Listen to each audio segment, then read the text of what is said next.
Hello everyone, and welcome to Terrified Tales. Tonight, we're stepping into the chilling world of the unlit mirror, a tale of regret, shadows, and choices that can never be undone. If you're ready for a story that lingers long after the final word, you've come to the right place. Before we begin, don't forget to hit that like button and subscribe to the channel. It helps us bring you more of these spine-tingling tales. And tell us in the comments, where are you tuning in from and what time are you listening? Now, settle in, dim the lights, and let's begin. Story 1. The letter arrived on a rainy afternoon, its envelope damp and smudged, but unmistakably addressed to them. It wasn't often the artist received mail, let alone something of significance. For years, their life had been the quiet rhythm of paint against canvas, muted music in the background, and the occasional noise from the world outside their studio window. The letter, however, disrupted that fragile balance with its formal tone and impossible contents. An inheritance, the mansion, they learned, belonged to a distant relative they had never met, a name faintly familiar from an old family story, though they couldn't place it. It was said to be a reclusive figure in the family, much like themselves. The lawyer's explanation was as cold and clinical as the rain tapping at the windows, leaving no room for disbelief. They had been chosen, the only living heir, to take possession of the estate. When they arrived, the mansion loomed at the end of a winding gravel road, shrouded by towering trees that seemed to encroach with every gust of wind. The building itself was a relic of another time, its architecture heavy with intricate carvings and cracked stonework, exuding an oppressive air that made the artist hesitate before stepping through the creaking front doors. The interior smelled of damp wood and neglect, with layers of dust softening the sharp edges of forgotten furniture. Their footsteps echoed faintly, swallowed quickly by the vastness of the space. The exploration was tentative at first, each room a snapshot of another. Life a life that felt untouched for decades. Rooms were filled with odd, mismatched furniture, walls lined with faded portraits whose eyes followed their every movement. Some doors resisted their push, their hinges groaning in protest. In one room, they found an old phonograph, silent and covered in cobwebs. Another held shelves of decayed books, their titles barely legible. The weight of the house seemed to grow heavier with each passing minute, like an invisible pressure pressing against their chest dot. It was in the farthest corner of the house, beyond a locked door they forced open, that they found the studio. The room was different from the rest, as though it had been preserved for someone's return. An easel stood at the center, its canvas blank but stretched taut, and faint outlines of charcoal sketches littered the surrounding tables. Brushes, jars of hardened paint, and yellowed papers gave the space a strange familiarity, as though it had been waiting for someone like them. Against the far wall stood the mirror. At first it seemed an ordinary objecta, large, rectangular, frame bordered with ornate carvings of vines and flowers. But when they approached, the oddness became undeniable. The glass didn't catch the light from the single flickering bulb overhead. Instead, it seemed to absorb it, swallowing the room's reflections into its dark, matte surface. There was no image looking back at them, no faint outline, no gleam of movement, just emptiness. They leaned closer, brushing a hand against the frame. The wood was cold, almost unnaturally so, and their breath hitched as they noticed a faint ripple across the surface, like water disturbed by a pebble. Stepping back, they stared, half convinced it was a trick of their tired eyes or the poor lighting. The room remained still, silent, except for the faint hum of their own breath. Then they saw it, a shadow. It was faint, almost imperceptible, but it moved not within the room, but inside the mirror itself. It slid across the glass, just beyond the surface, stretching unnaturally before disappearing into the dark. The artist spun around, scanning the empty studio, but there was nothing, no one. Just them, the mirror, and the oppressive silence that seemed to grow heavier with each passing second. For the first time in years, they felt the sharp grip of fear, cold and unrelenting. Something was wrong, and it was just the beginning. The days passed slowly as the artist settled into the mansion. Unpacking felt less like moving in and more like disturbing something long dormant. The rooms carried a weight that pressed against them in different ways. The too quiet sitting room, where the ticking of a clock sounded unnaturally loud. The kitchen, where every footstep seemed to echo twice. And the narrow staircase that creaked in protest, no matter how carefully they stepped. Each night, the silence grew heavier, not the peaceful kind, but an absence of sound that felt almost unnatural, as if the house was listening. There were drafts that brushed against their skin, carrying faint, musty scents of decay and something metallic they couldn't quite place. The walls seemed to exhale cold air, their surfaces occasionally damp to the touch. The mansion had its own rhythm, subtle and unnerving, as if it were alive in a way the artist couldn't fully understand. They tried to focus on the studio, the one room that didn't feel completely foreign. The blank canvas still stood on the easel, and they often found themselves lingering there, as if waiting for inspiration to strike or for the room to shift in some inexplicable way. And then there was the mirror. It didn't make sense, but they couldn't bring themselves to move it or even cover it. Its matte surface seemed darker than it should have been, even when sunlight poured through the cracked windows during the day. It became impossible to ignore. The way it refused to show reflections, the faint ripples that appeared when they got too close, the strange pull it seemed to exert on their thoughts. Every time they passed the studio, their eyes would drift toward the mirror, as though checking, to see if it had shifted on its own. One night, unable to sleep, they wandered through the mansion, their flashlight casting weak, shuddering beams along the walls. The air felt heavier than usual, and the house groaned softly in the wind. They returned to the studio out of habit, standing in front of the mirror with their flashlight trained on its surface. The beam didn't reflect.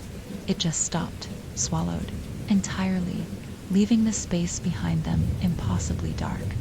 They didn't know how long they stood there, staring at the void like glass, before retreating to their room, leaving the door to the studio ajar. Sleep came fitfully, slipping through fractured dreams of shadowy figures and twisting halls that didn't exist in the mansion. Later that night, they woke with a start. The air in the room was still heavy. And then they heard it. Faint whispers, so soft they could have been imagined. They froze, listening. The sound wasn't distinct, more like a low hum, but it carried the cadence of speech, ebbing and flowing like someone speaking just out of earshot. They sat up, heart pounding, and strained to locate the source. It wasn't outside, nor was it coming from the hall. It seemed to be everywhere. The walls, the floorboards. Panic clawed at their chest as the whispers grew slightly louder, still unintelligible but insistent, like they were beckoning. The flashlight was on the nightstand. Trembling, they grabbed it and swept the beam across the room. Nothing. The whispers ceased the instant the light moved, leaving only silence in their wake. They stayed like that for hours, staring into the dark corners of the room, waiting for something, anything to move. Nothing did. But they couldn't shake the feeling that the whispers hadn't stopped. They had only quieted, waiting for the light to fade once more. The next morning, the artist awoke with a lingering unease that clung to them like a damp fog. They tried to dismiss the whispers as remnants of an overactive imagination, but the memory of their fractured sleep gnawed at the edges of their thoughts. They told themselves that focusing on their work would help ground them, keep their mind from wandering too far into dark places. Returning to the studio, they were struck again by the presence of the mirror. It dominated the room in a way that didn't make sense. Its dark surface seemed to drink in the light spilling from the windows, pulling it inward until the rest of the studio felt dim by comparison. They had avoided getting too close before, but now they found themselves standing directly in front of it. The artists leaned in, their breath faintly fogging the glass. For a long moment, the surface revealed nothing, just the same dark void that seemed to stretch infinitely beyond the room. But then, as they stepped back to turn away, something flickered in the corner of their eye. They froze, turning slowly. They watched the glass intently. The movement wasn't sharp or sudden, but a faint, indistinct ripple across the mirror's surface, as though something unseen had shifted just beneath. It was subtle enough to make them question their own senses, but it felt deliberate. They scanned the room behind them, looking for something, anything that could explain the strange distortion. Nothing was out of place. Unease gave way to curiosity. For the first time since arriving, the artist felt an overwhelming compulsion to create, to make sense of what they were experiencing through their art. Pulling a chair closer to the easel, they picked up a fresh piece of charcoal and began sketching the mirror. The act was almost meditative, the sound of charcoal scraping against paper filling the heavy silence. They worked quickly, their strokes loose and unrestrained. The mirror's intricate frame came to life on the page, every carved vine and flower captured with a startling accuracy they barely registered. But it wasn't until they stepped back to examine the sketch that they felt the first pang of unease. In the glass of the mirror they had drawn dark, matte, and lifeless like the real thing, was something else. A figure. The shape was faint, little more than a shadowy silhouette buried within the deep black, but it was unmistakable. It was human-like, standing just beyond the surface, as if watching them from inside the mirror. The artist blinked hard, their pulse quickening as they glanced back at the real mirror, half expecting to see the same figure there. But the glass remained empty, its surface inert. They stared at the sketch, gripping the edge of the paper, so tightly that their knuckles turned white. They didn't remember drawing the figure. It hadn't been there when they started, and yet, the longer they looked at it, the more certain they became that it was intentional, each stroke placed with a purpose they couldn't recall making. Their hand trembled as they set the drawing aside. Maybe the figure was nothing more than an unconscious addition, their mind playing tricks on them after a restless night. But as they turned back to the mirror, they caught it again, the faintest ripple, like a pebble dropped in a still pond, and then, unmistakably, a hand. The hand pressed against the inside of the glass, pale and splayed wide, as though testing the barrier. The fingers were long and thin, unnaturally so, and they left faint trails of condensation against the surface. The artist stumbled backward, knocking over their stool, the sound echoing sharply in the confined space by the time they dared to look again. The hand was gone, leaving the mirror's surface as blank and lifeless as it had been before. But the smudges, those faint trails of condensation, remained. The artist couldn't shake the memory of the hand pressing against the glass. It haunted their thoughts, intruding on every quiet moment. Even in daylight, with the sun streaming through the mansion's tall windows, the mirror seemed to cast a shadow that stretched beyond its reach, touching every corner of their mind. They told themselves it was just a trick of the light, a stress-induced hallucination brought on by isolation and unfamiliar surroundings. But the house didn't allow such reassurances to settle that night. Sleep came in fragments, broken by vivid, half-formed dreams of figures watching from beyond the mirror's surface. When morning finally arrived, they found themselves compelled to return to the studio. The air felt colder as they entered, as though the room had been left open to the elements overnight. The mirror stood in its usual place, silent and still. But something was different. The artist's eyes scanned the room, taking in the familiar layout of scattered brushes, the canvas, the overturned stool from the day before. But certain objects had moved. The sketch they'd drawn of the mirror had been left on a side table, but now it was on the floor, its edges curling slightly as if it had been crushed. A jar of charcoal sticks had tipped over, their contents spilled across the desk. The stool, which they had avoided touching since knocking it over, was now upright, sitting perfectly centered in front of the mirror. They hesitated, every nerve on edge. Maybe they had absent-mindedly moved these things themselves in their haze of exhaustion and fear. That was the logical explanation, the one that kept their heart from racing out of control. But deep down, the artist knew they hadn't touched anything. As the days passed, the pattern continued. Objects left near the mirror would shift slightly overnight. A paintbrush balanced against the easel would be found lying flat on the floor. A sketchbook left closed would be flipped open to a blank page, its corners dog-eared as though someone or something had been thumbing through it. At first, these disturbances were subtle enough to dismiss, but they began to escalate. Morning, they entered the studio to find their unfinished sketches of the mirror torn into clean halves, their edges placed neatly atop one another like folded parchment. Another day, a series of footprints appeared in the dust near the mirror, too faint to discern but unmistakably leading to and from the glass. Each time they tried to convince themselves it was nothing, the house seemed to respond with a louder, clearer message. They were not alone. The shadows inside the mirror also began to change. Where the void had once been flat and impenetrable, they now noticed faint impressions shifting across its surface.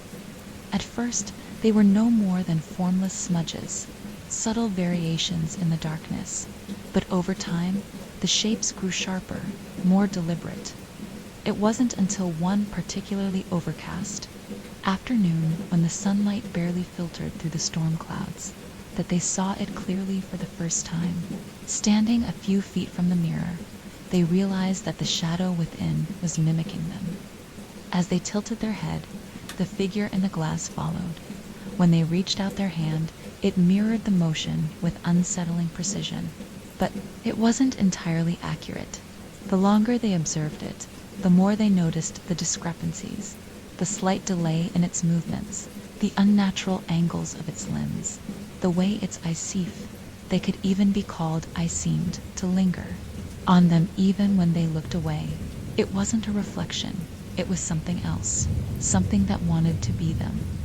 The realization sent a cold shiver down their spine. They stepped back from the mirror, their breath catching in their throat, as they tried to make sense of what they were seeing. The shadow figure tilted its head again, but this time they didn't move. It was acting of its own accord now, its head twisting at an unnatural angle, as if studying them in return. Before they could react, the air in the room changed. It grew heavier, thicker, pressing against their skin like an invisible weight. Then they heard it, a sound so faint it could have been mistaken for the wind at first, but there was no mistaking the tone. It was a voice. Their name echoed softly, drawn out in a low, breathy whisper that seemed to come from everywhere and nowhere. At once they spun around, their eyes darting across the studio, but the room was empty. The voice came again, this time louder, closer, the syllables dripping with something that felt almost familiar. They turned back to the mirror, their heart pounding in their chest. The shadow inside the glass was gone, but as they stared into the matte surface, waiting for it to reappear, the whisper came one final time, soft, almost tender, but undeniably clear. It spoke their name as though it had always known them. The artist spent the next day combing through the mansion, desperate for something, anything that could explain what was happening. They told themselves it was curiosity, but in truth, it was fear. The house seemed to pulse with a quiet, watchful energy, its walls breathing softly around them. They moved cautiously from room to room, scanning shelves, opening trunks, pulling at drawers that resisted with the weight of years. The breakthrough came in the attic, a space they had avoided until now. The narrow staircase leading up was dark, and the air grew colder with every step, carrying the faint smell of mothballs and mildew. The door creaked open, revealing a low-ceilinged room packed with forgotten relics, stacks of yellowed papers, trunks sealed with rusted locks, cracked furniture shrouded in dusty sheets. The artist hesitated on the threshold, the weight of the room's stillness. Pressing against them, their attention was drawn to a stack of old leather-bound journals. On a wooden crate, the covers were cracked and dry, the pages brittle and discolored with age. A name was embossed faintly on the first volume, Edwin Cadwell. The artist didn't recognize it, but something about the name tugged at their memory, as though they had heard it whispered in a forgotten story. They brought the journals downstairs, setting them on the desk in the studio, the faint light of the gray afternoon spilling over the cracked pages. Dust floated in the air as they carefully flipped. Through the first journal, Edwin Cadwell, it seemed, had lived in the mansion decades ago and had been a painter, much like the artist. The entries began with mundane observations, comments on his work, the weather, visitors to the house but soon. The tone shifted. The entries started referencing the mirror. At first, Edwin's words were fascinated, even reverent, as he described discovering the object hidden in a secret compartment behind a wall. He called it the Gateway of Choices, a name the artist underlined with their finger as they read it. Again, the journal entries hinted at the mirror being no ordinary artifact. Edwin wrote of its unnatural properties, its refusal to reflect light, its ability to show things not of this world. He claimed it had been passed down through generations, with stories of people vanishing in its presence, never to return. The artist's pulse quickened as they read further. Edwin described his growing obsession with the mirror, unable to tear himself away from its strange, shifting surface. He wrote of figures appearing within, shadows that mimicked his movements but seemed to have lives of their own. The more time he spent watching it, the more he felt it was watching him back. The journal grew darker as the pages progressed. Edwin described strange occurrences in the house, objects moving on their own, dreams that felt more like memories of another life. He wrote of waking to find his own reflection standing in the mirror, its eyes following him even when he looked away. The artist paused, glancing toward the mirror in their own studio. It stood silent and still, but its presence felt heavier, now, as though it had been waiting for them to uncover these truths. Flipping further, they found a page covered in frantic handwriting. The words were scribbled in a shaky hand, as though Edwin had been writing in desperation. It's not just a mirror. It's a doorway, a trap. The things inside it are not reflections. They're shadows of what could have been, choices left, unmade, paths untaken. And it wants to take you. It feeds on your regret. The artist swallowed hard, their fingers trembling as they turned to the next page. It described how Edwin had begun seeing alternate versions of himself in the mirror versions. That seemed happier, more fulfilled. He wrote about the temptation to step through the glass and join them, to abandon the life he knew for something better. But the final entry was the one that froze the artist's blood.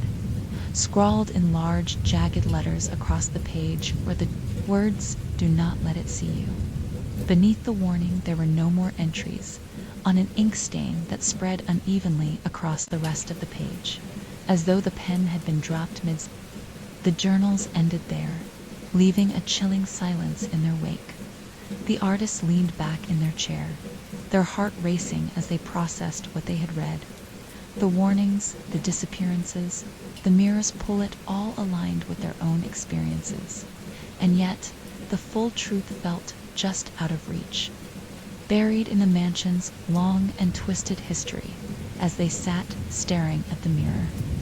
Its dark surface seemed almost to ripple, as though responding to their thoughts. For the first time since arriving, they felt an overwhelming urge to leave, to abandon the house and its secrets before it was too late. But deep down, they knew they wouldn't. The mirror had already seen them. The artists couldn't bring themselves to leave the studio that evening.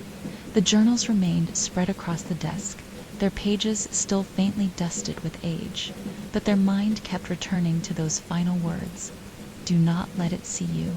They glanced at the mirror, its matte surface as still and impenetrable as ever. The silence of the room felt unnatural, not peaceful, but stifling, as if the very air were waiting for something to happen. They had always been skeptical of the supernatural there, was comfort in rational explanations. But what they had experienced since stepping foot in this house had no logic, no clear reason. Objects moved without touch. Shadows grew and shifted in ways that defied light. And the mirror. The mirror had begun to feel less like an object and more like something alive, watching, waiting. They lingered near the edge of the mirror's frame, the journals open beside them as if they might offer some shield against the oppressive presence. The room seemed colder now, the dim light from the single bulb overhead casting long, trembling shadows on the walls. Their own shadows stretched across the floor, distorted by the uneven light. Turning back to the mirror, they froze. Their reflection didn't mirror the movement. It was subtle at first. They tilted their head, just slightly, testing the glass. The reflection remained perfectly still. Their heart began to race, and they took an unconscious step backward, the floor creaking beneath their feet.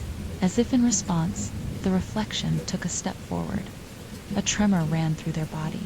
They raised their hand, half expecting the reflection to finally follow. It didn't. Instead, it stood there, staring at them with unnerving intensity.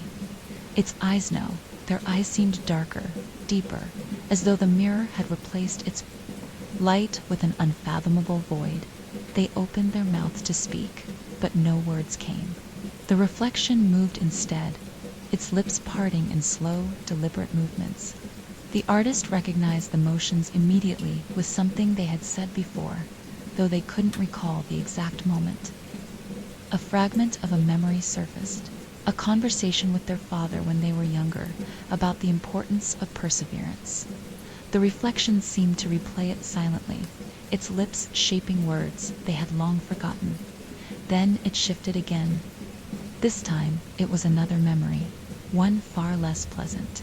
They watched in stunned silence as the reflection reenacted the argument they'd had with a close friend years ago, the one that ended their relationship for good. It mouthed the cruel words they'd spoken, the regret so fresh it hit them, like a punch to the chest. How did it know? The reflection didn't stop. Memory after memory played across its face, its movements seamless yet unnatural, dredging up forgotten fragments of the artist's life. A moment of laughter with someone they hadn't thought of in years. A quiet moment of grief they had buried deep. The reflection knew all of it. It was digging through them, pulling apart their mind piece by piece, as though searching for something. The artist stumbled back, their hand knocking over a jar of brushes. The sound of it crashing to the floor seemed to break the spell, if only, for a moment, the reflection stopped its performance, its expression returning to that same cold, vacant stare. For a brief, desperate moment, the artist considered turning away, running from the room, and slamming the door shut behind them, but they couldn't move. The mirror had them in its grip, holding them there as firmly as if it had reached out and taken them by the wrist. Then the reflection did something they would never forget. It stepped closer, its body pressing impossibly close to the other side of the glass. They swore they could feel the cold radiating from it, even through the barrier. Its lips moved again, slowly, deliberately, as though savoring the moment. The reflection mouthed 3 words the artist had never spoken aloud. Come. Closer. The words hit them like ice, piercing through their thoughts and sending a jolt of fear straight to their core. They staggered back, nearly tripping over their own feet, but their gaze remained locked on the mirror. The reflection didn't follow. It stayed pressed against the glass, its darkened eyes locked onto theirs. The artist fled the room, slamming the door behind them, but even as they leaned against the cold wood, gasping for breath, they couldn't escape the feeling that the mirror wasn't done with them yet. The next morning, the artist awoke feeling drained, as though sleep had offered no refuge. The encounter with the reflection replayed in their mind like a film stuck on an endless loop, The memory of its darkened eyes and the way it mouthed, "Come," closer made their skin crawl. They avoided the studio, unable to bring themselves to face the mirror. Instead, they wandered the mansion aimlessly, hoping to distract themselves.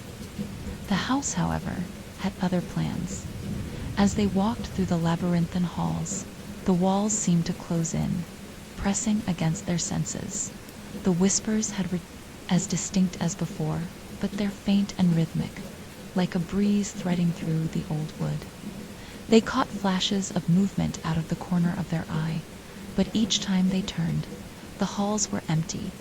By midday, their restless steps brought them back to the studio door. Their hand hovered over the handle, hesitation gripping them. The memory of the reflection sent a shiver down their spine, but something deeper, more insistent, urged them to enter. Inside, the studio felt colder than before, and the faint metallic scent that had lingered in the mansion since their arrival was sharper now, almost suffocating. The mirror stood exactly where it always had, silent and still, but they refused to look at it. Instead, they turned their attention to the far wall. That it was there that they noticed the faint outline of a seam in the plaster, a jagged line barely visible beneath the peeling wallpaper. The artist hadn't noticed it before, though how they could have missed it in their hours spent sketching in this room was a mystery. Curiosity mingled with dread as they ran their fingers along the edge. The wallpaper gave way, crumbling under their touch, revealing a small, concealed door set into the wall. The door was locked, its handle rusted and fragile. With trembling hands, they searched the room until they found a palette knife sharp enough to wedge into the gap. After a few desperate attempts, the lock gave way with a groan, and the door creaked open, revealing a narrow staircase descending into darkness. The air that wafted out was damp and cold, carrying a faint, acrid smell that made their stomach churn. Against their better judgment, they stepped inside, the dim light from the studio casting long shadows on the staircase walls. With each step down, the whispers grew louder, not distinct, but layered, overlapping in a way that made their head throb. At the bottom of the stairs, the hidden room came into view. It was small, cramped, and filled with objects that exuded a sense of wrongness. The walls were covered in strange symbols, drawn in what looked like charcoal or soot, their jagged lines intertwining like roots. The artist couldn't make sense of them, but they felt their presence deep in their chest, as though the symbols were alive and pressing. Against their ribs, in the center of the room, was a table piled high with papers and sketches. Many were drawings of the mirror, almost identical to the one they had sketched in the studio, but older, more weathered. Some showed details they hadn't noticed before: the faint carvings along the frame, the way the glass seemed to ripple at its edges. Others depicted figures within the mirror, their forms twisted and incomplete, as though the artist had been unable or unwilling to capture them fully. Beneath the sketches were letters. The handwriting was jagged and uneven, the ink faded with age. They began to piece together fragments of what had been written. The mirror is a doorway, but it is not safe. It shows not what is, but what could have been. Versions of us exist on the other side, echoes of choices we did not make. It calls to them as it calls to us. The artist's breath quickened as they read, the words resonating with a truth they couldn't deny, the reflections mimicry of their memories, the way it seemed to know them. This was why. The mirror didn't show their reflection. It showed something deeper, something torn from the fabric of their own existence. And then they saw it. A photograph, tucked beneath the letters, its edges yellowed with time. Their hands shook as they pulled it free. It was old, its corners worn, but the image was unmistakable. It was of a child, standing in front of a house they recognized immediately. The mansion, the child, was smiling, their expression open and bright, but it wasn't the familiarity of the setting that stopped the artist's heart. It was the child's face. It was their face. They had never been to this house as a child, of that they were certain. But the photograph said otherwise. The impossibility of it made their heads spin, and for a moment they forgot to breathe. How was this here? Who had taken it? And how could it exist? Behind them, a sound broke the silence. It was faint, a single creak, but it came from upstairs. From the studio, the artist turned, the photos still clutched in their trembling hand. The air seemed to thicken as they climbed the stairs, each step louder than it should have been. When they reached the top, the studio door was ajar, though they had left it closed. Inside, the mirror stood waiting. Its surface rippled faintly, almost imperceptibly, as if something on the other side was stirring. The photograph refused to leave the artist's thoughts. They studied it endlessly, turning it over and over as if the answers lay hidden in the faded edges or the grainy details. But no matter how long they stared, nothing changed. The child in the picture was unmistakably them, and yet it was impossible. They had never been in this house before their arrival, days ago, let alone as a child. The truth felt slippery, always just out of reach, and the weight of the mystery pressed down on their chest. As the hours dragged on, their unease grew. The studio called to them, its silence pulling at their senses like a string wrapped around their ribs. They tried to resist, retreating to the safety of another room, but the pull was relentless. It wasn't curiosity this time, it was compulsion. When they finally stepped back into the studio, the air felt heavier, charged with something they couldn't name. The mirror loomed at the center of it all, its dark surface rippling faintly in the dim light. For the first time since discovering it, they couldn't avoid looking directly at it. Their reflection was there, as it should have been, but something about it was wrong. At first they couldn't place it. The movements matched their own when they tilted their head or raised a hand. The reflection did the same. But there was something off about the way it moved, something subtle but undeniable. Its movements felt too fluid, almost anticipatory, as if it knew what the artist would do before they did. And then it stopped. The artist froze, their hand halfway raised. The reflection didn't mimic them this time. It stood there, staring, its expression shifting ever so slightly into something unfamiliar. Slowly, its lips began to move.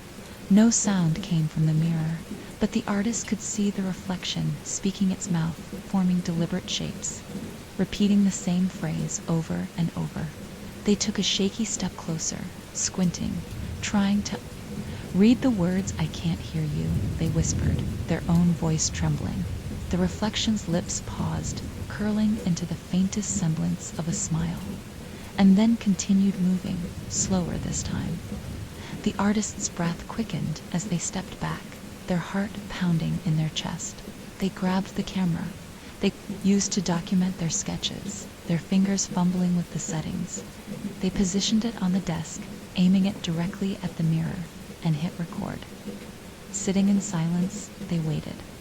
The reflection remained still, its darkened eyes fixed on them like twin voids, and then it began speaking again. Silent, deliberate words passed over its lips as the artist's own breath grew shallow. They couldn't take their eyes off it, though every instinct screamed for them to leave. After what felt like an eternity, the reflection stopped speaking and simply stared. Its expression was unreadable, somewhere between curiosity and hunger. The artist didn't dare move until they were certain it wouldn't either. Then, with trembling hands, they stopped the recording and turned their back on the mirror for the briefest moment to play it back.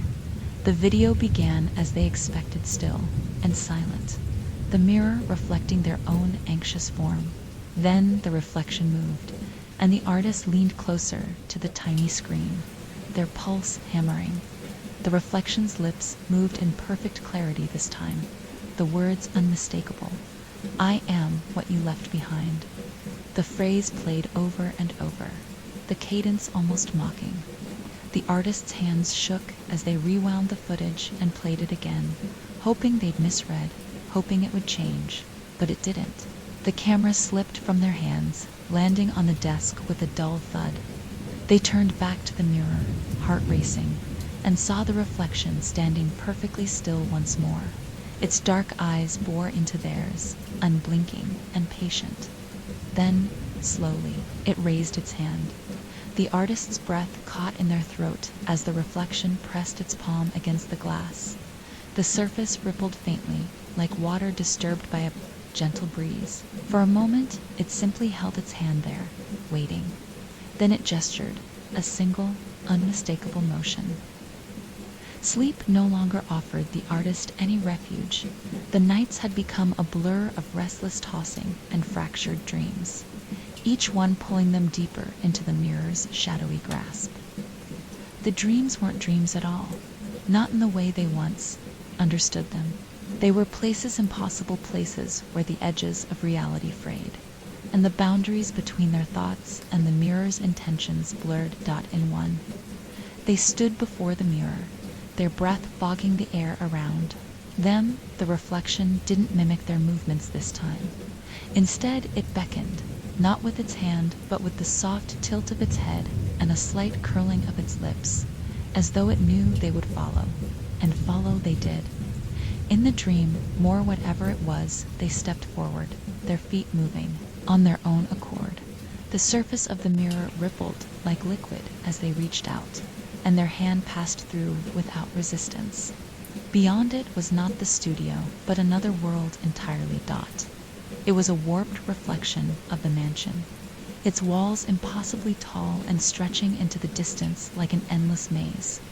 The floors creaked beneath their feet, and the air was thick with an acrid smell that stung their nose. There were no sounds beyond their footsteps, no signs of life, but they felt watched deeply and intimately by something they couldn't see. As they wandered through the distorted corridors, they caught glimpses of themselves, fragments of alternate lives reflected in surfaces that shouldn't have held reflections. In one, they stood confidently in a bustling gallery, surrounded by admirers praising their work. They wore colors they would never choose, their hair styled in a way that felt foreign. Yet it was them, smiling and vibrant, as though they had taken an entirely different path. Another showed them sitting on a park bench, laughing with a stranger whose face they couldn't quite make out. The sun was shining, the scene bright and warm, and for a moment they felt an ache in their chest so profound that it made them stumble. The life they saw was unfamiliar, yet it felt more real than the house they'd woken up in days ago. The visions shifted, morphing into darker versions of themselves. In one, they stood alone in the studio, surrounded by canvases smeared with chaotic, violent colors. Their hands trembled as they painted, their face pale and drawn, their eyes hollow.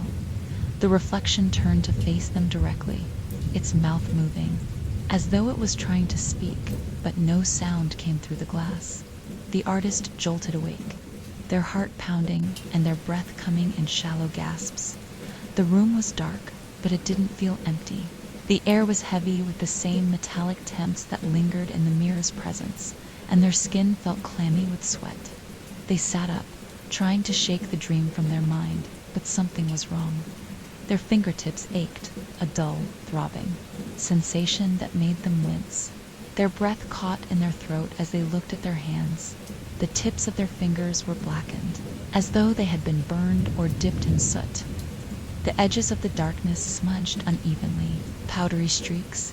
Panic surged through them as they rubbed at their fingers, but the substance wouldn't fully come off. It clung to them, a physical remnant of something they couldn't explain. Their mind raced, searching for a rational explanation, but none came.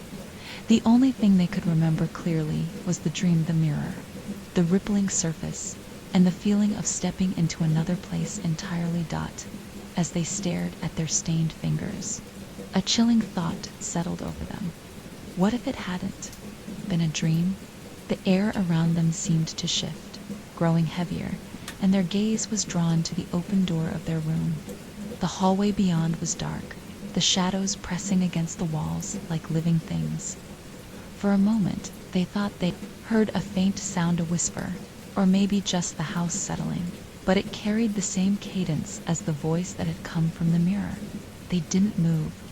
The whispers grew softer, fading into silence, but the weight of them lingered. The blackened fingertips were evidence enough that the boundaries between waking and dreaming, reality and delusion, had begun to collapse. When they finally forced themselves to lie back down, it was hours before sleep came again. Even then, they knew the dreams would return. The blackened fingertips became a silent reminder of the boundary the artist had crossed, though they weren't entirely sure when it had happened. It wasn't just the dreams or the strange memories reflected in the mirror, something had shifted. Inside them, the urge to understand the mirror and its hold on them had grown into a gnawing compulsion. Every time they tried to focus on anything else, their thoughts circled back to it, as if an invisible thread were pulling them toward the studio. By the following morning, they had resigned themselves to the pull. Sitting in front of the mirror, they placed their sketch pad on their lap and began drawing. At first, they recreated the frame, its intricate carvings more familiar to them now than the lines of their own face. But the longer they stared at the glass, the more they found themselves sketching the shapes that stirred within it. Shadows danced across the surface, faint and fluid, but not formless. Each time the artist thought they recognized a figure, it would dissolve into nothing, leaving behind only the suggestion of a presence. They sketched for hours, the rhythmic scratching of charcoal against paper filling the oppressive silence of the room. Their focus became razor sharp, and time slipped away unnoticed. With each passing moment, they felt closer to understanding the mirror, though they couldn't have said why. The figures they drew grew sharper, their outlines more distinct, and yet the connection eluded them. As the hours passed, the house itself seemed to grow restless. The floorboards creaked in slow, deliberate patterns, as though someone unseen was pacing through the halls. A cold draft swept through the room, brushing against the back of the artist's neck and raising goosebumps on their skin. They ignored it, unwilling to break their concentration, though they couldn't shake the feeling that they were being watched. When they finally looked up from their sketch pad, the light outside had faded into twilight, casting long, distorted shadows across the studio. The mirror stood before them, its surface rippling faintly as if in response to their gaze. For a brief moment, they thought they saw their own reflection standing behind them, its outline flickering in the edges of the glass. But when they turned to look, the room was empty. Their heart pounded as they turned back to the mirror, gripping the sketch pad tightly. The reflection stared at them, but it wasn't quite right. It looked like them, but its expression was different. To knowing, to deliberate. Its eyes weren't their eyes, they were darker, deeper, as though they held a universe the artist couldn't comprehend. Then the reflection moved. At first, it was subtle, a slight tilt of the head that didn't match the artist's own movement. But as they sat frozen, unable to look away, it stepped forward, not in the way a reflection should, but closer to the surface of the glass, as if crossing a distance that shouldn't exist. The artist's breath hitched. They didn't dare move, even as the reflection reached out, its hand pressing against the inside of the mirror. The glass rippled like water under its touch, distorting the darkened room reflected within. And then it happened. The hand didn't stay within the mirror. It pushed outward, the pale fingers emerging through the glass, as though breaking the surface of a pond. The artist stumbled back, the stool beneath them scraping against the floor with a sharp screech. The hand stopped just short of fully emerging, its palm pressed flat against the outer surface of the glass. The imprint it left behind was unmistakably a smear of condensation in the shape of a human hand. The artist stared at it, their mind unable to process what they were seeing. The reflection remained on the other side, its dark eyes fixed on them. Slowly, it withdrew its hand, the glass rippling once more as it disappeared back into the depths. The handprint remained, stark and cold, a physical reminder that the boundary between the mirror and the world beyond it was no longer intact. The artist stumbled out of the room, their breathing ragged, the sketchpad forgotten on the floor. The air in the hallway felt no less oppressive, the house seeming to close in around them with each hurried step. But no matter where they went, the feeling of the reflection's eyes lingered, watching, waiting for them to return.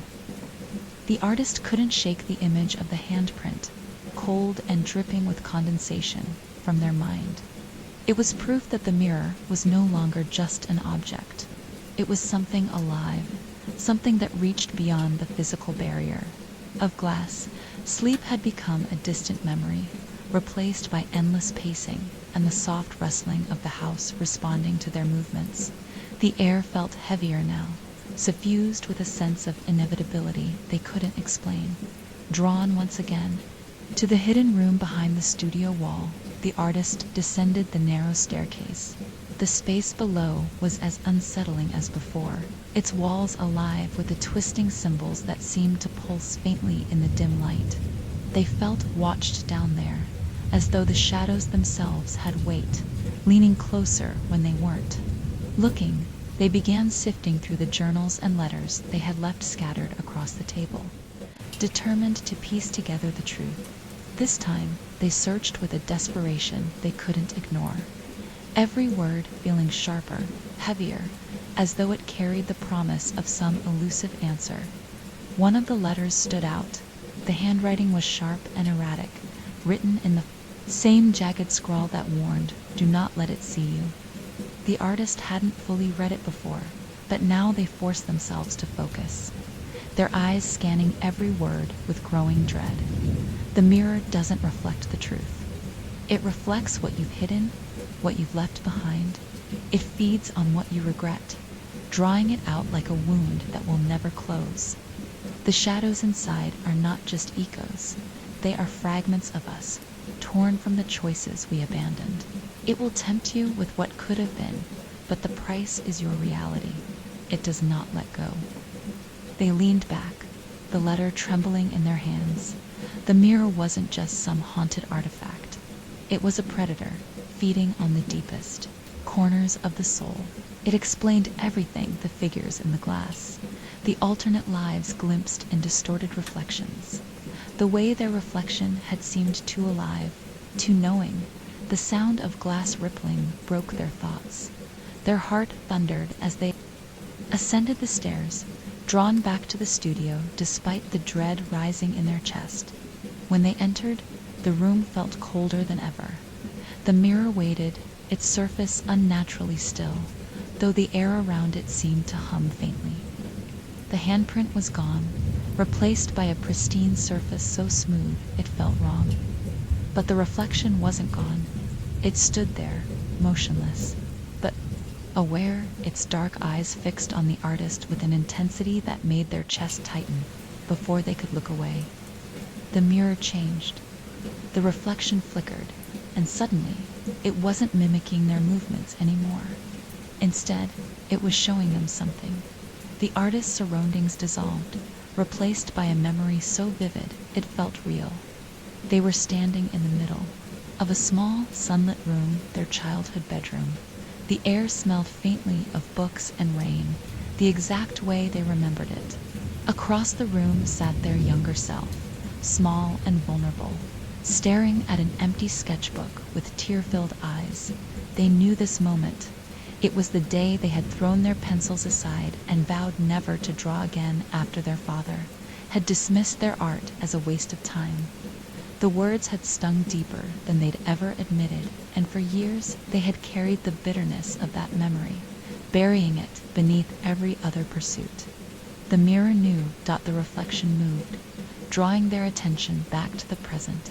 It was still them, but its face twisted into something unfamiliar, an expression of deep sorrow and understanding. The reflection raised its hand, and suddenly the glass rippled violently, distorting the scene behind it. The artist staggered back as the reflection was no longer alone. Shadows materialized in the glass, their forms twisting and writhing as they pressed closer to the surface. Long, spindly hands emerged from the darkness, reaching for the reflection. The reflection didn't resist. It stood silently, its dark eyes meeting the artist's one last time as the hands seized it, clawing at its arms and shoulders. The reflection's mouth moved, forming silent words that the artist couldn't hear but felt deep in their chest. "You were supposed to save me." The hands dragged the reflection backward into the shadows, its body twisting and dissolving as it disappeared into the depths of the mirror. The glass rippled violently, the sound like rushing water and shattering glass combined, and the reflection was gone. The mirror stood empty, its surface calm once more. But the artists couldn't move, frozen in place by the weight of what they had just seen. They had watched a part of themselves, the part they had abandoned, the part that carried their deepest regret, be pulled into the darkness. And deep down, they knew it wasn't over.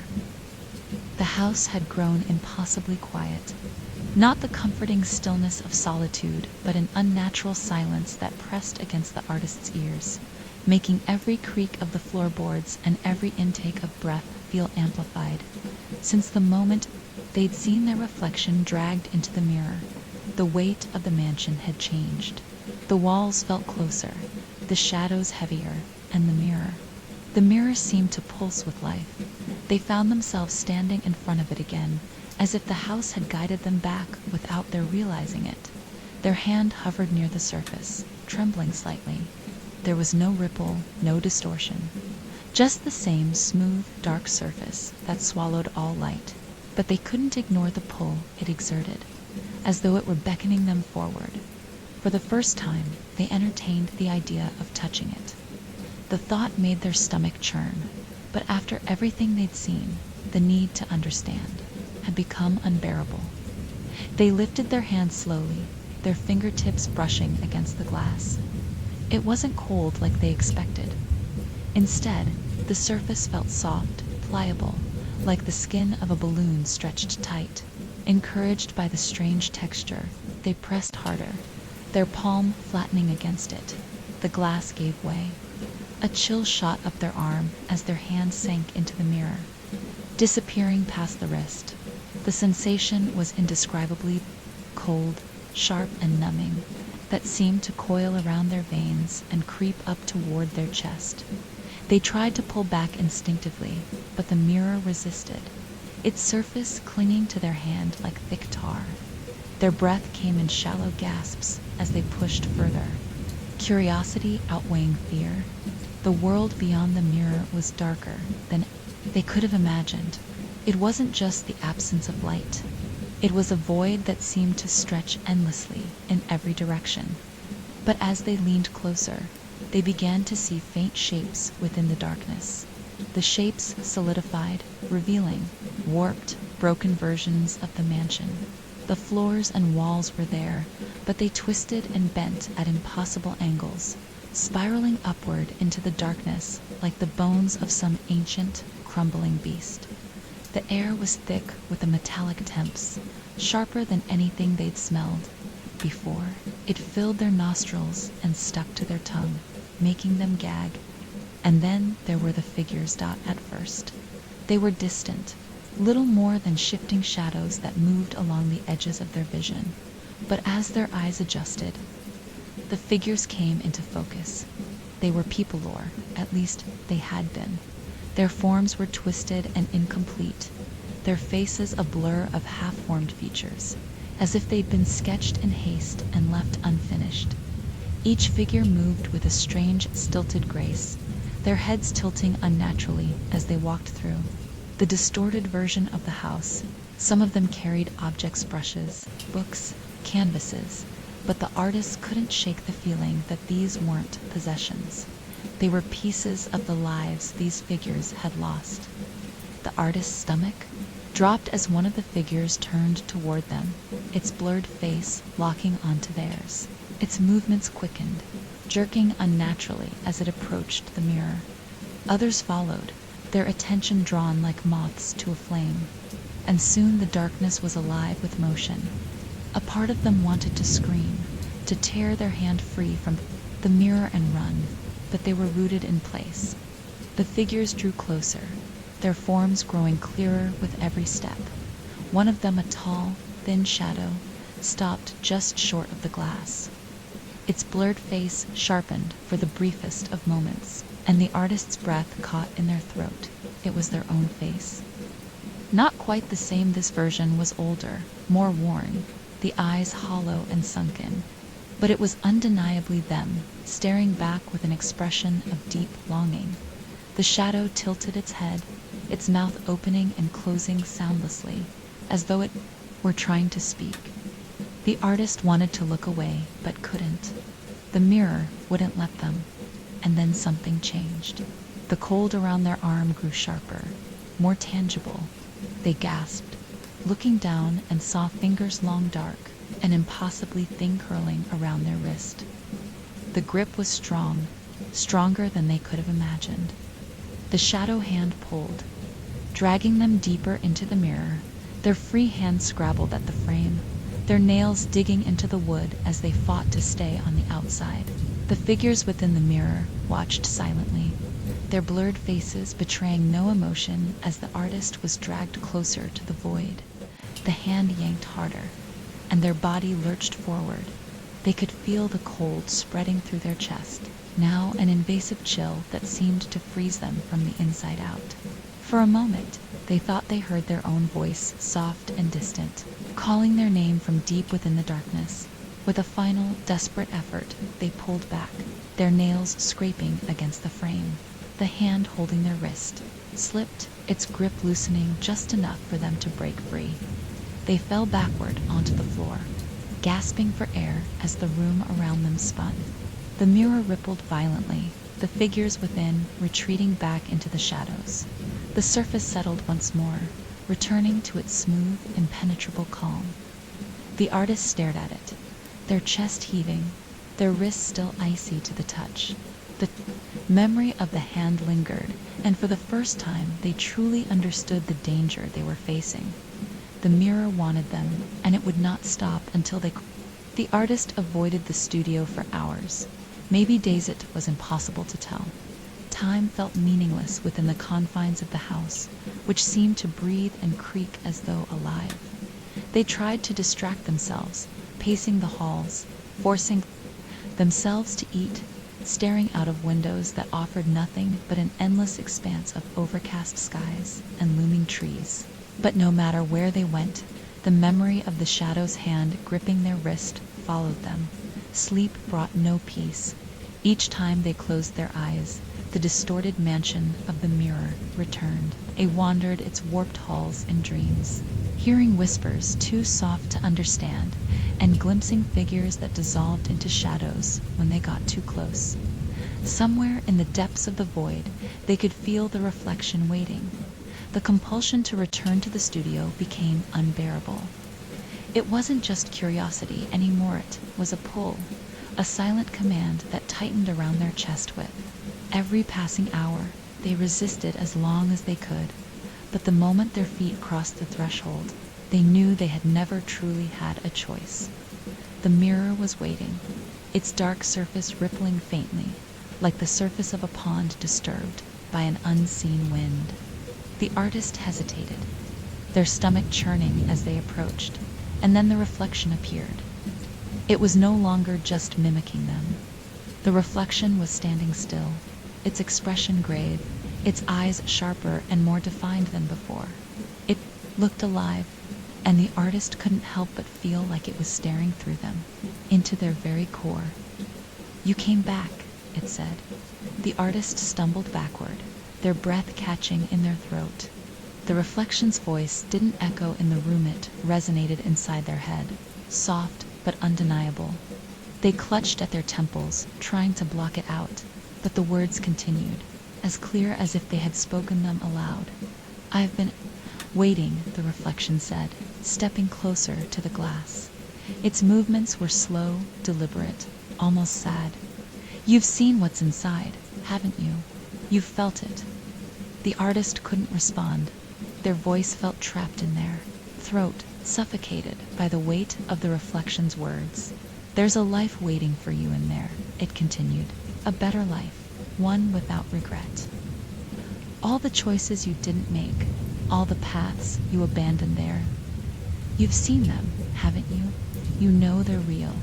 The reflection raised a hand, pressing it against the inside of the glass. The artist's stomach twisted as the surface rippled under the touch. The faint outlines of shadowy figures, visible just beyond. But there's a price, the reflection said, its voice softening. Once you enter, you cannot return. This world, your world, will be lost to you forever. The artist's heart pounded as they stared at the reflection. The weight of the choice was crushing, and for a moment they imagined stepping through the glass, leaving behind the house, the pain, the regret that had consumed their life. The vision of the alternate versions they had glimpsed, the laughter. The warmth was so tempting it made their chest ache. But then the reflection's expression shifted, darkening. Its eyes grew heavier, deeper, filled with something the artist couldn't name. There's another way, it said. A way to sever the mirror's hold on you. But it won't be easy. The artist's voice finally returned, though it came out hoarse and broken. What do you mean? The reflection tilted its head, its hand falling away from the glass. You've felt it, haven't you? The regret that binds you here. The thing you've buried so deep you can barely admit it to yourself. The mirror doesn't just feed on regret. If you want to be free, you'll have to face it. The words hit the artist like a blow to the chest. Their mind raced, trying to deny it. But the reflection's gaze held them in place. It was right. They could feel it deep in their bones. The mirror's power wasn't just about its otherworldly pull. It was tied to something inside them, something they had spent years trying to forget. What? What happens if I don't? The artist whispered. Then it will take you anyway. You'll become one of them. It gestured toward the faint shadows shifting within the glass. Version of yourself lost forever, trapped in a life that isn't yours. The artist's breath came in shallow gasps, their chest tightening as the weight of the reflection's words settled over them. There's no way to win without sacrifice, it said. You cannot free yourself without giving something up. The reflection leaned closer, its face pressing against the glass until the artist could see every sharp detail of its features. Its voice dropped to a whisper, but the words echoed louder than ever in their mind. You cannot win without losing something. The artist stumbled back, their hands trembling as the reflection's image began to fade. Its dark eyes lingering for a moment longer before the surface of the mirror rippled and stilled. They stood there, staring at their own distorted silhouette. In the glass, the reflection was gone, but its words remained, carving themselves into their thoughts. The mirror called to them louder than ever. It didn't whisper, this time it roared, a silent vibration in the air that the artist felt in their chest, in their skull, in their very soul. Its dark surface pulsed faintly, each ripple a reminder of what lay beyond, the lives they had glimpsed, the shadows that waited, and the reflection's warning that left their thoughts in chaos. They couldn't escape the weight of their regret any longer. It clung to them, heavy and suffocating, like chains dragging them down with every step. The reflection's words echoed endlessly in their mind. You cannot win without losing something.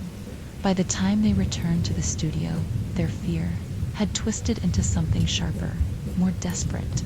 They couldn't live like this, haunted by what they'd seen and what they'd left behind.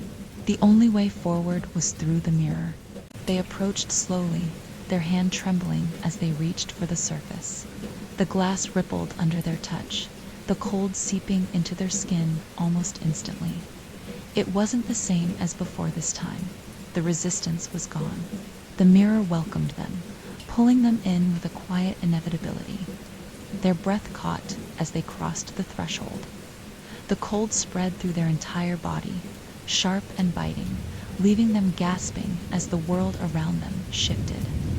The studio melted away, its solid walls dissolving into the dark, rippling void of the shadow world. It was the same distorted version of the mansion they had seen in their dreams, but now it felt even more alivened, far more hostile. The floors creaked beneath their feet, groaning as if in protest, and the walls warped and twisted, bending at impossible angles that defied logic. The air was thick with the acrid temps of metal and smoke, and each breath felt like inhaling broken. Glass-dot figures moved in the distance, their shapes blurred and incomplete, and the artist instinctively turned away. These were the shadows the reflection had warned them about, pieces of lives that had never been lived. People who had been consumed by the mirror and lost to its realm. The artist could feel their presence like a weight pressing against their back, a constant reminder that they were not alone. The house itself seemed to shift around them, its halls rearranging with each step they took. Doors appeared where none had been before, only to vanish when they turned to look at them. The floor beneath them shuddered, threatening to give way, and they stumbled forward, their heart racing as the shadows moved closer. Their surroundings began to change, twisting into warped echoes of their own memories. The halls of the mansion gave way to their childhood bedroom, the air thick with the scent of rain and books.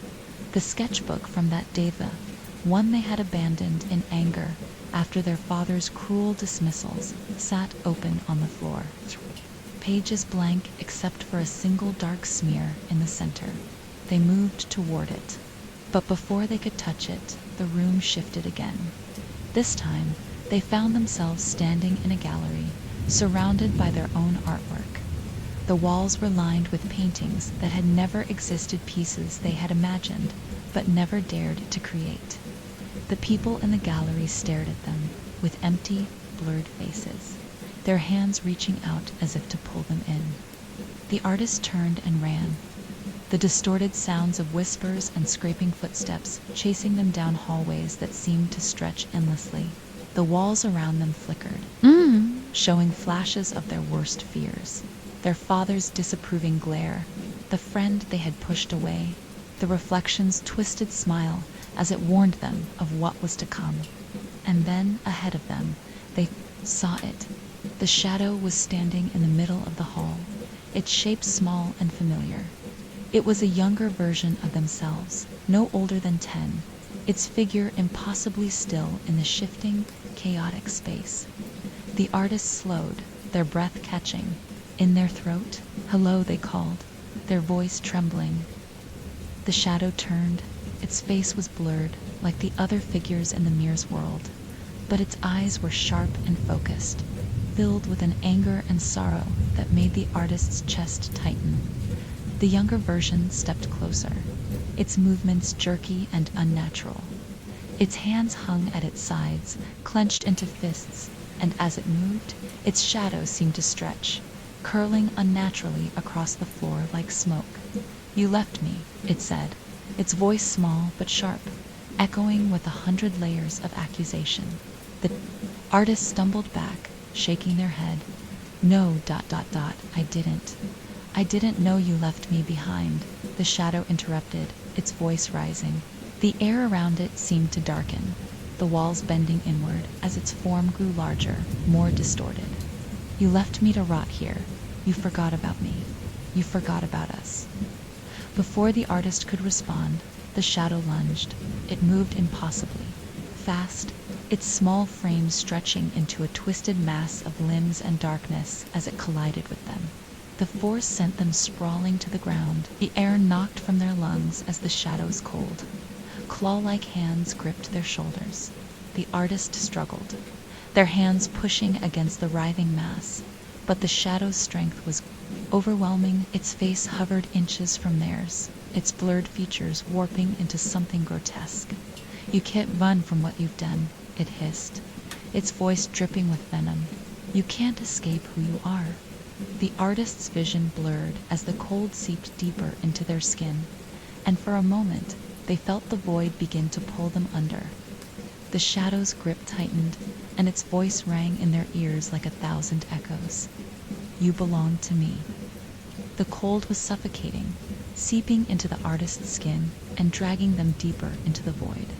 The shadow pinned them down, its weight both physical and emotional, pressing against their chest like the full force of every regret. ever buried. Its blurred face loomed over theirs, dark eyes flickering like dying embers. You can't fight this. This is what you are. This is what you've left behind. The artist's limbs ached as they struggled against the shadow's grip, but its strength was overwhelming. Just as their vision began to darken, the shadow faltered, its head jerking to the side as if distracted by something deeper in the void. The pressure on their chest eased slightly, and they used the moment to push themselves free, scrambling backward on trembling hands and knees. The shadow didn't pursue them.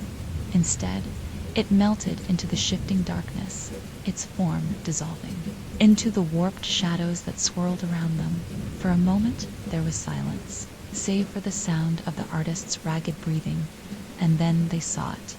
The reflection, it stood ahead of them, waiting its form unnervingly still in the chaos of the shadow world. Unlike the fractured and incomplete figures they had encountered, the reflection was sharp and whole, an unbroken mirror image of the artist. Its expression was unreadable, a blend of calm and something deeper, something hungrier. The artist rose, shakily to their feet, every instinct screaming to turn and run. But they couldn't, its presence as magnetic as the mirror itself. "You've come so far," it said, its voice soft but resonant, echoing in the endless void. "I've been waiting for you." The artist took a hesitant step forward, their hands clenching into fists. "Why?" Their voice cracked, raw with exhaustion and fear. "Why me? What do you want from me?" The reflection tilted its head, a faint smile tugging at the corners of its lips. "I want what you want. Isn't that what this is all about?" It gestured to the darkness around them, the fractured memories and distorted shapes that shifted in the distance. "You've seen what's inside here. You've seen what you could have been." The artist's chest tightened as flashes of the alternate lives they had glimpsed returned to them. The gallery, the laughter, the happiness that had seemed so far out of reach. "They're yours," the reflection said, stepping closer. Its movements were slow, deliberate, as though it were savoring the moment. "All of them, every choice you didn't make, every life you could have lived, it's waiting for you here. All you have to do is stay." The artist's heart pounded. As the reflection raised its hand, gesturing toward the shifting darkness behind it, the air shimmered, and new visions came into focus, scenes of a life so perfect it made their chest ache. They saw themselves painting in a sunlit studio, their hands steady and sure. They saw a version of themselves surrounded by friends and family, the weight of loneliness and regret erased from their face. They saw peace, happiness, everything they had ever wanted. But something about the reflection's smile sent a chill through them. It was too perfect, too knowing, as though it had been rehearsing this moment for eternity. "And if I leave?" the artist asked, their voice trembling. The reflection's smile faltered, its eyes darkening. "If you leave, you lose it all. You return to your life as it is broken, imperfect, empty. You've felt the weight of it already. Do you really think you can carry it again?" The artist hesitated, their gaze shifting between the reflection and the swirling void behind it. The temptation was overwhelming. To live a life free of regret, free of pain, it was everything they had ever dreamed of. But as they stared into the reflection's dark eyes, something inside them stirred. It wasn't just longing that tied them to the mirror, it was guilt. The shadow of every decision they had run from, every path they had abandoned. The reflection offered escape, but it also meant surrendering to the illusion, to a life that wasn't truly theirs. The artist stepped closer, their fists trembling at their sides. "If I stay," they asked, "what happens to me, the real me?" The reflection's smile grew sharper, colder. "There is no real you," it said, "only the you that chooses. Stay and you become what you were always meant to be, perfect, whole." The artist's breath caught in their throat. The reflection's words were honeyed, but the weight of them was suffocating. They glanced down at their hands, still faintly stained with the black soot of the mirror's touch, and realized that they had already made their choice. With a sudden, desperate motion, they reached for the mirror shard they had tucked into their pocket before entering the void. The reflection's eyes widened, and its calm demeanor cracked for the first time. "What are you doing?" it demanded, its voice sharp and unsteady. The artist's hand tightened around the shard, its jagged edge biting into their palm. "I'm taking my life back." They hurled the shard at the reflection with all their strength. The moment it struck the glassy surface, the mirror world erupted in chaos. The ground beneath them shuddered violently, the walls of the distorted mansion collapsing into the void. The reflection screamed, its form shattering like glass as the mirror's hold fractured. Shadows writhed and dissolved around them, and the void itself began to collapse inward. The artist felt the pull of the darkness, but they forced themselves to move, running toward the faint, flickering light that marked the boundary of the real world. As they crossed the threshold, the mirror shattered behind them, its surface exploding outward in a cascade of sharp, glittering fragments. The studio fell silent, the air heavy with finality. The artist stared at the remains of the mirror, their chest heaving. The reflection was gone, the void was gone, and though the weight of their regret remained, it was lighter now, no longer tangled in the web of the mirror's lies. The studio was deathly quiet in the aftermath. The artist remained on the floor, their knees scraped and raw from the shattered fragments of the mirror scattered around them. The air felt heavy, as if the house itself were holding its breath, waiting for some final signal that the battle was truly over. The mirror was gone. Its frame lay twisted and broken, the ornate carvings splintered like fragile bone. The pieces of its surface glittered faintly in the dim light, their edges sharp enough to cut, yet somehow duller than they should have been. At them, half expecting to see the reflection staring back. But the shards held no images, no shadows, just a cold, lifeless blackness. They tried to catch their breath, their chest heaving as the adrenaline began to ebb. Their hands were trembling, stained with a mixture of soot and blood where the shard had cut into their palm. The reflection's voice still echoed faintly in their mind, its honeyed tones laced with desperation. "You cannot win without losing something." The artist felt the truth of those words more deeply than ever. The mirror was destroyed, and its pull on them had been severed, but the weight of what they had faced still clung to them like a shadow. The visions, the choices they had seen, it wasn't as simple as leaving them behind. They would carry the memory of those lives forever, the regret like an ache they could never fully shake. They staggered to their feet, their body protesting every movement. The studio felt colder now, emptier, as though something vital had been stripped away with the destruction of the mirror. And yet, there was a stillness in the air that hadn't been there before, a silence that felt almost ... almost as. The artist made their way out of the room. They heard it, a faint whisper, so soft it could have been imagined. They froze, their hand gripping the doorframe for support. The sound was distant, barely more than a sigh, but it carried the same cadence as the whispers that had haunted them since their arrival. They turned back to the shattered mirror, their eyes scanning the broken shards. One of the pieces caught their attention, a fragment no larger than their palm, lying half buried in the debris.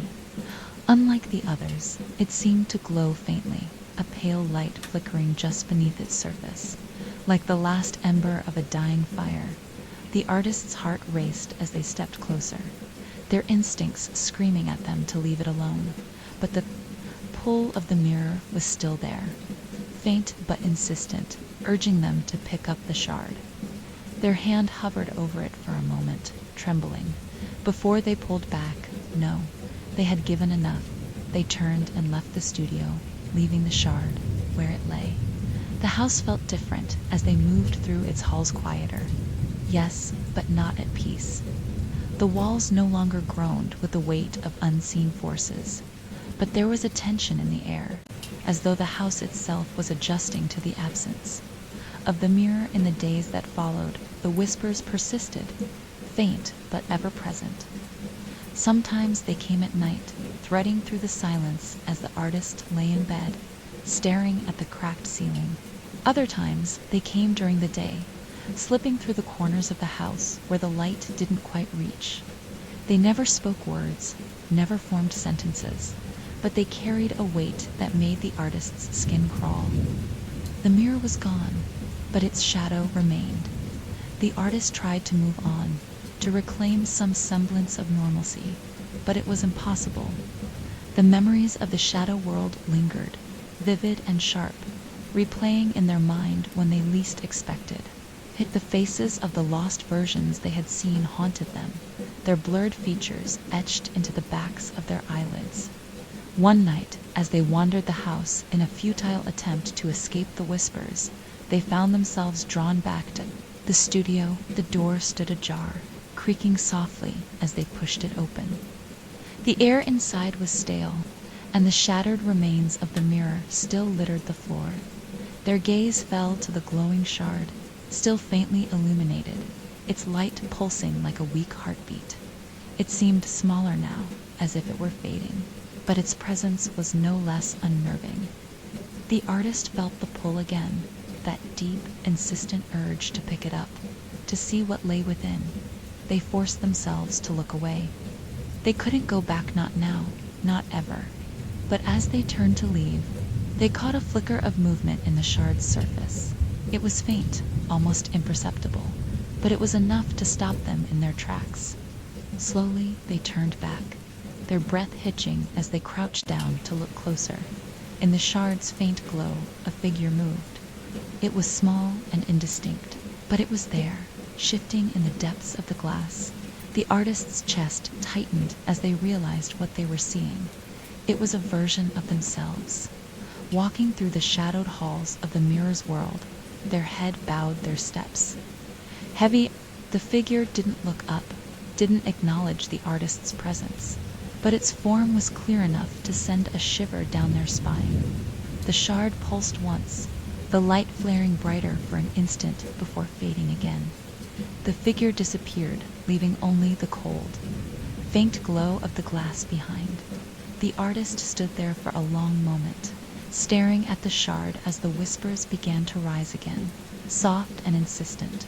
They turned and walked away, leaving the studio behind, but as they closed the door, they couldn't shake the feeling that the mirror's story wasn't over. Somewhere, deep within the house, the faint glow of the shard continued to pulse. The days after the mirror's destruction bled together in an indistinct haze. Time passed, but the artist moved through it as if untethered, caught in the gravity of everything they had seen. The house was quiet, now not silent, not truly. It was a heavy, expectant quiet, one that pressed against their chest and reminded them with every breath that some things had not been resolved. The whispers still lingered, faint and fleeting, threading through the air when they least expected them. Sometimes they came from behind a closed door or whispered through a crack in the wall. Other times they drifted up from the studio, pulling at the edges of their resolve. They refused to step foot in that room again. But the whispers weren't the worst of it. The worst were the dreams. Each night, they relived fragments of what they had seen in the mirror's world. The warped halls, the flickering shadows, the faces of lives they could have lived. Sometimes they were back in the gallery, surrounded by blurred admirers praising works they had never painted. Other times, they found themselves in the park, laughing with someone whose face they still couldn't see. These dreams weren't nightmares, not entirely, but they left a hollow ache in their chest that lingered long after they woke. And then there were the darker dreams, the ones they didn't speak of, even to themselves. The ones where they stood before the shadow version of themselves, its blurred face accusing, its voice laced with venom.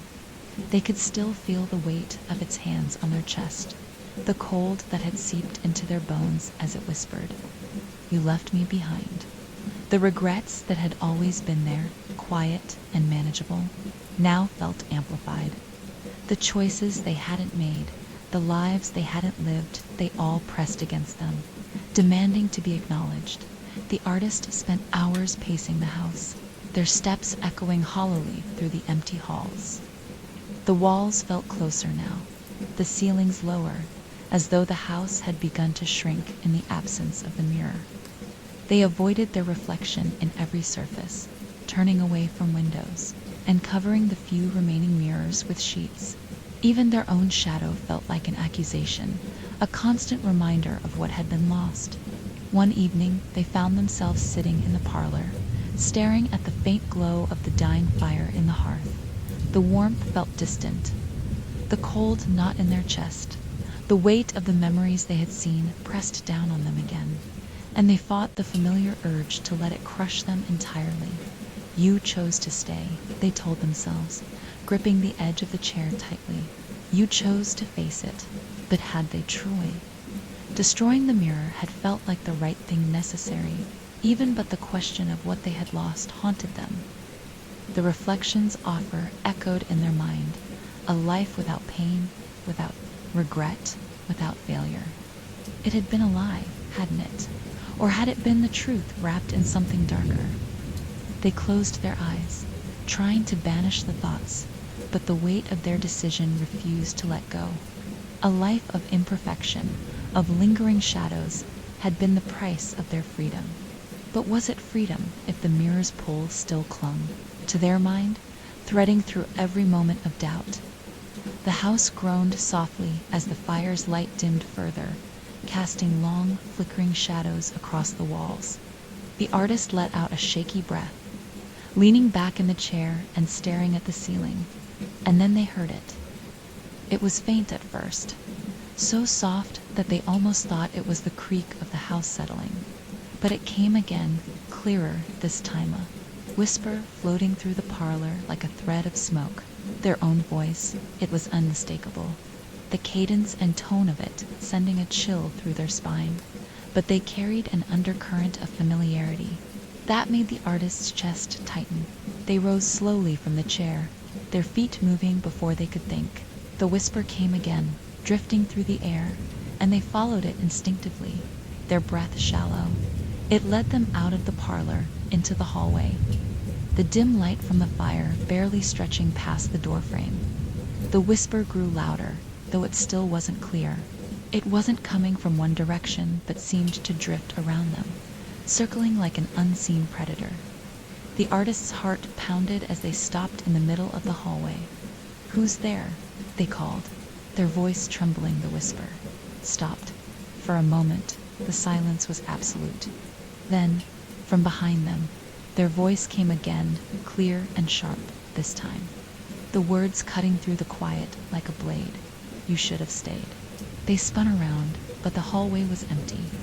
Only the faint outline of their shadow stretched across the floor, flickering with the dying light of the fire.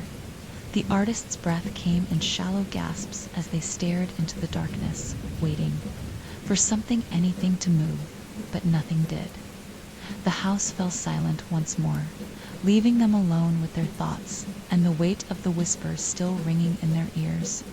The artist tried to ignore the faint whispers that still clung to the edges of their mind, but the house itself made forgetting impossible. It felt heavier now, as though its bones had absorbed some trace of the mirror's presence even after its destruction. The whispers weren't constant, but they came often enough to keep the artist on edge, drifting through the halls at unexpected moments and fading just as quickly. They kept away from the studio as much as possible, though its pull was undeniable. Every so often they would catch themselves standing at the threshold, staring at the door, their hand hovering over the handle, but they never crossed it. Whatever lay within, whatever was left of the mirror, was better left untouched. It wasn't until they began searching the house again, desperate for any distraction, that they found the journals they had taken from the hidden room behind the studio. They had set them aside during the height of their obsession with the mirror. But now, as the quiet pressed down on them, they felt compelled to return to the words of those who had come before. The journals were fragile, their pages brittle with age, but they carried the weight of centuries. The handwriting shifted from entry to entry, but the stories were eerily similar. Each one described the mirror in painstaking detail, its ornate frame, its impossibly dark surface, the way it seemed to devour light. One entry, dated over 100 years ago, spoke of a family torn apart by the mirror's influence. A mother had become consumed by it, staring into its depths for hours on end, claiming to see the children she had lost years before.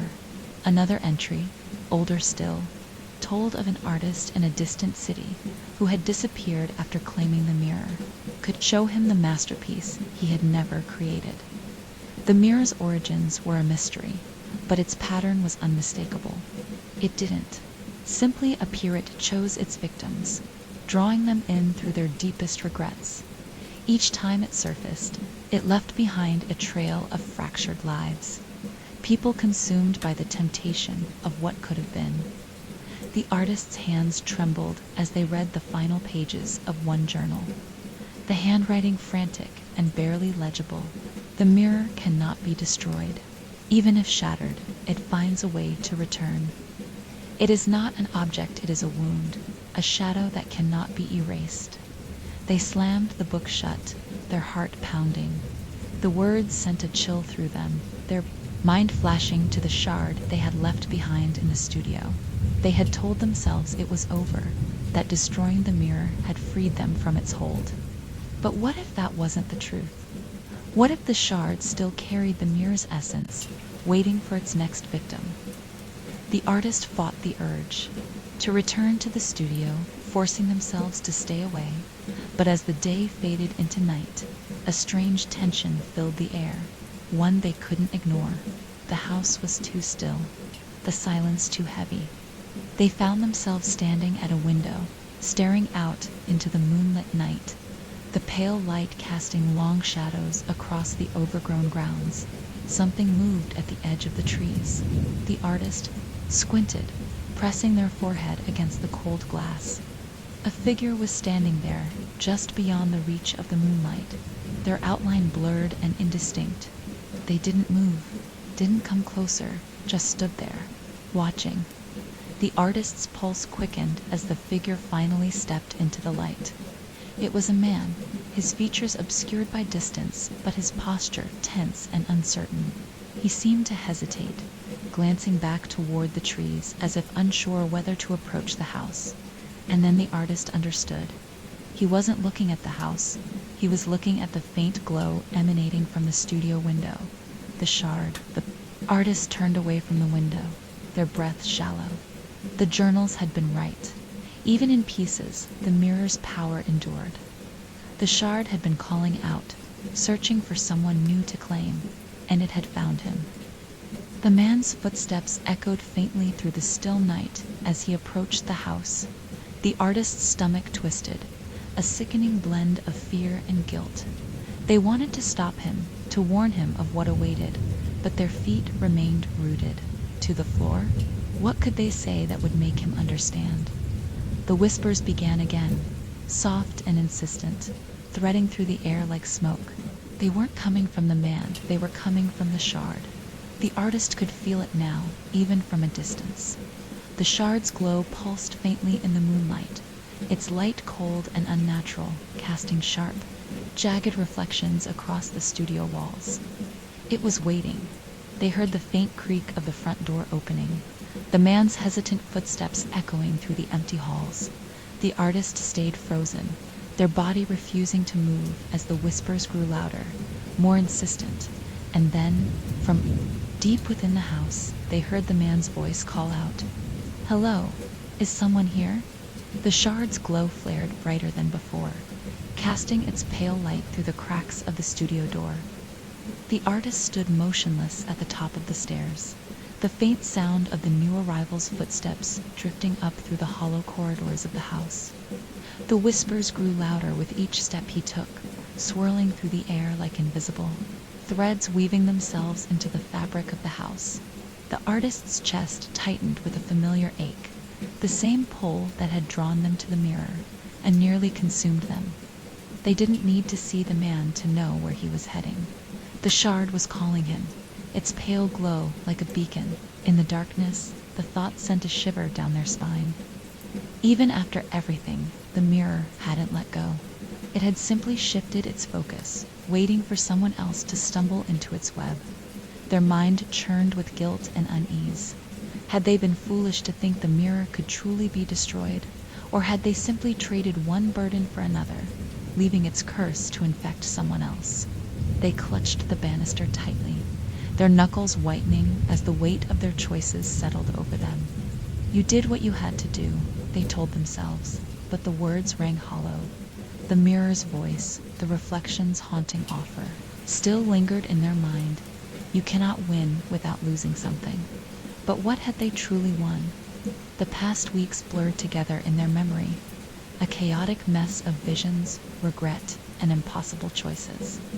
The life the mirror had offered, them perfect, whole, and free of pain, was an illusion, but it had been seductive nonetheless. And now, without the mirror's pull anchoring them, their regrets felt sharper, louder, as though the mirror's absence had stripped them raw. They thought of their father, his disapproving words cutting deeper than they cared to admit. They thought of the friendships they had pushed away, the opportunities they had let slip through their fingers, all in pursuit of a life they weren't even sure they wanted anymore. Confronting those regrets hadn't freed them. It had left them standing in the wreckage, staring at the shards of a broken life and wondering what came next. The floor creaked below, a faint, hesitant sound that sent a jolt through their chest. The man was moving closer to the studio now, his footsteps echoing faintly against the silence. The artist could picture him clearly, the uncertain expression, the faint hope mixed with dread as he followed the whispers that only he could hear. They closed their eyes, pressing a hand to their forehead. It wasn't fair. The man didn't know what he was walking into. He didn't understand the price the mirror would demand or the things it would show him. But the artists couldn't bring themselves to intervene. The mirror had taken too much. Already they sank to the floor, their back against the wall, and let out a long, shaky breath. The house seemed to exhale with them, its heavy silence pressing against their ears. Time slipped away as they sat there, their thoughts spiraling into the same dark places they had been trying to escape since they'd first touched the mirror. What if they had stayed? What if they had taken the reflection's offer, stepped into the mirror, and left this broken, imperfect life behind? Would they have found peace, or would it have been another prison, just as suffocating as the one they had left behind? Whispers quieted, and for a brief, fleeting moment, the house was still. Then they heard it, a faint, echoing sound that sent a chill down their spine. It wasn't the man's footsteps or the creak of the floorboards. It wasn't even the whispers that had plagued the house since the mirror's destruction. It was their own voice, soft and distant. It drifted through the air, carrying a strange, mournful quality that made their chest tighten. The words were indistinct at first, but as they strained to listen, they began to take shape.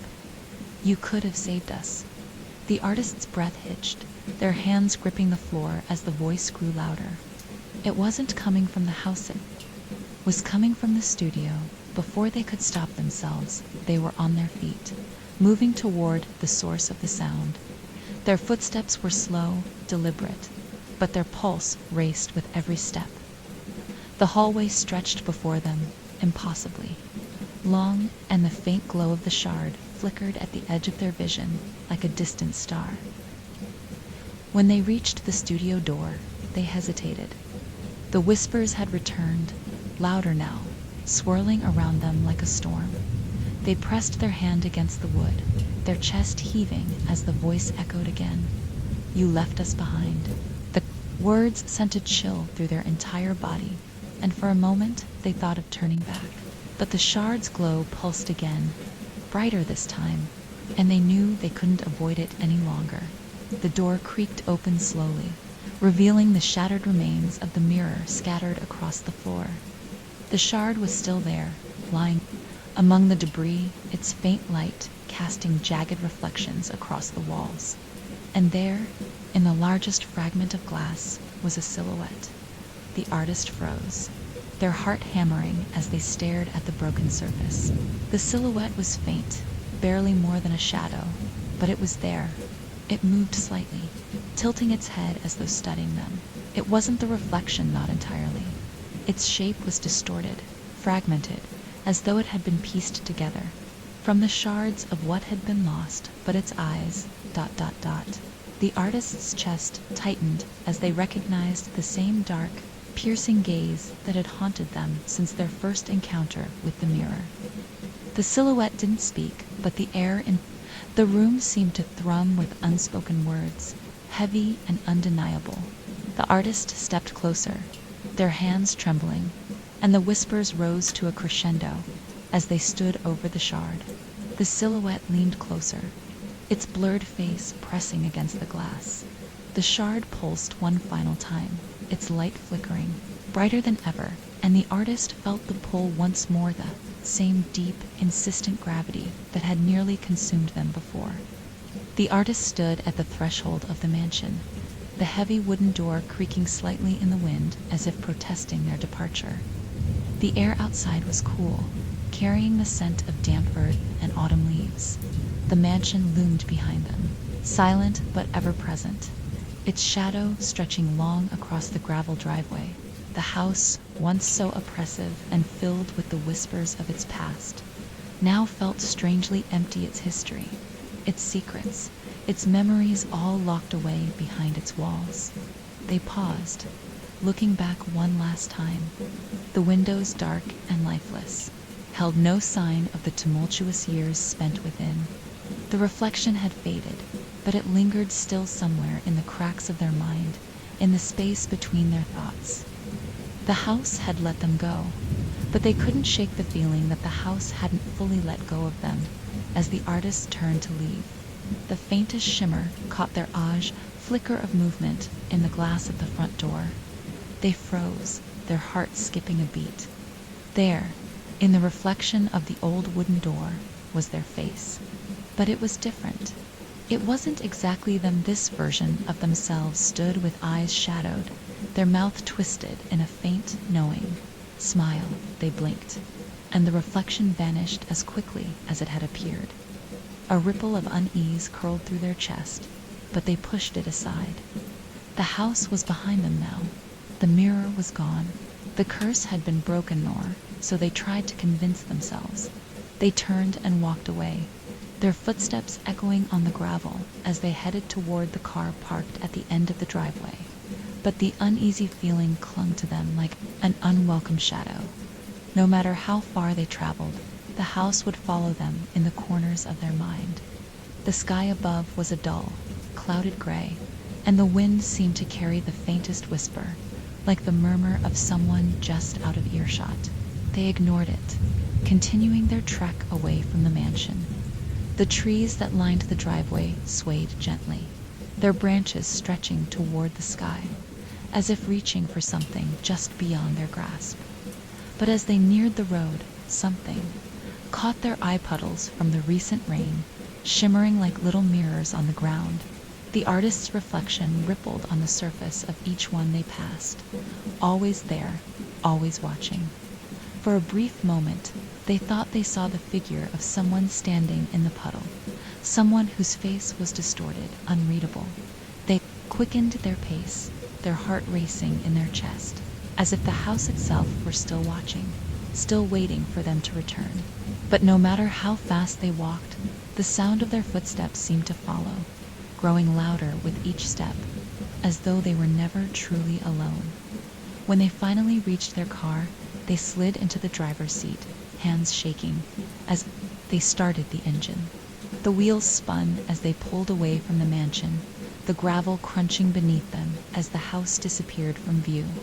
The haunting whispers faded, but the feeling of being watched remained, like an echo that refused to die. That city skyline ahead looked welcoming, a bright contrast to the dull emptiness of the mansion behind them. But as they looked into the rearview mirror, the reflection seemed ... different. For just a split second, their own eyes stared back at them, darkened with something that wasn't quite theirs. The reflection remained, staring intently, as if it wanted to say something, but couldn't. The artist blinked and looked away. The reflection was gone, and yet the feeling of it dove them lingered. Just out of sight, they drove in silence for what felt like hours, the weight of their decision pressing on their chest. Had they really escaped, or had they simply found a new way to run, leaving behind pieces of themselves in the darkened corners of that house? The thought gnawed at them, digging deeper with every mile that passed, until they weren't sure where the road ended and their own thoughts began. As they neared the city, a faint tremor of fear ran through them. A voice, just a whisper, faint but undeniable, called to them from the back of their mind. You left something behind. You'll never truly escape. They shook their head, trying to dismiss the thought, but it clung to them like a shadow, a reflection they couldn't outrun. Later, as they sat alone in their new home, they glanced at the window, watching the light fade outside. The air felt thick, as though the house itself was holding its breath, waiting. It was quiet, but the silence felt heavy. A shadow moved outside, darting past the window. For a brief moment, the artist thought they saw a figure, a silhouette watching from the other side of the glass. They didn't turn away. They couldn't. The mirror had never forgotten them. It knew them in ways they couldn't even begin to understand. And as much as they tried to escape, a part of them would always be reflected in its depths, a part that would never truly be free. The artists closed their eyes, the world spinning as they faced the truth of it. The past wasn't something that could be left behind. It was something that always found its way back. The mirror never forgets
Evelyn Ward stood at the edge of the Fisher Grand Concert Hall's crumbling steps, staring up at its imposing facade.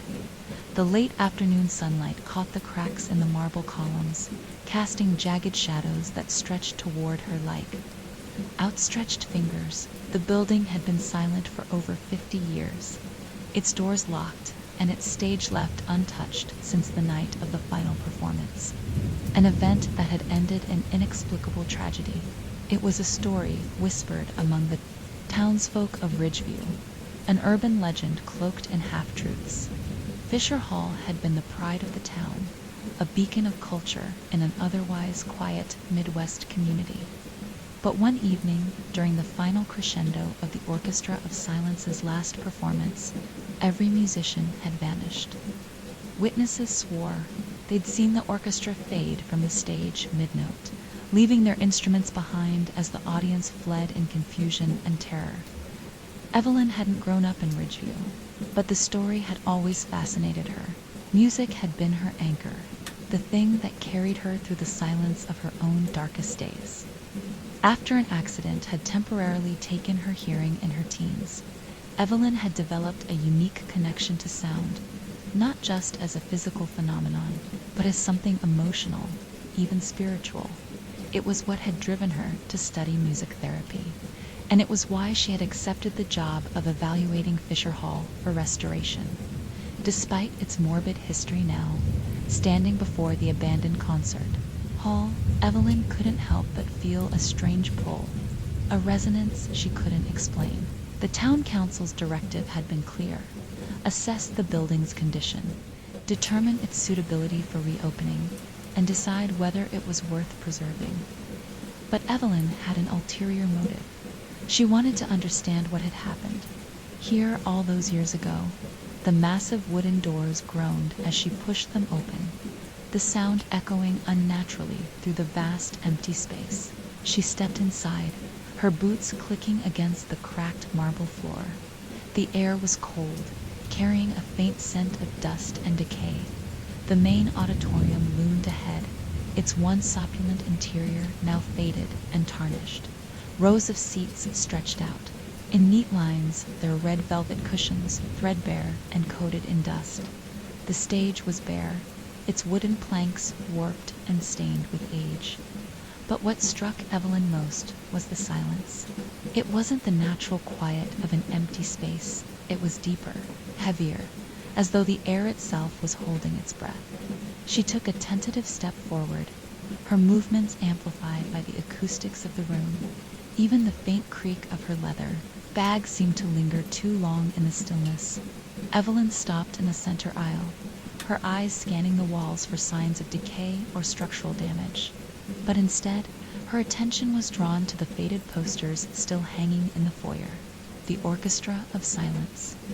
The posters read, their bold lettering accompanied by a black and white photograph of the ensemble. Their faces were solemn, their expressions focused, as if they had known the gravity of what they were about to perform. Evelyn's fingers brushed over the edge of one poster, her mind racing. She had read about their final piece, The Silent Requiem, an experimental composition that Victor Harlow, the orchestra's enigmatic conductor, had claimed would redefine the boundaries of music. But whatever Harlow had intended, it had ended with the orchestra's disappearance and the hall's closure. A faint sound broke the silence, and Evelyn froze. It was soft, almost imperceptible, a single note, like a string plucked gently in the distance. She turned sharply, her heart pounding, but the auditorium was empty. Shaking her head, she brushed it off as her imagination. The hall's acoustics were strange, amplifying even the faintest sounds. It was easy to hear something that wasn't really there. Evelyn made her way backstage, stepping carefully over debris and fallen beams. The once grand rehearsal rooms were now in ruins, their walls peeling and their mirrors shattered. But at the end of the hallway, she found something intact. Inside, the room was dark, illuminated only by the faint light streaming in through a cracked window. The recording equipment was ancient, covered in layers of dust, but still recognizable. Reels of tape were stacked haphazardly on a nearby table, their labels faded but legible. Evelyn picked one up, her eyes narrowing as she read the label. Requiem Final Performance. Her pulse quickened. Could this be the recording of the night the orchestra disappeared? She couldn't believe it had been left here, untouched, for all these years. Carefully, she slipped the tape into her bag, along with a few others that looked similarly labeled. She would analyze them later in the controlled environment of her apartment. For now, she had seen enough as Evelyn made her way back through the auditorium. The faint note she had heard earlier seemed to return, lingering just at the edge of her perception. It wasn't a sound she could pinpoint, it was more like a vibration, a resonance that seemed to emanate from the very walls. Her eyes darted around the room, but nothing had changed. The seats were empty, the stage silent. She shook her head and pushed open the heavy doors, stepping out into the fading sunlight. As the doors closed behind her, the oppressive silence lifted slightly, replaced by the mundane sounds of the outside. World cars in the distance, the faint rustle of leaves in the breeze, but the vibration lingered in her chest, subtle but insistent, as if the hall had left its mark on her. That night, Evelyn sat in her small apartment, the reel-to-reel player she'd borrowed from the university, sitting on her coffee table. She had spent the afternoon researching the tapes, ensuring they could be played without damaging them. Now, as she slid the first reel onto the player and pressed play, she felt a mix of anticipation and unease. The music began softly, the sound crackling slightly with age but still clear. It was hauntingly beautiful, a melody that seemed to swell and recede like a tide. Evelyn closed her eyes, letting the music wash over her. But as the piece progressed, she began to hear something beneath the melody. Faint whispers, so quiet she almost didn't notice them. She leaned closer, adjusting the volume. The whispers were fragmented, layered beneath the music, like an undercurrent. ... help us ... One voice murmured. Evelyn's eyes snapped open. She replayed the section, turning the volume up further. The whispers were clearer now, though still faint. ... Don't let it play. ... Another voice said. Her heart raced. She paused the tape, staring at the machine as if it had come alive. The room felt colder, the shadows longer. For a moment, she thought she heard the faint sound of footsteps, but when she turned, the apartment was empty. She pressed play again, unable to resist. The pull of the music. The whispers grew louder, layering over one another, their fragmented phrases overlapping. They were pleading, desperate, but one stood out among the rest. ... Find us ... The sound sent a chill down Evelyn's spine. She stopped the tape, her hands trembling. The room was silent again, but the whispers lingered in her mind, replaying themselves over and over. She didn't sleep that night. The faint vibration she had felt in the concert hall had followed her home, and now it thrummed in her chest like a second heartbeat. Evelyn sat at her desk the following morning, her hands cradling a steaming cup of coffee, though she hadn't taken a sip. Her eyes were locked on the reel-to-reel player on her coffee table, where the tape from the night before remained threaded, its faint whispers still etched into her mind. She hadn't slept. The music had followed her, haunting her in the spaces between thoughts, its melody intertwining with the desperate whispers. She kept replaying the words over and over. Find us. What did it mean? Who was us? The logical part of her mind insisted it was a hoax. Someone could have layered subliminal sounds into the recording decades ago, a prank designed to feed the myth of the orchestra of silence. But there was something about the desperation in those voices, the raw emotion behind the pleas, that felt disturbingly real. Evelyn reached for her laptop, opening a folder where she had saved scanned images of articles about the Fisher Grand concert hall. She had been collecting them since she accepted the job, but she hadn't had time to read through everything. Now she scrolled through the headlines, her eyes scanning for clues. Final performance ends in mystery. Orchestra disappears without a trace. Victor Harlow's ambitions, a genius or a madman, the silent requiem, music that transcends the known. Evelyn clicked on the last article, her pulse quickening. The piece was an interview with Victor Harlow himself, published just weeks before the ill-fated performance. Music is not merely sound, Harlow had said, his gaze described as intense by the interviewer. It is a gateway, a conduit, to something far greater than ourselves. The silent requiem is not just a composition, it is an experiment, an attempt to tap into the universal resonance that binds all things. Evelyn frowned, rereading the quote, universal resonance. What did he mean by that? The article went on to describe Harlow's obsession with sound frequencies and their effects on the human psyche. He believed certain combinations of tones could alter consciousness, even open doorways to other states of being. The silent requiem was meant to be the culmination of his life's work. Evelyn leaned back in her chair, her mind racing. Could Harlow's experiment have worked? And if it had, what had it done to the orchestra? Her phone buzzed on the desk, breaking her train of thought. It was a message from the Restoration Committee, reminding her to file her preliminary report. On Fisher Hall, by the end of the week, Evelyn sighed, setting the phone down. She couldn't focus on paperwork right now. There was something much larger at play here, something she couldn't ignore. That afternoon, Evelyn returned to the Fisher Grand Concert Hall. The building loomed ahead of her, its weathered facade, casting long shadows across the overgrown courtyard.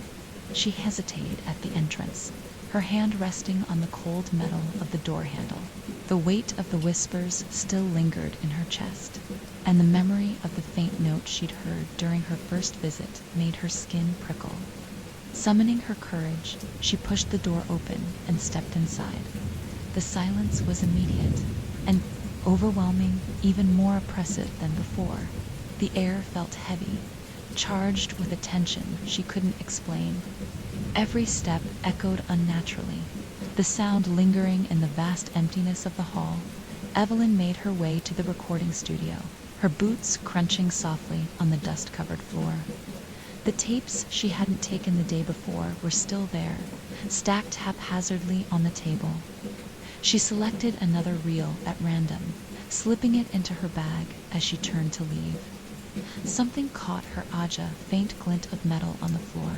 Near the corner of the room, curious, she walked over and crouched down. It was a conductor's baton. The wood was dark and polished, the handle adorned with a faint pattern that looked almost like musical notes. Evelyn picked it up, holding it carefully in her hands. The moment her fingers touched the baton, a strange sensation washed over her, a faint vibration, like the hum of a distant tuning fork, resonating through her body. She stood quickly, clutching the baton tightly. The air around her seemed to shift, the silence growing even deeper. She could almost hear something, a faint echo, a distant note that hovered just out of reach. Evelyn shoved the baton into her bag, her heart racing. She didn't know what was happening, but she needed to get out of the building.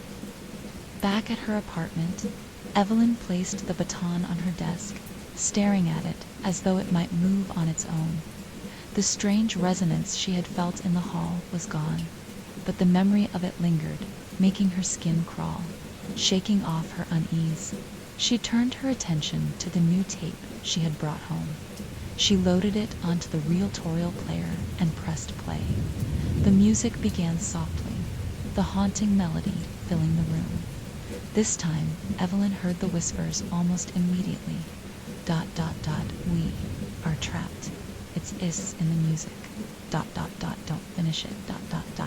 The voices sent a chill down her spine, but she forced herself to focus, jotting down the fragments she could understand. As she listened, the whispers grew louder, more urgent. ...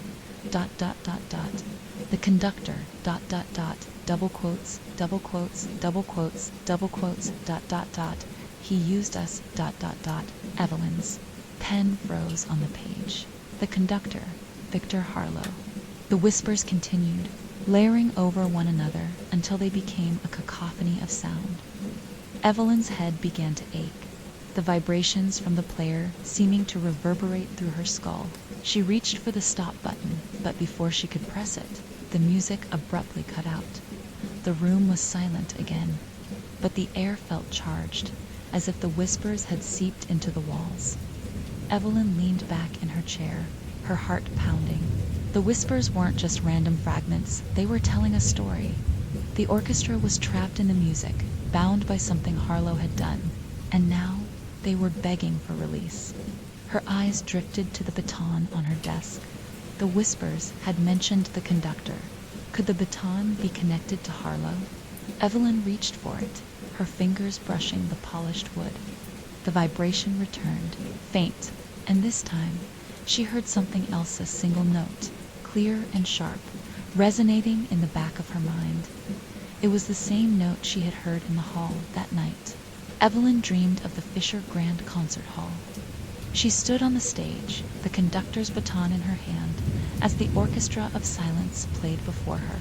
Their music was hauntingly beautiful, but their faces were hollow, their eyes dark voids that stared straight through her. The whispers surrounded her louder than ever, and as the music swelled to a crescendo, Evelyn felt herself being pulled forward as though the stage itself was alive. She woke with a gasp. The baton clutched in her hand. The whispers echoed faintly in her ears. Double quotes, ... Find us, ... Evelyn woke the next morning with a lingering heaviness in her chest, as if the echoes of her dream had followed her into the waking world. She sat up slowly, her eyes falling to the conductor's baton lying on the desk across the room. The polished wood seemed to glint faintly in the pale morning light, almost daring her to pick it up again.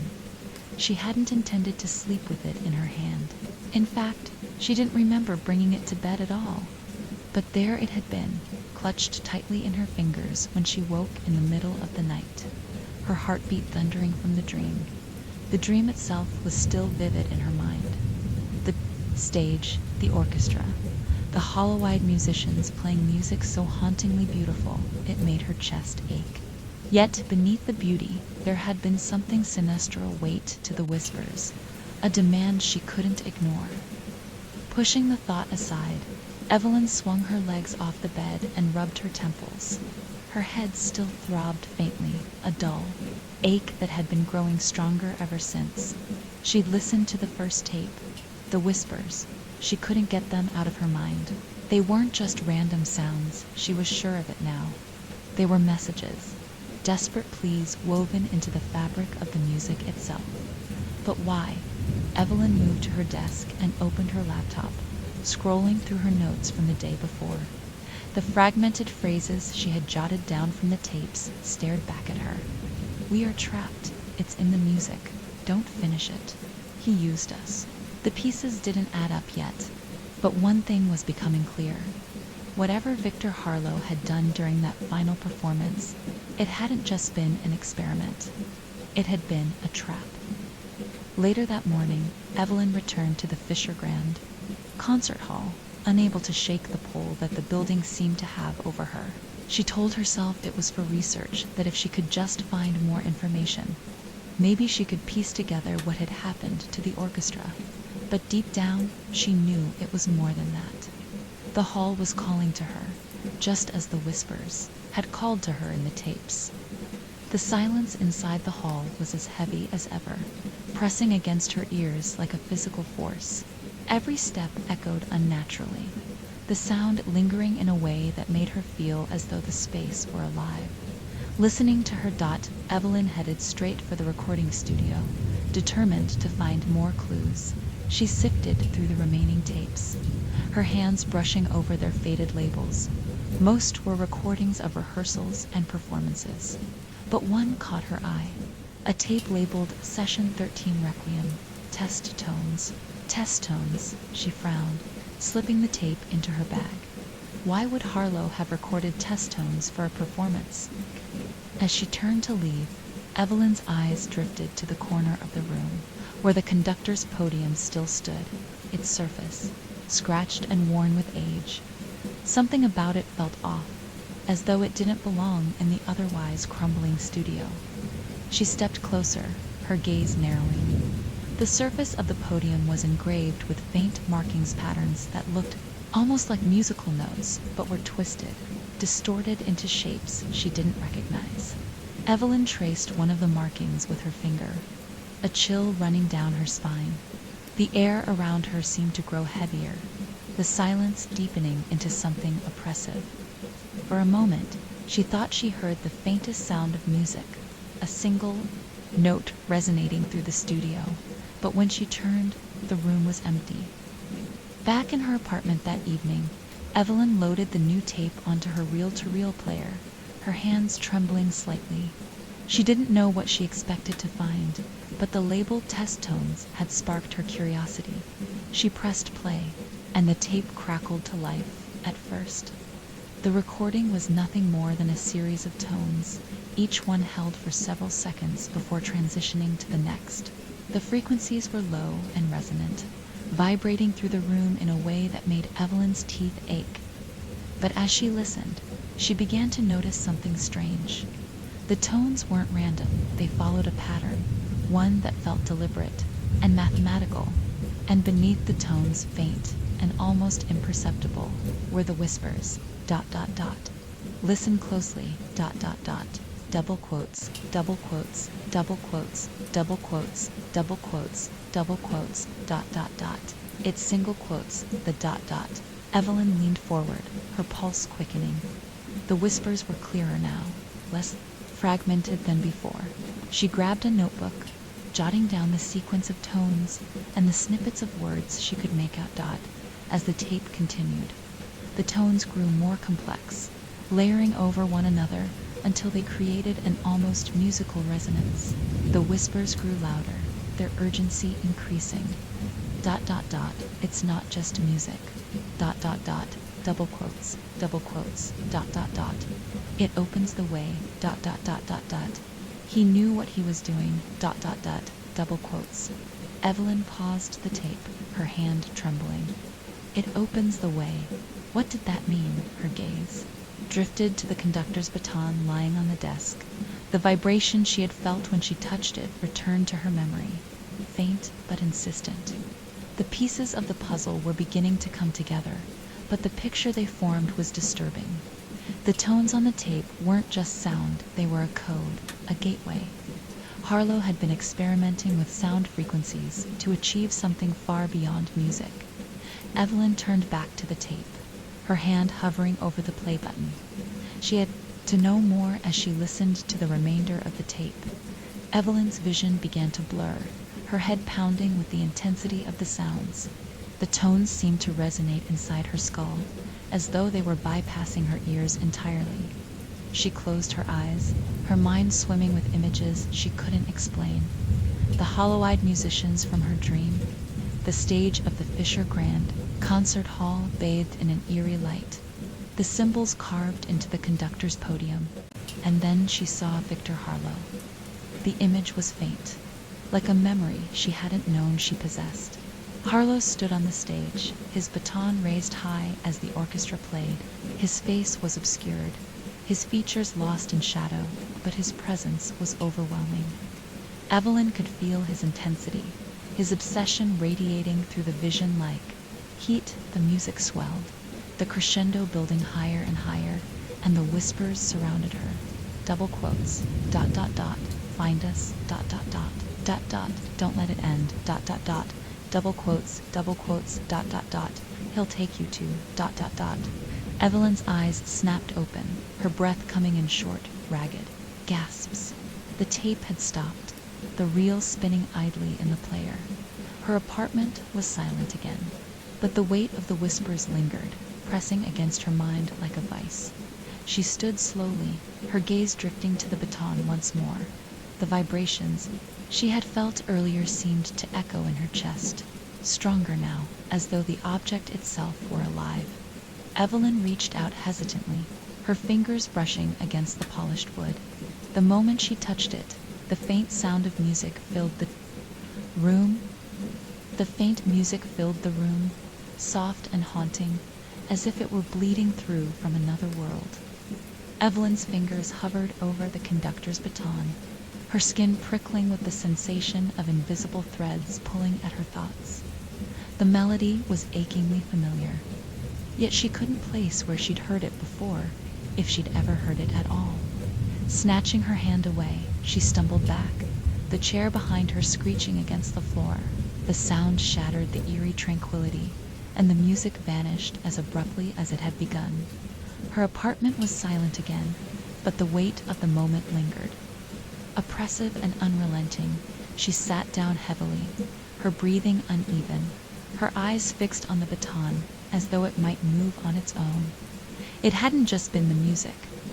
For a brief moment, she had felt something, a presence, pressing against the edges of her consciousness.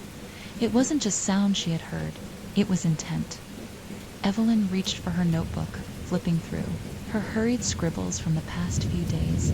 The whispers she'd transcribed stared back at her like fragments of a half-completed puzzle. Find us. It opens the way he used us.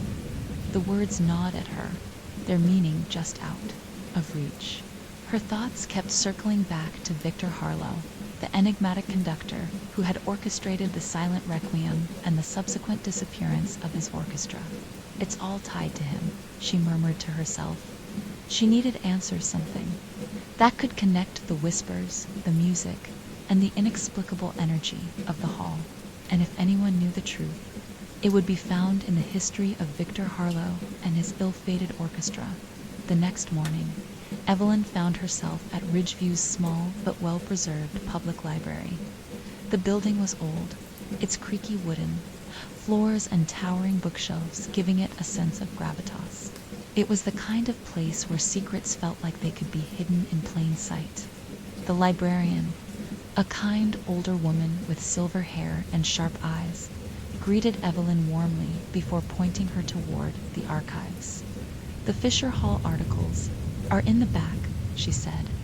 If you're looking for the juicy details, check the 1940s newspapers. That's when everything went ... strange. Evelyn thanked her and made her way to the archives, her stomach nodding with anticipation. She sifted through yellowed newspapers and brittle files, the faint smell of aged paper filling the air. The stories were as chilling as they were, fragmented. The night the music stopped. Witnesses speak out. Victor Harlow's vision, an obsession with the beyond. Fisher Hall, cursed or misunderstood. The accounts from the night of the silent requiem were inconsistent, filled with contradictions and gaps. Some audience members claimed the orchestra had simply vanished in a flash of light. Others described hearing whispers woven into the music, whispers that grew louder as the performance reached its crescendo. One detail, however, was consistent. The music had stopped abruptly, and the hall had been plunged into silence so complete it was described as unnatural. Evelyn's fingers brushed against a file labeled Harlow's Journal Excerpts, and her breath caught. Inside were handwritten pages from Victor Harlow himself, scrawled in dark ink that had faded with time. One passage stood out. Immediately, the silent requiem is not merely music, it is a door. The tones, the harmonics, they align perfectly with the resonance of the human spirit. Through it, we will transcend this plane and enter the next. We will achieve eternal harmony. Evelyn shivered, her hands tightening around the fragile page. Harlow hadn't just been experimenting with music. He had been trying to use it as a tool to manipulate reality itself. That night, Evelyn sat in her apartment, the journal excerpts spread out on the table before her. The more she read, the more uneasy she became. Harlow's obsession with transcendence had driven him to push the boundaries of what music could achieve. He believed that certain frequencies could align with the human soul, creating a bridge between worlds. But something had gone wrong. The final entry in the journal was frantic, the handwriting erratic.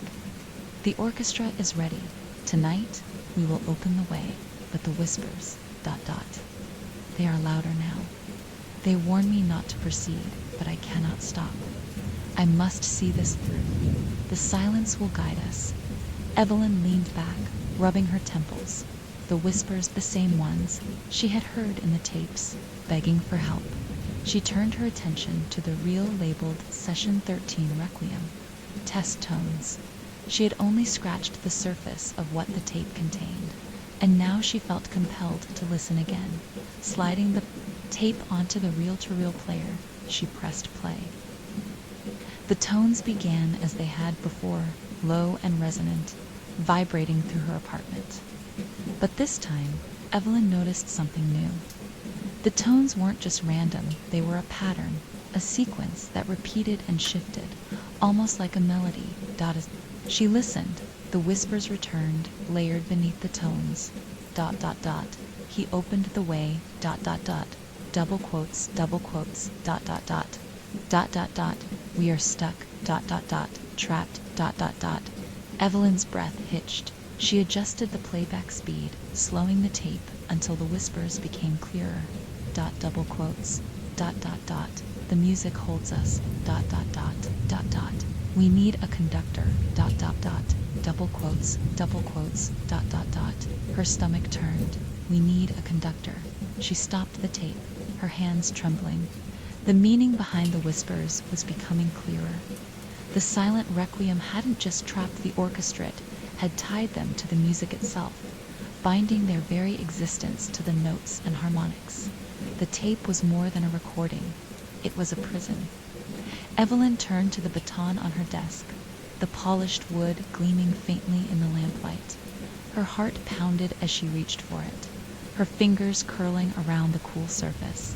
The vibration returned instantly, stronger than before, humming through her body like a living pulse. The faint sound of music filled her ears, not from the tape, but from the baton itself. And then she heard the whispers again, clearer than ever. Double quotes. ... Finish the requiem. ... Double quotes. ... Or take our place. ... Evelyn dropped the baton as if it had burned her, stumbling back. Her breath came in short, panicked gasps as she stared at the object. The choice was becoming clear. The orchestra wanted her to finish the silent requiem, to complete what Victor Harlow had started. But at what cost? Her gaze shifted to the journal, Harlow's words echoing in her mind. The tones aligned perfectly with the resonance of the human spirit. She was no longer sure if the whispers were begging for freedom or if they were luring her into the same trap that had claimed the orchestra. That night, Evelyn dreamed again. She was back on the stage of Fisher Grand Concert Hall, the conductor's baton in her hand. The orchestra sat before her, their faces obscured by shadow. Their instruments poised, the whispers swirled around her, urging her to raise the baton, to begin the music. But as the first note sounded, Evelyn felt a terrible pull, as though the music were drawing her soul from her body. She woke with a start, her chest heaving, the faint echo of the music still ringing in her ears. The whispers lingered. Finish it. Evelyn sat upright in bed, her heart pounding as the echoes of her dream faded. The room was dark and eerily silent, but the faint sensation of the music lingered in her chest like an aftershock. She rubbed her face, trying to steady her breathing. It wasn't just a dream. It felt like the orchestra had reached out to her again, pulling her deeper into their world. She could still feel the weight of the baton in her hand, the way the music seemed to resonate with her very being. As if it were alive, the whispers from the dream replayed in her mind, fragments of phrases overlapping. Double quotes. ... Finish it. ... Free us. ... Double quotes. Double quotes. ... She swung her legs over the edge of the bed, her feet touching the cold floor. Sleep was no longer an option. The pieces of the puzzle were starting to come together, but the picture they formed was terrifying. The orchestra wasn't just trapped, they were bound to the silent requiem, and now they needed her to finish it. Evelyn's gaze drifted to the baton on her desk, its polished surface gleaming faintly in the moonlight.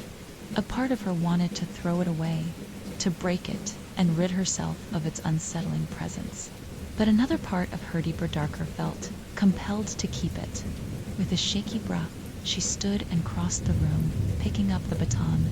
The vibration returned immediately, humming faintly through her fingers.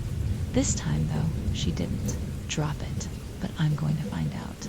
The next morning, Evelyn returned to the Fisher Grand Concert Hall. The building loomed ahead of her, its weathered facade shrouded in mist.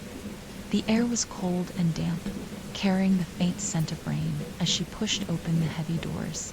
The oppressive silence of the hall wrapped around her like a shroud. Every step echoed unnaturally, the sound lingering too long in the cavernous space. Evelyn made her way to the main stage, her boots scuffing against the warped wooden floor. The auditorium was as empty as ever, but the air felt heavier, as if the space itself was holding its breath. She stepped onto the stage, the baton clutched tightly in her hand. The polished surface felt almost warm now, as though it had absorbed her tension. Evelyn's eyes scanned the room, searching for anything that might explain the strange energy she felt. Her gaze settled on the conductor's podium. At the center of the stage, the faint markings she had seen in the recording studio were etched into the surface of the podium as well, their twisted patterns resembling musical notes. Evelyn approached cautiously, her heart pounding. She traced one of the symbols with her fingertip, a chill running down her spine. As she did, a faint hum filled the air, so low it was almost imperceptible. "What is this?" she murmured. The hum grew louder, resonating through the stage. Evelyn stepped back, clutching the baton tightly. The air around her seemed to vibrate, and for a moment she thought she heard faint whispers, fragmented and indistinct, as if they were coming from deep within the walls. ... It begins with you ... The voice was soft but unmistakable, and Evelyn froze. She spun around, but the stage was empty. The auditorium seats were vacant. The shadows still, but the feeling of being watched was overwhelming. Pressing against her like a physical weight, her grip on the baton tightened. She didn't know what was happening, but she was certain of one thing: the hall wasn't empty. Evelyn spent the next several hours exploring the backstage area, determined to uncover more clues. The rehearsal rooms and dressing areas were in ruins, their mirrors shattered and their walls peeling. But as she wandered deeper into the building, she found a room that felt untouched by time. The door was heavy and ornate, its surface engraved with the same strange markings she had seen on the podium. It creaked loudly as she pushed it open, revealing a small, dimly lit space. The walls were lined with shelves filled with sheet music, journals, and recordings. At the center of the room was a piano, its keys yellowed with age but otherwise pristine. Evelyn's eyes were drawn to a leather-bound journal lying on the piano bench. She picked it up, her fingers brushing over the worn cover. The name Victor Harlow was embossed on the front in faded gold lettering. Her heart raced as she flipped through the pages. The journal was filled with Harlow's notes, his thoughts, scrawled in tight, frantic handwriting. One passage caught her attention immediately. The silent requiem must be completed. The harmonics are nearly perfect, but the final sequence eludes me. Without it, the way will remain incomplete, and we cannot transcend. The orchestra grows restless, but they do not understand this is more than music. This is immortality. Evelyn's stomach churned. Harlow hadn't just been conducting music. He had been trying to use sound to manipulate reality itself. She turned the page and found a sketch of the markings she had seen on the podium and the door. Beneath the sketch, Harlow had written, "The symbols are the key. They resonate with the soul's frequency, binding the performers to the music. Without a conductor, the cycle cannot begin again. But with the right hand to guide them, ... Evelyn's grip on the journal tightened. She didn't want to believe it, but the meaning was clear. The orchestra was bound to the silent requiem by these symbols, trapped in an endless loop. And Harlow had intended to complete the cycle, forcing the man himself into some kind of eternal existence. That night, Evelyn returned home with a journal and several pages of sheet music she had found in the room. The music was incomplete, but the notes felt wrong, dissonant, as though they weren't meant for human ears. She spread the papers out on her desk, her hands trembling as she studied the symbols and markings. The final sequence of the silent requiem was missing, and Evelyn couldn't decide whether that was a blessing or a curse. As she worked, the whispers returned, faint but insistent. ... You hold the key. ... Double quotes, ... Complete the music. ... Finish. It ... Evelyn's chest tightened. The whispers weren't just voices. She could feel their desperation, their need to be free. But she also felt the darkness lurking beneath their pleas, the sinister undercurrent that had been present from the beginning. She looked at the baton lying on the desk, its polished surface gleaming faintly in the lamplight. "No," she whispered, shaking her head. "I'm not going to do it."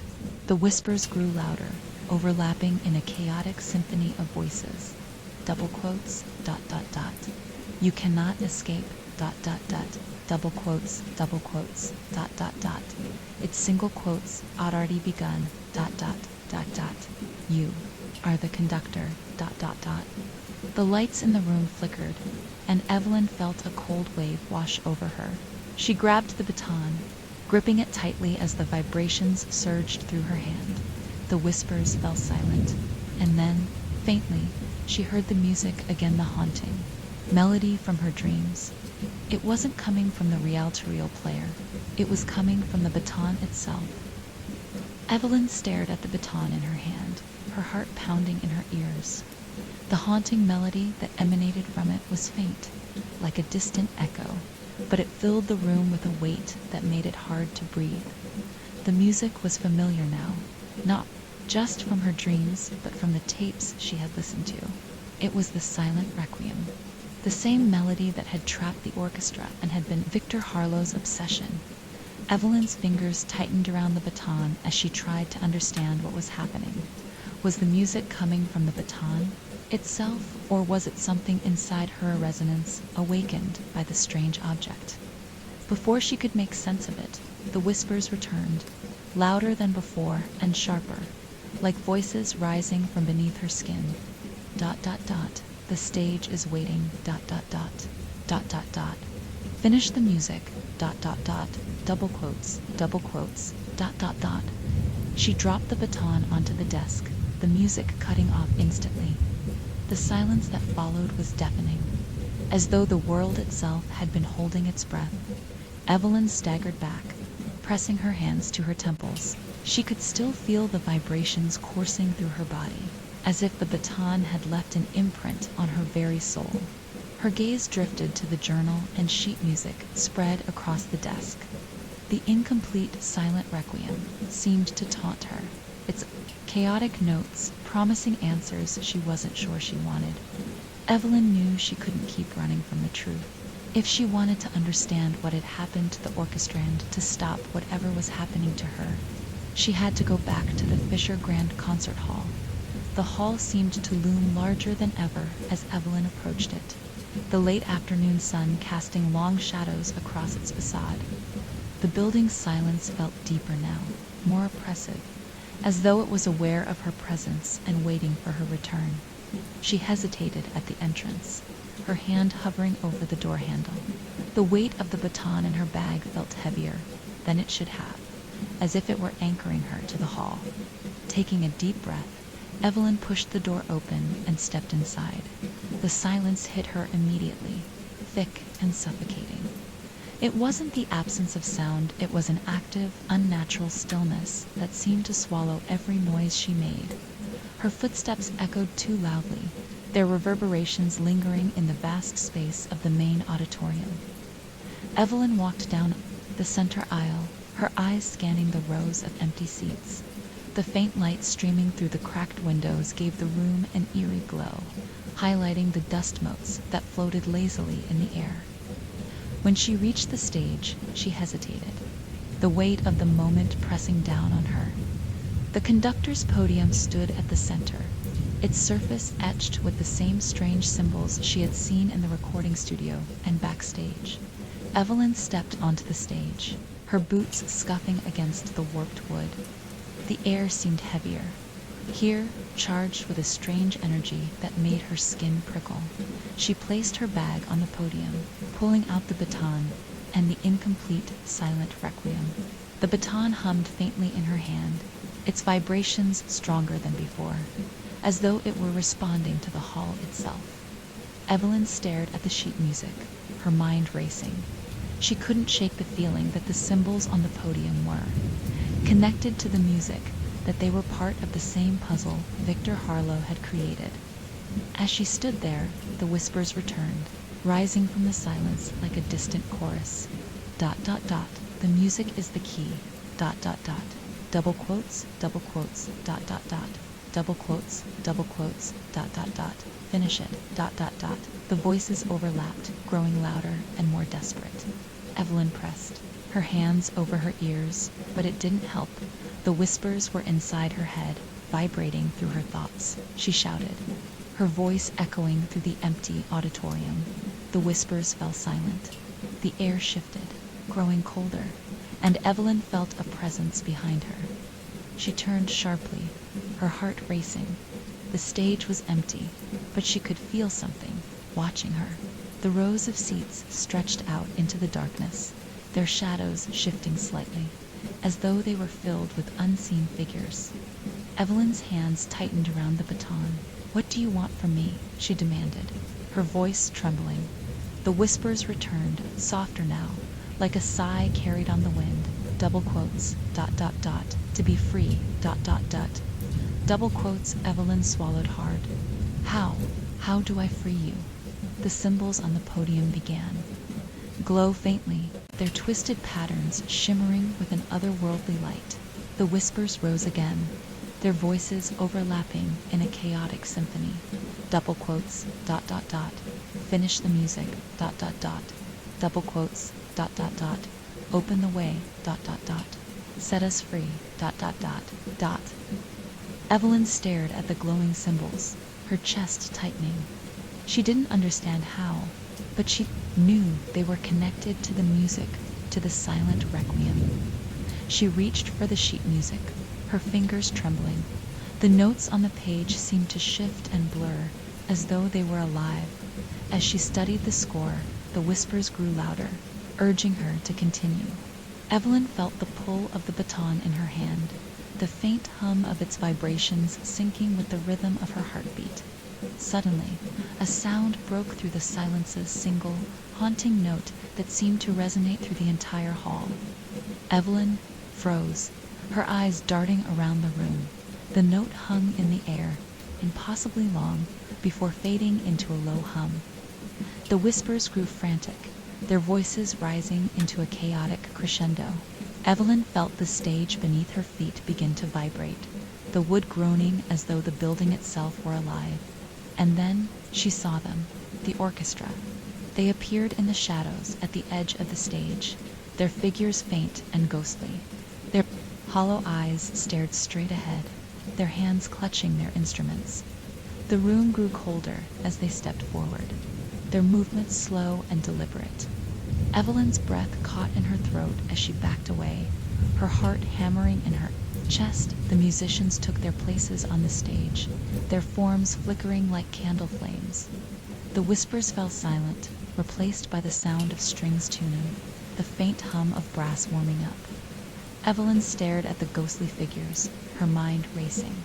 The orchestra wasn't just trapped, they were still waiting to perform. The conductor's podium began to glow, the symbols on its surface pulsing in time with the vibrations of the baton.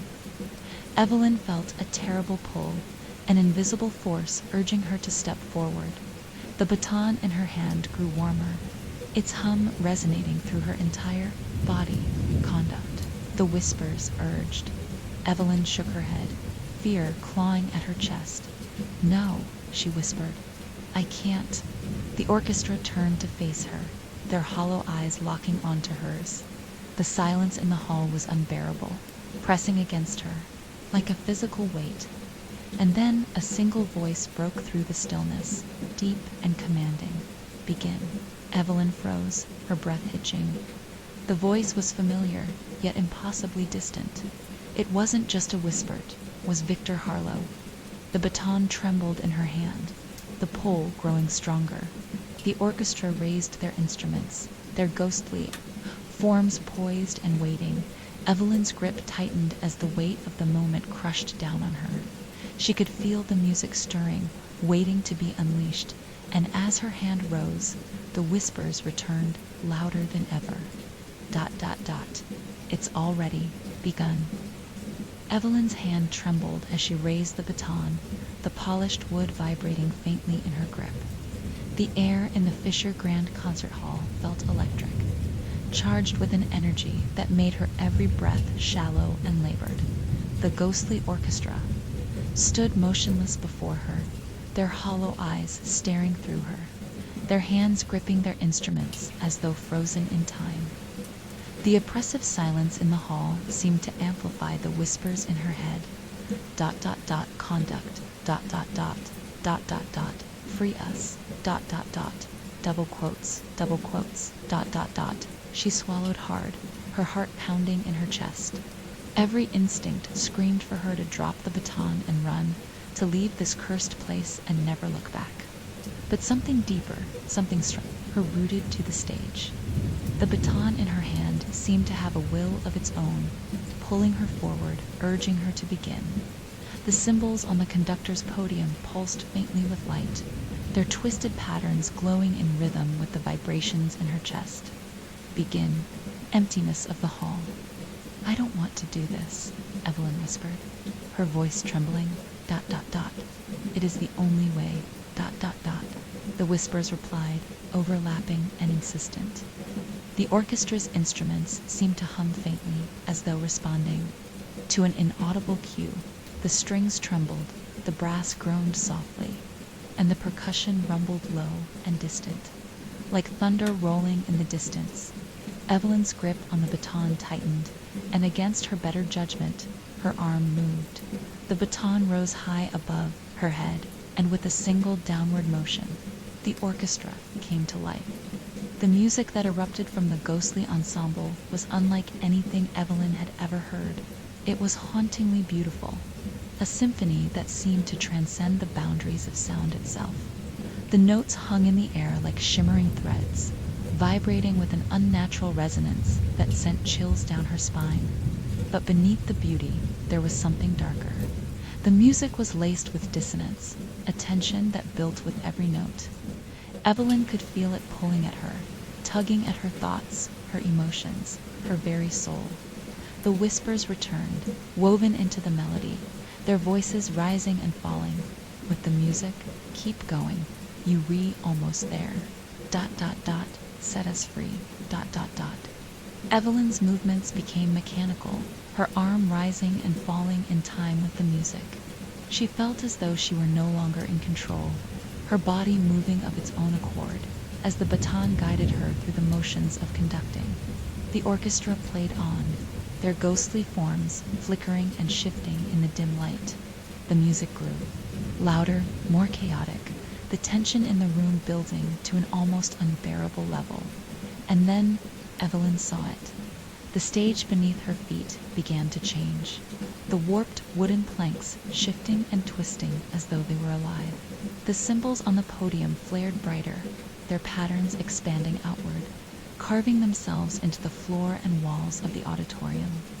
The music swelled, the crescendo building higher and higher. Evelyn's arm moved faster, the baton slicing through the air in sharp, precise motions. She could feel the energy in the room reaching its peak, the vibrations in her chest intensifying until it felt as though her heart might burst. A sudden, deafening silence filled the hall, cutting off the music in an instant. Evelyn froze, her arms still raised, the baton trembling in her grip. The orchestra lowered their instruments, their ghostly forms standing perfectly still.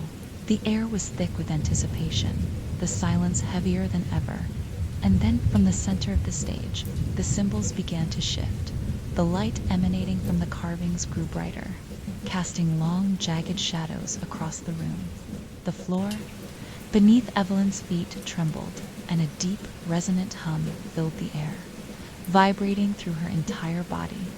The cymbals twisted and spiraled, their patterns converging into a single point at the center of the stage.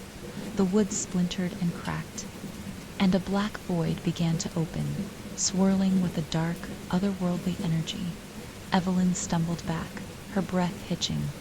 The whispers rose again, louder than ever, their voices frantic and chaotic. Dot dot dot, it's the way. Dot dot dot, double quotes, dot dot dot dot, dot dot dot. We're almost free, dot dot dot. We're almost free, dot dot dot. We're almost free, dot dot. The void continued to expand, its swirling darkness pulsating with a rhythm that matched the vibrations in Evelyn's chest. She could feel it pulling at her, drawing her toward its center. The orchestra turned their hollow eyes toward her, their expressions blank but expectant. It was as though they were waiting for her to finish what she had started. Evelyn's mind raced. She didn't know what would happen if she completed the silent requiem, but she could feel the danger radiating from the void. Whatever Victor Harlow had intended, it hadn't been just about music, it had been about opening something, unleashing something that wasn't meant to exist in this world. Her gaze darted to the sheet music on the podium, its chaotic notes glowing faintly in the light of the cymbals. The final sequence of the silent requiem was incomplete, the missing notes leaving the composition unfinished. Evelyn's chest tightened as she realized what the whispers wanted. They weren't just asking her to conduct the music, they wanted her to complete it. No, she said aloud, her voice shaking. I can't. The whispers grew louder, their voices overlapping in a deafening cacophony. Dot dot dot, finish it, dot dot dot, dot dot dot, set us free, dot dot dot, double quotes, dot dot dot. The baton in her hand burned hot. The baton in her hand burned hot, the vibrations surging through her arm raising to begin again. No, her arm raising to begin again. No! Evelyn screamed, her voice echoing. Through the hall, with all her strength, she hurled the baton across the stage. It clattered against the floor, the sound ringing out like a gunshot. The music stopped, the void trembled, and the orchestra's ghostly forms flickered violently. For a brief moment, the silence returned, heavy and suffocating. The void pulsed, one last time before beginning to shrink, the cymbals on the stage fading as the darkness receded. Evelyn collapsed to her knees, her chest heaving as the oppressive energy lifted. The whispers were gone, replaced by a stillness. They didn't move, didn't speak, but their presence was heavy with expectation. Evelyn stared at them, her mind reeling. She had stopped the music, but she knew this wasn't over. The silent requiem was unfinished, and the orchestra was still bound to it. As she pushed herself to her feet, her gaze fell to the baton lying at the edge of the stage. It was humming faintly, waiting for her to pick it up again. Evelyn stared at the baton lying on the edge of the stage, its polished wood faintly illuminated by the dim light that seeped through the cracked windows of the Fisher Grand Concert Hall. The oppressive silence hung heavy in the air, broken only by the faint hum of the baton. It called to her, pulling at her thoughts like a thread unraveling in her mind. The orchestra remained still, their ghostly forms flickering in and out of focus. Their hollow eyes followed her every move, their instruments held tightly in hands that seemed more shadow than flesh. Though they didn't speak, their presence screamed with expectation.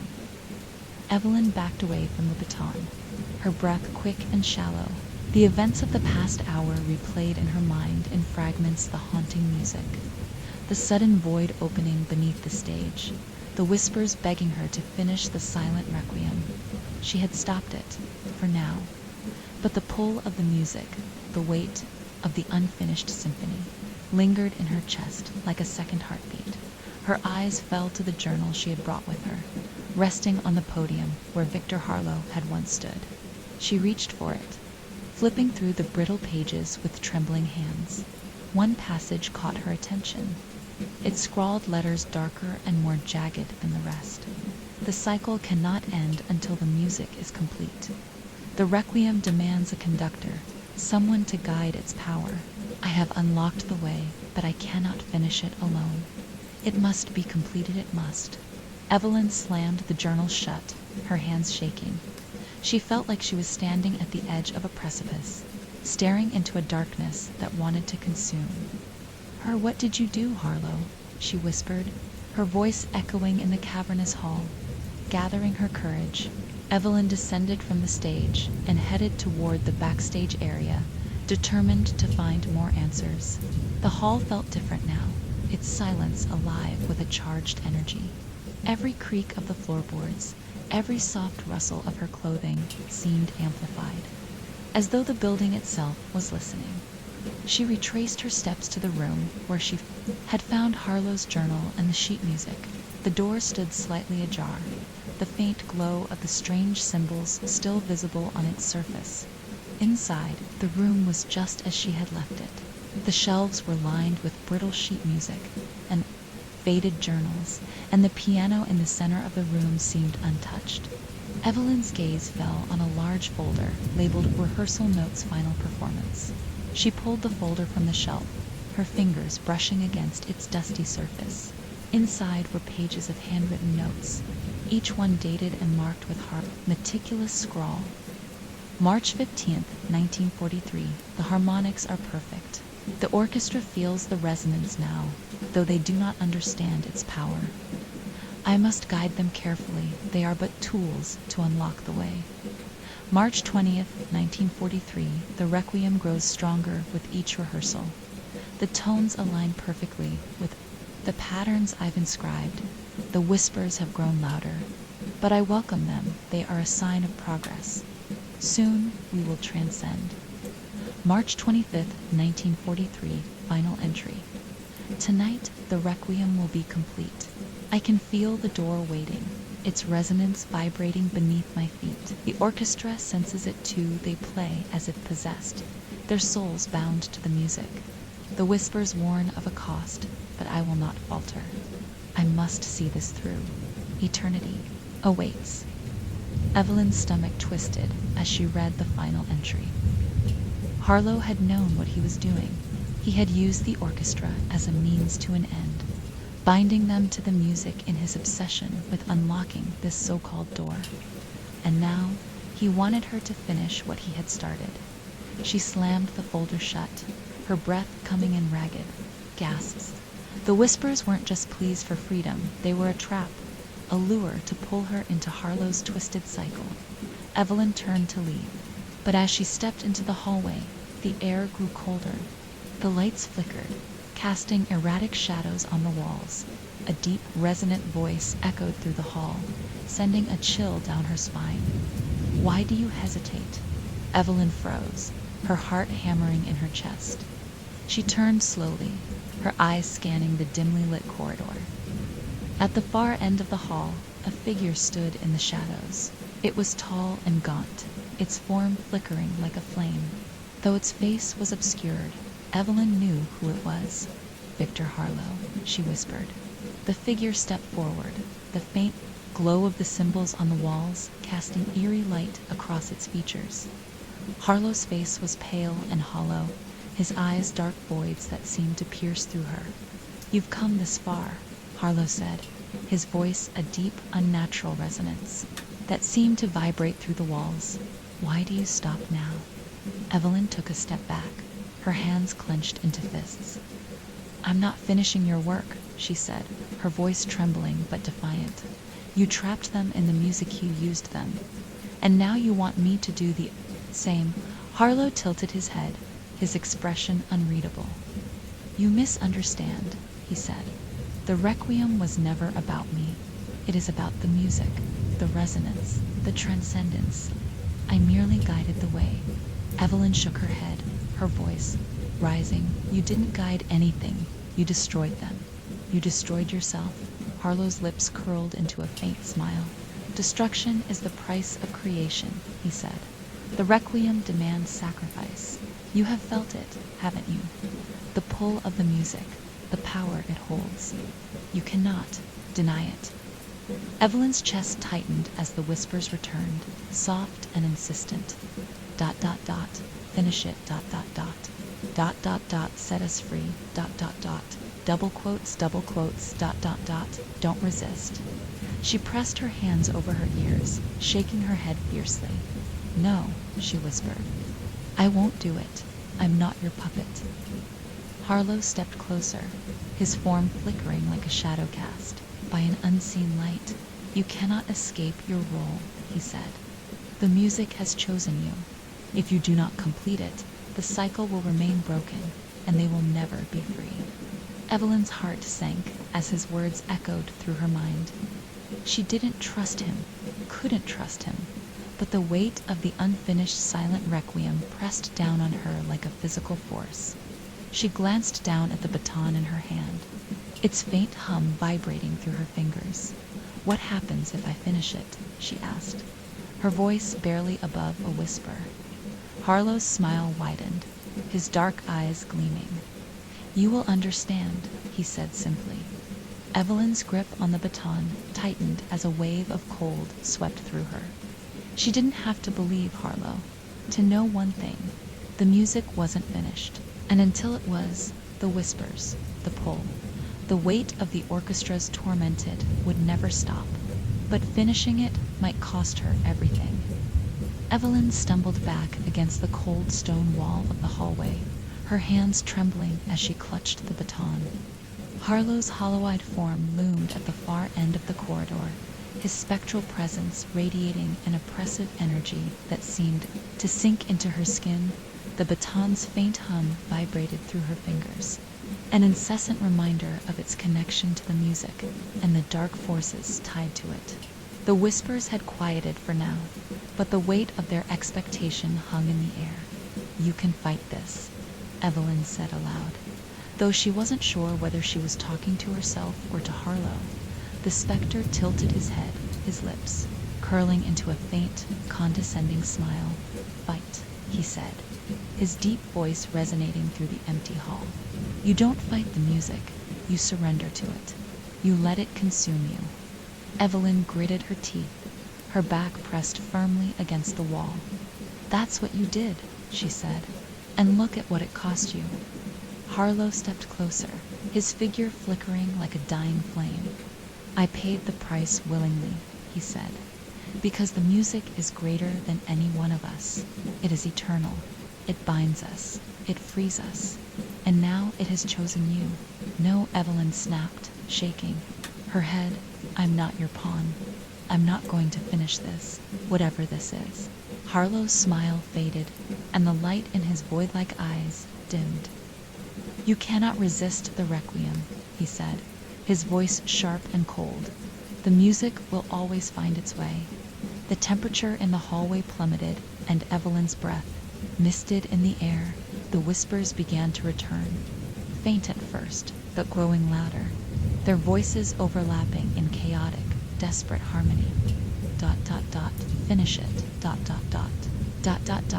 Free us. ... Double quotes. The walls seemed to close in around her, the symbols etched into the stone, glowing faintly with an otherworldly light. The hum of the baton grew stronger, resonating in her chest and making her pulse race. Evelyn turned and ran. She sprinted through the maze of hallways, her boots echoing unnaturally loud in the suffocating silence. The oppressive energy of the hall seemed to follow her, pressing against her from every side. The whispers swirled around her, insistent and relentless. ... You were chosen. ... Don't run. ... Double quotes. It will never end. ... Evelyn burst into the main auditorium, her chest heaving as she stumbled to a halt at the edge of the stage. The ghostly orchestra was still there, their hollow eyes fixed on her, their instruments poised as though waiting for her to begin again. The weight, of their presence made her stomach churn. She could feel their torment, their desperation, like an invisible tide pulling at her soul. Evelyn climbed onto the stage, her steps slow and hesitant. The baton hummed louder in her hand, its vibrations syncing with her heartbeat. The conductor's podium stood at the center of the stage, its surface glowing faintly with the same twisted symbols she had seen throughout the hall.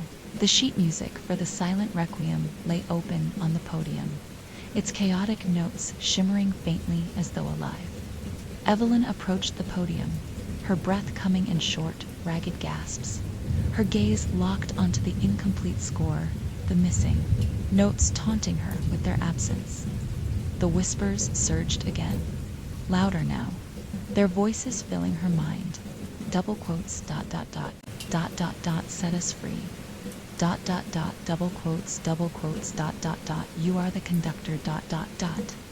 Evelyn shook her head, her hands tightening around the baton. I don't know how to finish it, she said aloud, her voice breaking. I don't even know if I should. The orchestra didn't respond, their hollow eyes unblinking as they stared at her.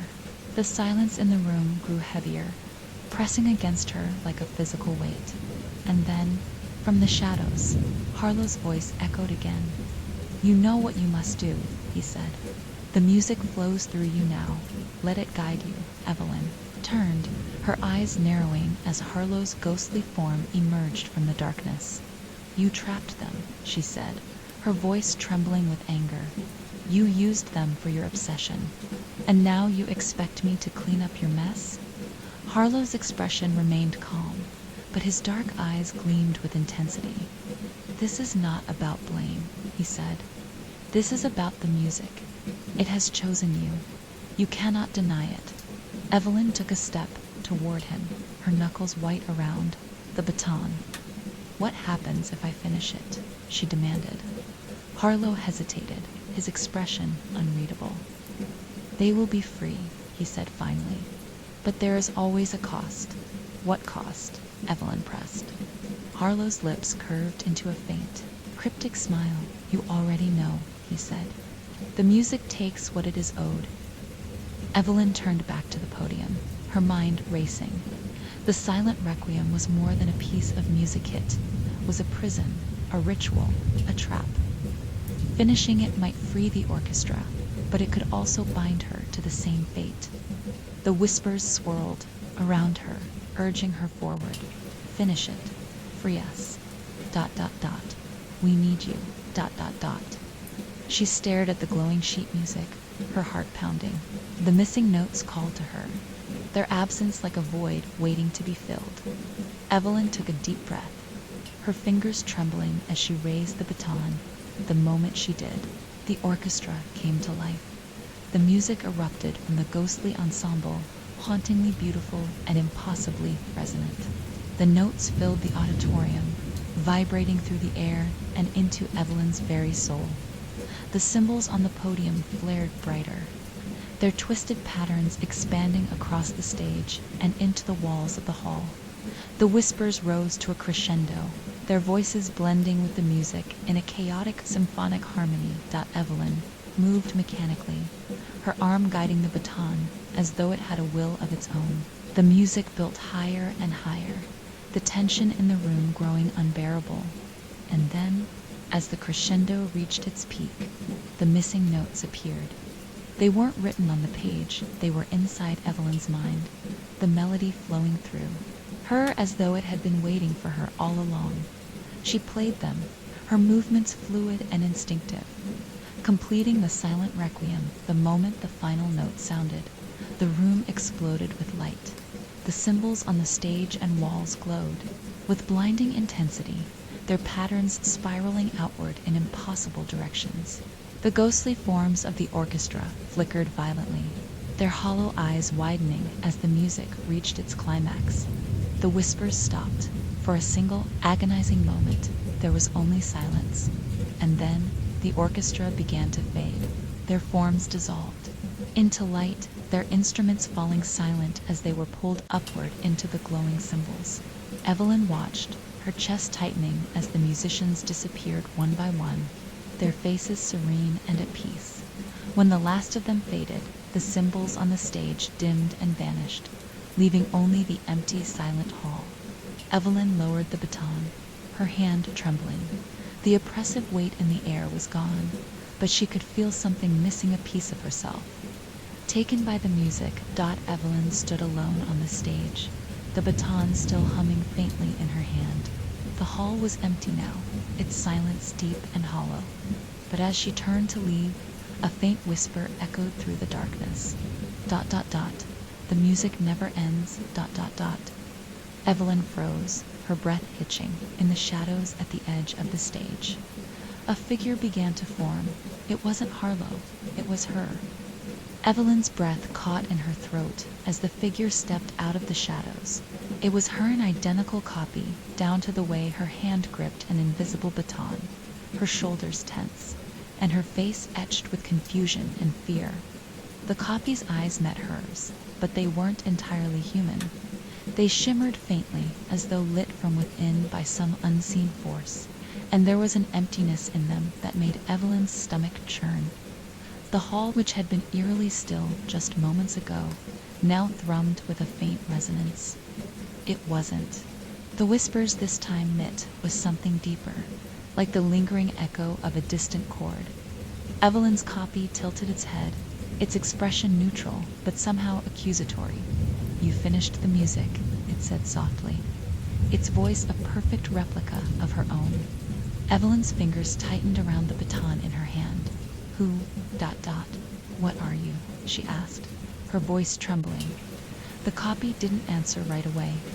It stepped closer, its movements smooth and deliberate, like a conductor stepping onto a stage. "I'm what remains," it said. "What you gave away when you finished the silent requiem." Evelyn's chest tightened. "What I gave away?" The copy smiled faintly, but it was a joyless expression. "You felt it, didn't you? The moment the final note played. The music takes what it's owed.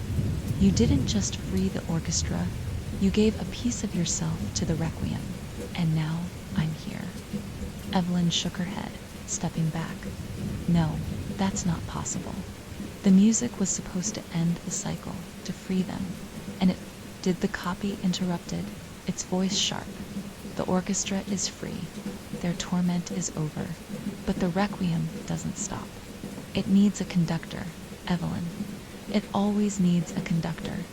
The realization hit her like a blow to the chest. The music had taken something from her, bound her to the silent requiem in the same way it had bound Victor Harlow and his orchestra. "You're lying," Evelyn said, her voice rising. "I stopped it. I ended it." The copy's expression darkened. "You didn't end anything," it said. "You only ensured that the music would continue, and now it's your turn to guide it."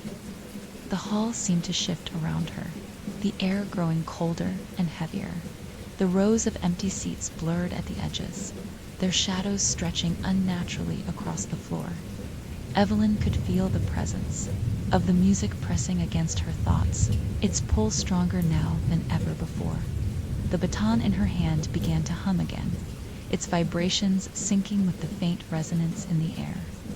Evelyn tried to drop it, but her fingers wouldn't let go. It was as though the baton had become an extension of her hand, fusing itself to her very being. "No," she whispered, panic rising in her chest. "I won't do this. I won't become like Harlow." The copy stepped closer, its eyes glowing. Faintly, "You don't have a choice," it said. "The requiem doesn't care about your intentions. It only cares about the music." The hum in the air grew louder, and Evelyn felt the vibrations deep in her bones. Her surroundings shifted again, the walls of the hall flickering like a mirage. For a moment, she thought she saw the ghostly forms of the orchestra reappearing. In the shadows, their hollow eyes watching her silently. Evelyn clenched her jaw, forcing herself to focus. "If I gave something to the music," she said, her voice shaking, "then I can take it back. There has to be a way to stop this." The copy laughed softly, a sound that made Evelyn's skin crawl. "Stop it," it echoed. "You can't stop it. The music doesn't end, it evolves, and you've already started the next movement." Evelyn's mind raced as she tried to make sense of the situation. The silent requiem had freed the orchestra, but it hadn't ended the cycle. Instead, it had shifted its focus to her, binding her to the music in a way she didn't fully understand. Her gaze fell to the conductor's podium, its surface still faintly etched with the twisted symbols that had pulsed with light during the performance. The sheet music for the silent requiem lay open on the podium, its chaotic notes shimmering faintly. "What happens if I destroy the music?" Evelyn asked, her voice firm despite the fear clawing at her chest. The copy's smile faded, and for the first time, its expression faltered. "You can't destroy it," it said. "Why not?" "Because it's not just music, it's resonance. It's the thread that connects everything. To destroy it would be to unravel the balance itself." Evelyn's grip on the baton tightened. "Maybe it's worth the risk," she said. The copy's form flickered, its edges blurring like a shadow caught in the wind. "You think you can break the cycle?" it asked, its voice laced with mockery. "Even if you try, the requiem will take you. It always does." Ignoring the copy, Evelyn stepped toward the podium. Her hands trembled as she reached for the sheet music, her fingers brushing against the faintly glowing notes. The hum of the baton grew louder, resonating in time with the music that seemed to play faintly in the back of her mind. She picked up the sheet music, her pulse racing. The chaotic notes shimmered faintly, their patterns shifting and twisting as though alive.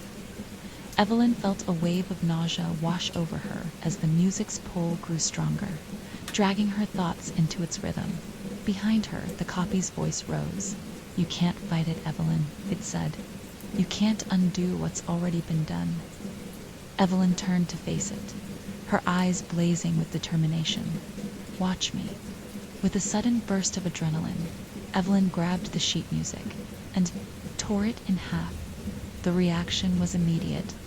The symbols on the podium flared with blinding light, and the air in the hall exploded with a deafening, discordant sound. The ground beneath her feet trembled, and the walls of the auditorium seemed to warp and bend. The copy screamed, its form flickering violently as the light consumed it. The orchestra's ghostly forms reappeared in the shadows, their hollow eyes. Wide with shock and fear, Evelyn fell to her knees, the torn sheet music slipping from her hands. The hum of the baton reached a fever pitch, and the whispers returned, louder and more chaotic than ever. ... What have you done? ... Double quotes, double quotes, double quotes, double quotes, ... It won't let you go, ...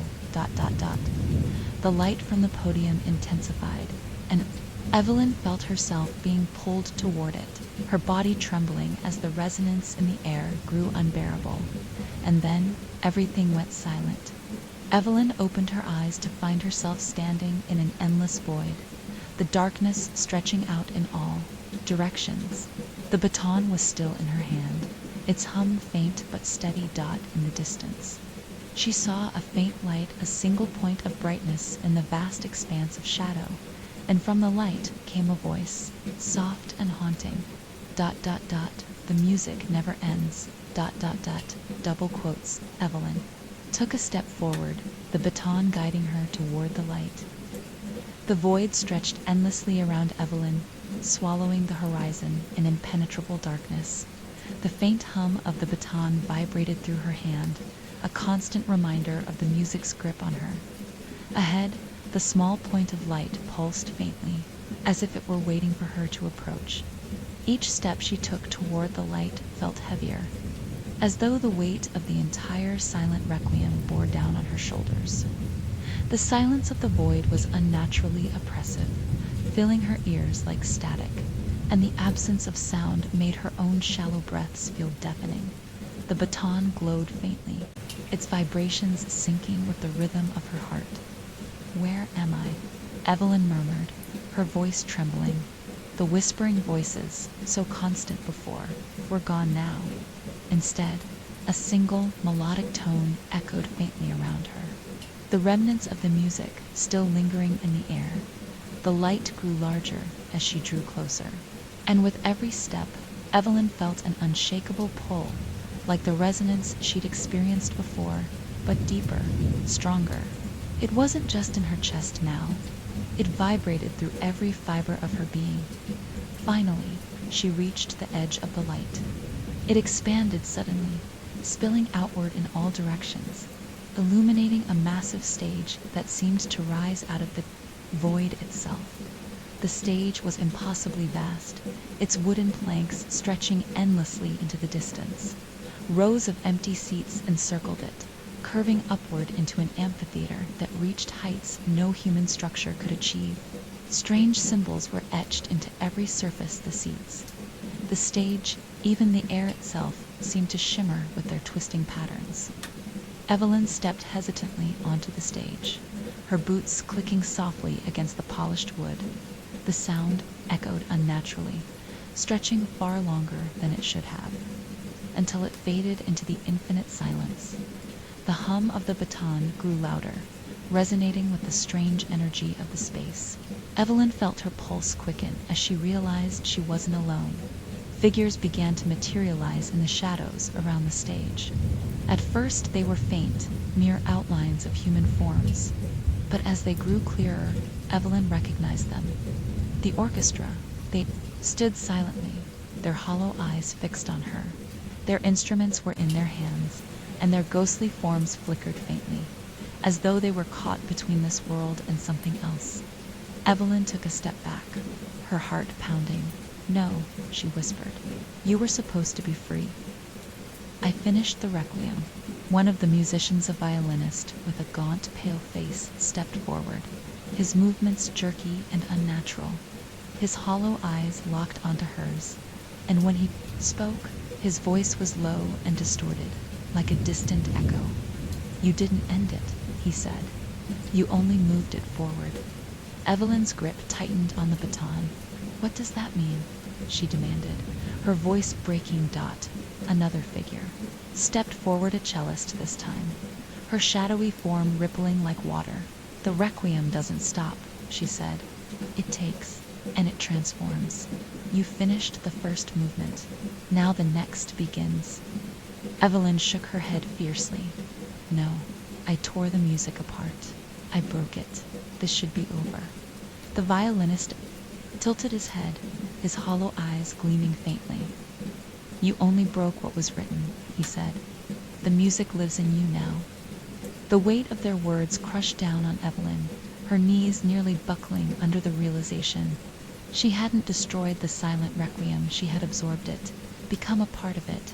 The cycle hadn't ended. It had simply shifted its focus. She stepped back, shaking her head. "I don't want this," she said, her voice trembling. "I didn't ask for any of this." The orchestra remained silent. From the far end of the stage, another figure emerged.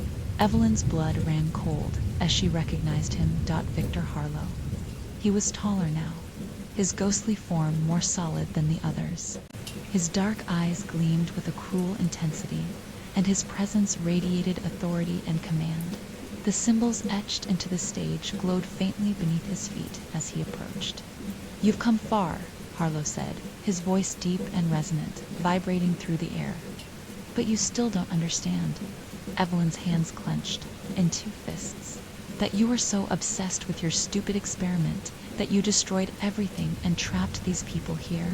Harlow's lips curved into a faint smile. "You see only the surface," he said. "The requiem is not destruction, it is creation. It is the thread that binds worlds together, the resonance that holds existence in harmony. I did not trap them, they became part of something greater." "They didn't choose this," Evelyn shouted. "And neither did you," Harlow replied, stepping closer. "But the music doesn't care about choice. It only cares about what is necessary." Evelyn's heart raced as Harlow stopped in front of her. The baton in her hand vibrated violently, its hum growing louder. Why me? She demanded. Why does the music need me? Harlow's dark eyes gleamed. Because you can hear it, he said. You can feel it. The music chose you because you are attuned to its resonance. You are its next conductor. Evelyn shook her head, her voice rising. No, I won't do this. I won't be part of your twisted cycle. Harlow's smile faded, and his expression grew cold. You don't have a choice, he said. The cymbals on the stage flared brightly, and the orchestra raised their instruments in unison. The air around Evelyn grew heavy, pressing against her like an invisible force. The baton in her hand glowed with a blinding light, and she felt her arm rise involuntarily. The music began to swell in the air, haunting and beautiful, pulling at her thoughts, her emotions, her very soul. Evelyn screamed, fighting against the pull of the baton, but the music was stronger, its resonance vibrating through her body like a tidal wave. The whispers returned, louder and more chaotic than ever. Double quotes, ... become the music, ... double quotes, double quotes, double quotes, ... Its single quotes already begun, ... Cliffhanger, Evelyn's vision blurred as the symbols on the stage spiraled around her, their twisted patterns expanding outward. The music reached a deafening crescendo, and the last thing she saw before the light consumed her was her own reflection in the polished surface of the bat in her hollow eyes staring back at her. Evelyn awoke with a start, her chest heaving as she gasped for air. The void was gone, replaced by a blinding white light that surrounded her in all directions. Her body felt weightless, yet heavy at the same time, as though she were suspended. Between two states of existence, the baton was still in her hand, its hum vibrating faintly through her fingers. The sound was quieter now, softer, but it was no less insistent, a constant reminder of its presence, its purpose. Evelyn pushed herself to her feet, her legs unsteady beneath her. As the light began to dim, the shape of a massive stage materialized around her once more. This one was different from the Fisher Grand Concert. Hallett was larger, more infinite, its edges fading into the horizon. The cymbals etched into the floor pulsed faintly with a rhythm that matched the beat of her heart. She turned slowly, her eyes scanning the endless expanse. The air was heavy with silence, broken only by the faintest echo of musican, unfinished melody drifting in and out of her mind. And then she saw them. The orchestra stood in perfect formation at the center of the stage, their ghostly forms flickering faintly in the dim light. Their hollow eyes stared at her, unblinking, their instruments held tightly in their hands. You brought us here, the violinist said, his voice low and distorted. Evelyn's breath caught in her throat. No, she said, shaking her head. I finished the requiem. You were supposed to be free. The violinist tilted his head, his hollow gaze piercing. The requiem isn't meant to end, he said. It evolves, it moves forward, and now it moves through you. Evelyn took a step back, her hands trembling. I didn't ask for this, she said, her voice breaking. I didn't want any of this. The violinist's voice was steady, emotionless. It doesn't matter what you want. The music chose. You, the air shifted suddenly, growing colder. Evelyn felt the familiar weight of a presence behind her, and she turned sharply to find Victor Harlow standing at the edge of the stage. His form was more solid now, his dark eyes gleaming with intensity. You understand now, don't you? He said, his deep voice reverberating through the space. The requiem isn't destruction, it's creation. It's the thread that binds existence together. Evelyn's jaw tightened as she stared at him, her anger surging. You keep saying that, she said, but all I see is suffering. You trapped these people. You destroyed their lives for your obsession. Harlow stepped closer, his movements deliberate. The orchestra isn't trapped, he said. They are part of the music now. They exist beyond time, beyond death. And now, so do you. Evelyn's heart pounded as his words sank in. What are you talking about? She demanded. Harlow's expression remained calm, but there was a hint of something darker in his gaze. When you finished the requiem, you didn't just free the orchestra, he said. You became part of it. The music lives in you now. It will guide you, as it guided me. No, Evelyn said, her voice trembling. I'm not like you. I won't let it control me. Harlow's smile was faint, but it didn't reach his eyes. You don't have a choice, he said. The cymbals on the stage began to glow brighter, their twisted patterns pulsing with a rhythm that matched the hum of the baton. The air grew heavier, vibrating with an energy that made Evelyn's chest ache. The orchestra raised their instruments, their movements synchronized and deliberate. Evelyn felt the pull of the baton in her hand, guiding her arm upward as though it had a will of its own. She fought against it, her muscles straining. No, she whispered. I won't do this. The hum of the baton grew louder, its vibrations syncing with the faint echo of music in the air. The cymbals on the stage flared with light, their patterns expanding outward, spiraling into the void beyond the stage. The whispers returned, soft at first, but growing louder with each passing. Second, begin again. Play the second movement. ... The music doesn't stop. ... Evelyn shook her head, her voice rising in desperation. Stop it, she shouted. I don't want to be part of this. But the whispers only grew louder, drowning out her voice.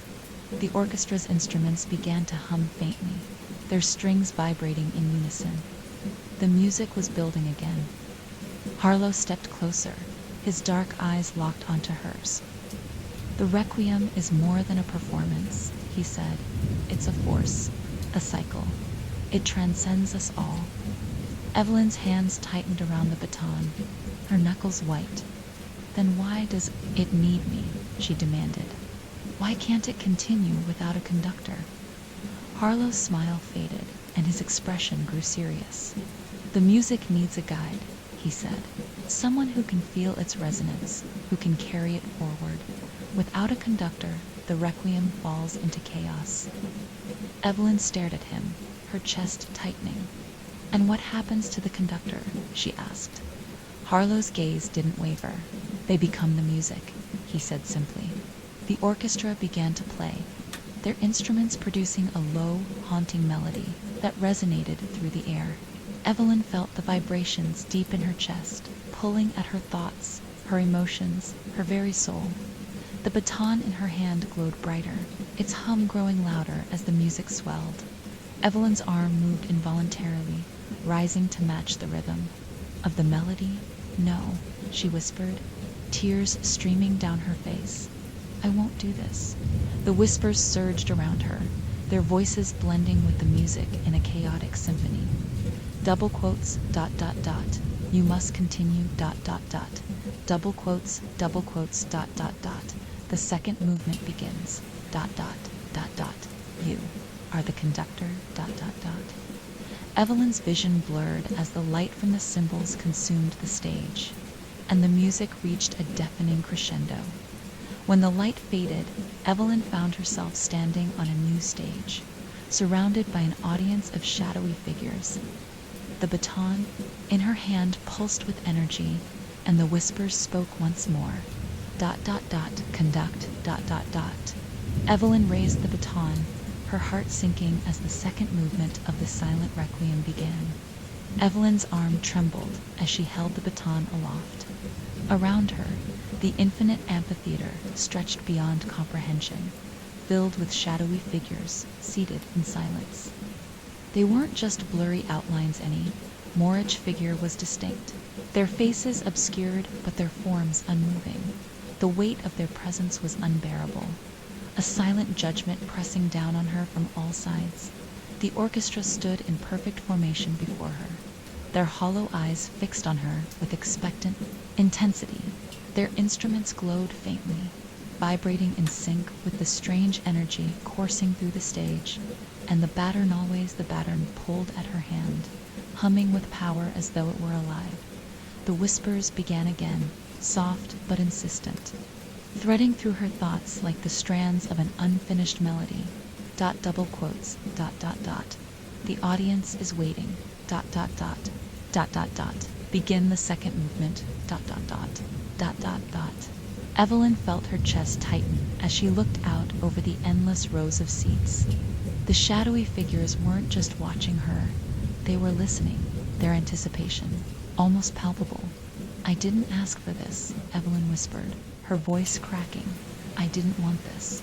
The violinist at the front of the orchestra took a step forward, his ghostly form flickering. "None of us did," he said, his voice hollow and emotionless. "But the Requiem doesn't care what we want." Evelyn's grip on the baton tightened, her knuckles white. She had fought so hard to break the cycle, to stop the silent Requiem from continuing. Yet here she was, back on a stage she couldn't escape, trapped in a performance she couldn't refuse. The conductor before her had been Victor Harlow. Now it was her. "I don't have to do this," she said aloud, her voice trembling but firm. Victor Harlow's voice echoed from somewhere behind her. "You don't?" She turned sharply, finding him standing at the edge of the stage, his dark eyes gleaming with faint amusement. His presence was stronger now, more solid, as though the music itself had given him power. "You believe you can fight the Requiem?" he asked, his tone almost mocking. "You believe you can stop what has already begun?" Evelyn glared at him, anger bubbling beneath her fear. "I destroyed the music before," she said. "I can destroy it again." Harlow's smile faded, replaced by a cold, calculating expression. "You tore apart the written notes," he said. "But the Requiem isn't written. It lives, it breathes, and now it lives in you." Evelyn's chest ached as his words struck home. She could feel the music inside her, vibrating through her body, intertwining with her thoughts. It wasn't just a melody anymore, it was part of her. The whispers returned, louder this time, overlapping in chaotic harmony. Conduct. Begin the movement. They are waiting. Evelyn looked out at the shadowy audience, her heart racing. They sat perfectly still, their faces unreadable, their silence deafening. She could feel their presence pressing against her, an invisible tide pulling her toward the podium. "No," she said, shaking her head. "I won't." The symbols etched into the stage began to glow, their twisted patterns spreading outward in a spiral of light. The air grew colder, and the hum of the baton intensified, its vibrations syncing with the growing energy of the stage. The violinist raised his bow, his hollow eyes fixed on Evelyn. "The Requiem will play," he said, "with or without you." Evelyn felt the weight of his words like a punch to the gut. She couldn't tell if it was a threat or a warning, but the meaning was clear. The music wouldn't stop. No matter what she did, the orchestra raised their instruments, their movements synchronized and deliberate. The air around them shimmered with an eerie light, and the faint echo of the Requiem's second movement began to build. A melody that hovered just out of reach. Evelyn's chest tightened as the pull of the baton grew stronger, guiding her arm upward. She fought against it, her muscles straining as she tried to lower her hand. "I won't do this," she said through gritted teeth. "I won't play your game." Victor Harlow stepped forward, his presence looming over her. "It's not a game," he said, his voice sharp and commanding. "It's a cycle, and you are its center." The light from the cymbals flared brighter, and the stage began to vibrate beneath her feet. The whispers grew deafening, their voices overlapping in a chaotic symphony. Let it begin. Double quotes, you cannot stop it. Evelyn's knees buckled, and she fell to the floor, clutching the baton tightly. The vibrations coursing through her body were almost unbearable now, as though the music itself were tearing her apart. She squeezed her eyes shut, her mind racing. If the requiem truly lived in her, if it had bound itself to her, then maybe there was still a way to break free. But how? As the cymbals spiraled across the stage, Evelyn forced herself to her feet. Her body shook with the effort, but she refused to give in. The orchestra stood motionless, their instruments poised, their hollow eyes fixed on her. Harlow stepped closer, his voice low and cold. "You can delay it, Evelyn," he said, "but you cannot escape it. The requiem will play whether you stand or fall." Evelyn glared at him, her jaw clenched. "Then I'll make sure it ends with me," she said. Harlow tilted his head, his expression unreadable. "Brave words," he said. "But the music doesn't take lightly to disobedience." The stage trembled, and the air around Evelyn grew heavy. She felt the pull of the baton again, but this time it wasn't just guiding her arm. It was pulling at her very essence, dragging her toward the center of the stage. The audience of shadows leaned forward in unison, their forms flickering faintly, as though they were on the edge of materializing. Evelyn's vision blurred as the music swelled, the second movement of the silent requiem rising around her in an unfinished crescendo. "No," she whispered, her voice shaking. "I won't let this happen." The whispers returned, their voices echoing through the infinite space. Double quotes, "You have no choice." "The requiem demands it." Double quotes, "It begins now." Evelyn's hands trembled as the baton glowed brighter, the hum resonating louder than ever. She could feel the music pressing against her, pulling her deeper into its rhythm. But she wasn't ready to give in as the music reached its peak. Evelyn raised the baton, her face etched with defiance. But instead of conducting, she slammed the baton against the stage, shattering it into pieces. The light from the cymbals flickered violently, and the whispers erupted into screams. The orchestra faltered, their forms flickering and distorted. As the music ground to a halt, the audience of shadows rose from their seats, their forms shifting and twisting as the amphitheater began to crumble. And then everything went dark. Evelyn opened her eyes to darkness. The air around her was heavy, suffocating, as though the void itself pressed against her skin. Her heart pounded in her ears, but everything else was silent. No whispers, no hum of the baton, no faint echoes. Of music, the shattered pieces of the baton lay scattered at her feet, glowing faintly in the void. The cymbals etched into the stage had disappeared. Their pulsing light extinguished the moment she broke the cycle. Her body trembled as she stood, her legs unsteady. The silence wasn't relief. It was a void, an unnatural absence of sound that made her ears ache. She looked around, trying to orient herself, but the endless stage and amphitheater were gone. "Where am I?" she whispered, her voice cracking. The words fell into the void like stones dropped into a bottomless well. She took a step forward, but the ground beneath her didn't feel solid and rippled, as though she were standing on the surface of water. Every step sent faint vibrations through the air, but they didn't echo. The silence felt alive, as if it were watching her, waiting for her to act. A faint light appeared in the distance, small and flickering like a dying flame.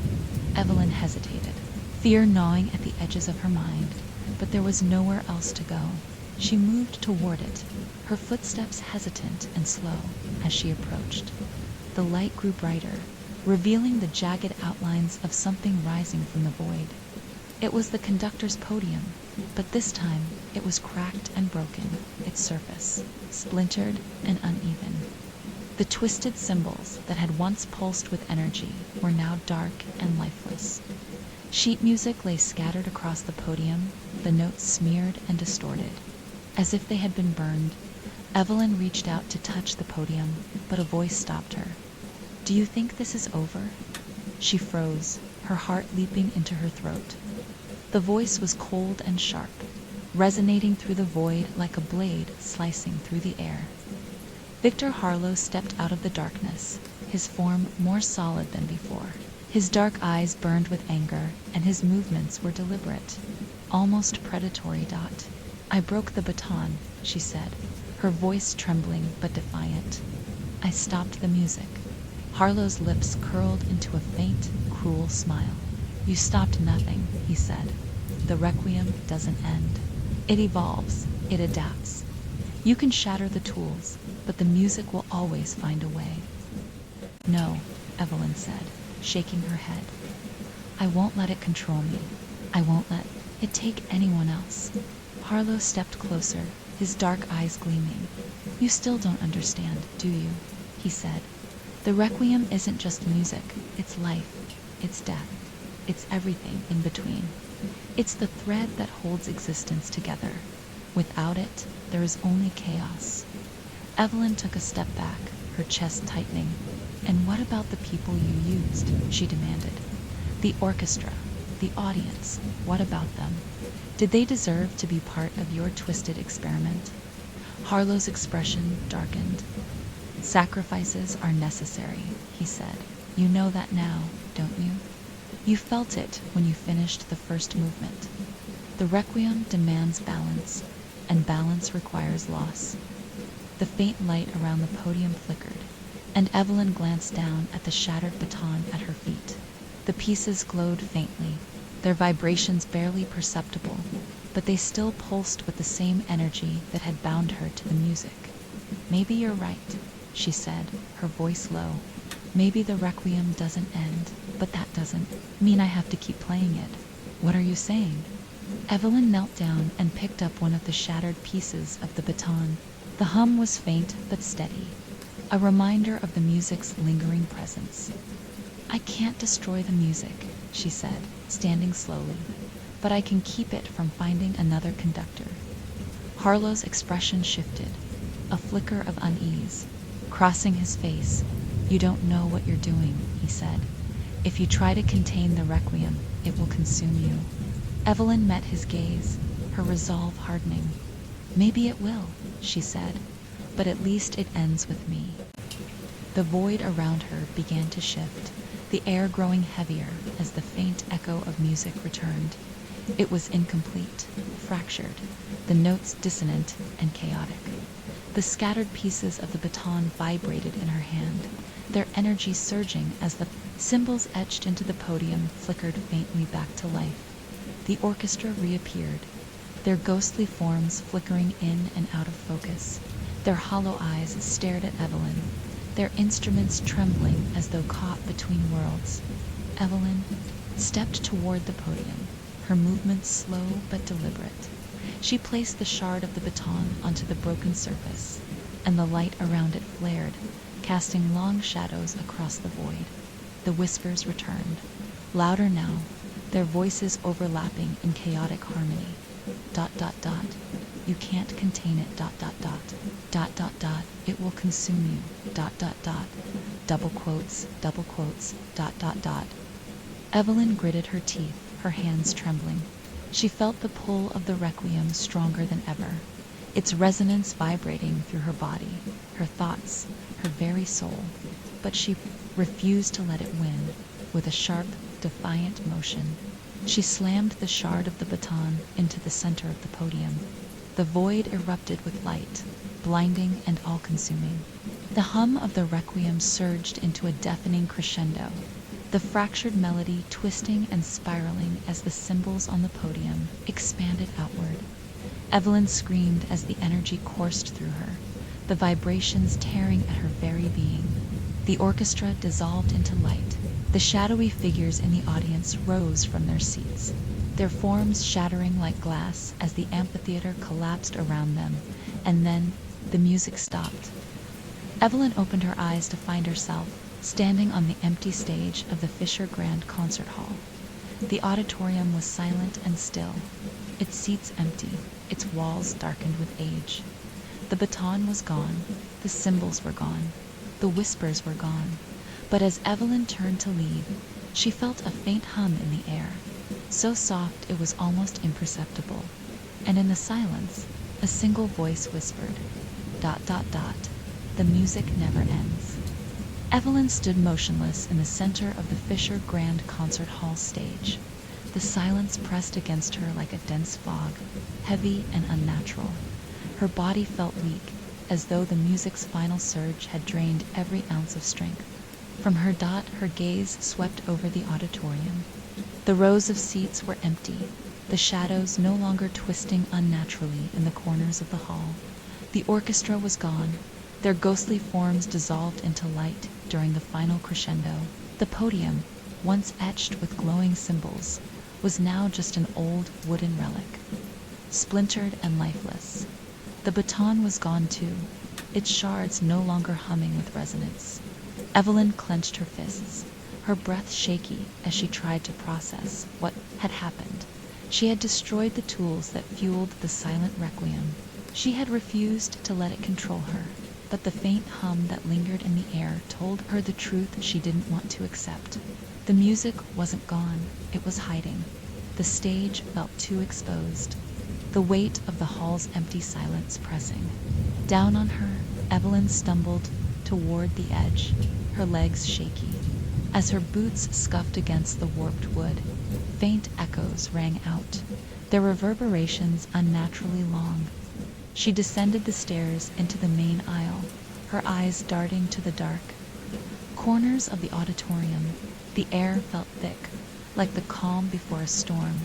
The ornate carvings that adorned the plaster seemed to shift subtly, their once familiar patterns resembling the symbols she had seen throughout the hall. "No," she whispered, shaking her head. "It's over. I ended it." The faint hum in the air grew stronger, vibrating just beneath her skin. She clamped her hands over her ears, trying to block it out. But the sound wasn't external, it was inside her. Her pulse quickened as the hum deepened into a low, resonant tone. It wasn't loud, but it was impossibly persistent, threading through her thoughts like the strands of a forgotten melody. Evelyn turned toward the door, her instincts screaming at her to leave. But as she moved, a faint whisper broke through the silence. Evelyn, She froze, her breath catching in her throat.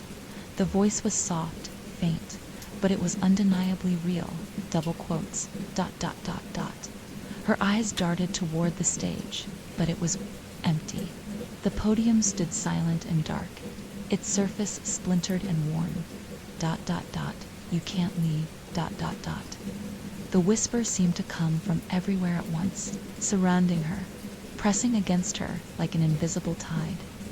"No," Evelyn said aloud, her voice trembling. "You're gone. I stopped this." The whispers grew louder, overlapping in chaotic harmony. ... It never stops. ... You are part of it now. ... Double quotes, The music is in you. ... Evelyn clutched her chest as the hum inside her grew stronger, vibrating through her ribs and into her thoughts. She stumbled toward the door, her breaths coming in short, panicked gasps. When she pushed through the heavy wooden doors of the hall, the cold night air hit her like a slap. She staggered onto the front steps, her hands gripping the rusted railing as she gulped in the cool air. The hum faded slightly, its intensity easing as she put distance between herself and the hall. The whispers, too, seemed to retreat, their chaotic echoes dissolving into the night. Evelyn leaned against the railing, her body trembling. She looked back at the Fisher Grand Concert Hall, its imposing facade bathed in moonlight. It looked normal now, like any other abandoned building, but she knew better. The music wasn't confined to the hall anymore. It wasn't bound to the podium, or the baton, or even the orchestra. It was in her. Days passed, but Evelyn couldn't escape the lingering presence of the silent requiem. The faint hum followed her everywhere, threading through her thoughts like an invisible tether. It was quiet, almost imperceptible, but it was always there, constant reminder of what she had tried to destroy. She stopped sleeping, afraid of what she might hear in the silence of her dreams. The rare moments she did drift off were haunted by visions of the infinite stage, the shadowy audience, and the ghostly orchestra waiting for her to return. She tried to drown out the hum with noise music, television, even the sound of running water, but nothing worked. It was inside her, vibrating through her very being. Evelyn buried herself in research, scouring every book, article, and fragment of lore she could find about Victor Harlow, the silent requiem, and the concept of resonance. She hoped to find some way to break the connection, to silence the music for good. But the more she searched, the more she realized the truth. The silent requiem didn't end, it simply evolved. One night, as she sat at her desk, her hands trembling, over the scattered pages of research, the hum grew louder. Evelyn froze, her pulse quickening as the vibrations surged through her body. The papers on the desk fluttered, disturbed by an unseen force. And then, faintly, she heard the music. It was incomplete, fractured, but it was unmistakable. The opening notes of the second movement.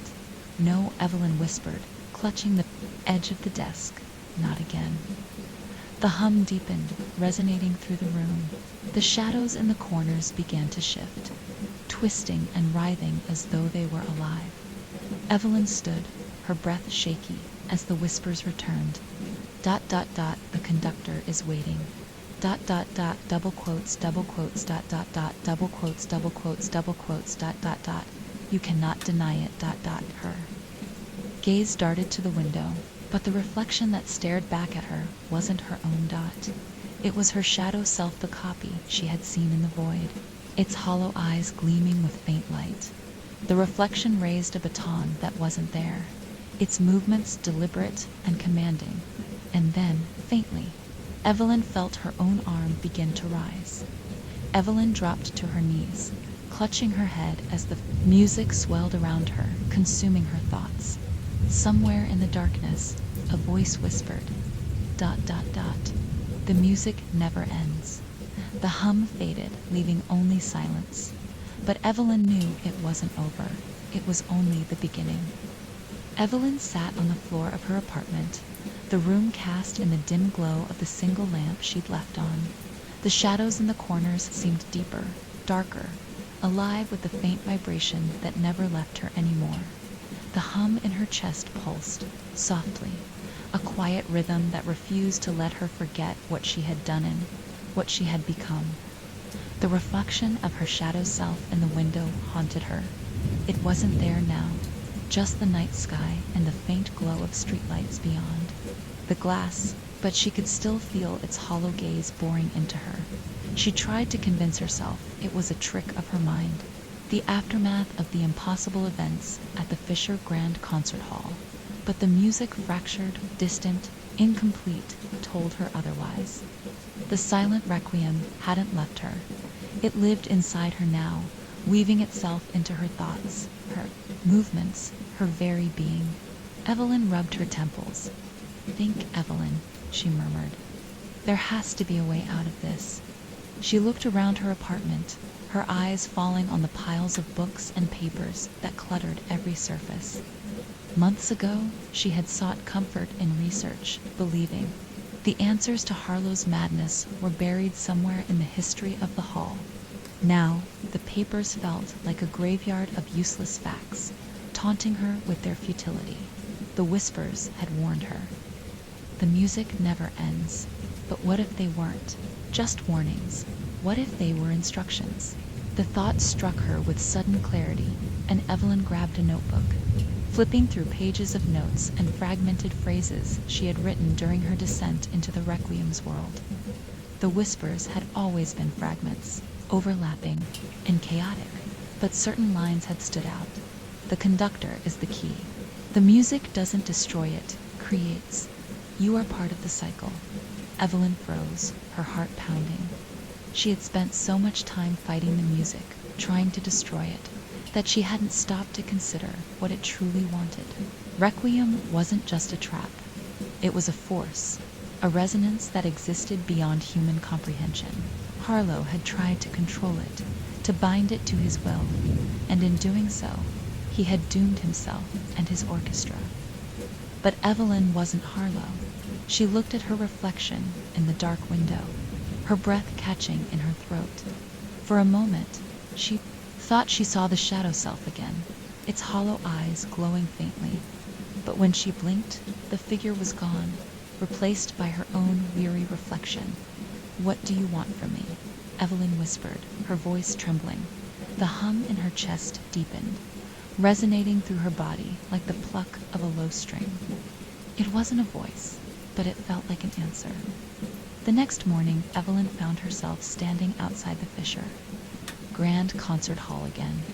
She didn't remember deciding to come back, but her body had carried her here, as though drawn by an invisible thread. The hall loomed before her, its cracked facade and broken windows casting jagged shadows across the overgrown courtyard. The air felt heavy, charged with a familiar tension that made her skin prickle. Evelyn hesitated at the door, her hand hovering over the cold metal handle. Her instincts screamed at her to turn back, to leave the hall behind and never return. But the music inside her wouldn't let her walk away. She pushed the door open and stepped into the suffocating silence of the auditorium. The stage was just as she had left it, worn, empty, and splintered. The conductor's podium stood at the center, dark and lifeless, its symbols faded into obscurity. The baton was gone, shattered during her final act of defiance, but the energy of the requiem lingered in the air. Evelyn climbed onto the stage, her movements slow and deliberate. The hum in her chest grew stronger with every step, vibrating through her ribs like an invisible heartbeat. She stood before the podium, her hands trembling at her sides. The faint echoes of the silent requiem filled her mind, the incomplete melody. Weaving through her thoughts, the whispers returned, soft and insistent. ... begin again. ... double quotes, ... complete the second movement. ... the conductor is the key. ... Evelyn's jaw tightened. "No," she said aloud, her voice echoing through the empty hall. "I won't play your game." The air grew colder, and the shadows at the edges of the auditorium began to twist and shift. The faint hum of the requiem deepened its resonance, vibrating through the stage beneath her feet. "You don't understand, do you?" a voice said, low and resonant. Evelyn spun around, her heart pounding. Victor Harlow's ghostly form stood at the edge of the stage, his dark eyes gleaming with faint light. "You think you can fight the music," he said, stepping closer, "but you've already lost. The requiem is inside you now. It flows through. You are its vessel." Evelyn glared at him, her fists clenched. "If that's true, then why haven't you taken me already?" Harlow's lips curled into a faint smile. "Because it doesn't want to destroy you," he said. "It wants you to understand. The music is more than sound, it's life. It's death. It's everything in between." Evelyn's chest ached as the hum grew louder, resonating in her bones. She shook her head fiercely. "You're lying," she said. "You used the music for your own gain. You don't care about what it really is." Harlow's expression darkened. "You think you're different from me," he said. "You think you can break the cycle. The requiem doesn't care about your intentions.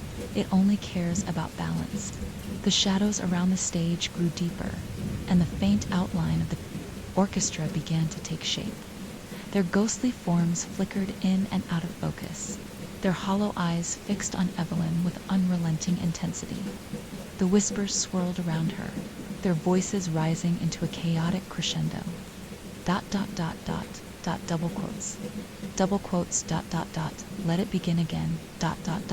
you cannot escape. ... Evelyn clutched her chest as the resonance surged through her body, pulling at her thoughts, her emotions, her very soul. But she refused to give in. "You want me to conduct?" she shouted, her voice cutting through the whispers. "Then tell me why. What does the music want from me?" The whispers fell silent, and for a moment, "The music doesn't want, and so do you." Evelyn stared at him, her chest heaving. The faint hum in her chest deepened, and the incomplete melody of the silent requiem echoed faintly in her mind. She looked down at the empty podium, the weight of the moment pressing down on her like a physical force. And then, for the first time, she felt it, the truth she had been avoiding all along. The music wasn't asking her to conduct, it was asking her to choose. Evelyn stepped forward, her hand hovering over the splintered surface of the podium. The shadows around her twisted and shifted, the faint whispers returning with renewed urgency. Double quotes, ... The cycle must continue. ... Double quotes, double quotes, ... Double quotes, double quotes, double quotes, ... What will you choose, ... Evelyn's breath caught as the hum in her chest surged, and the stage dissolved into light. The air around Evelyn seemed to bend, as if reality itself was warping under the weight of her decision.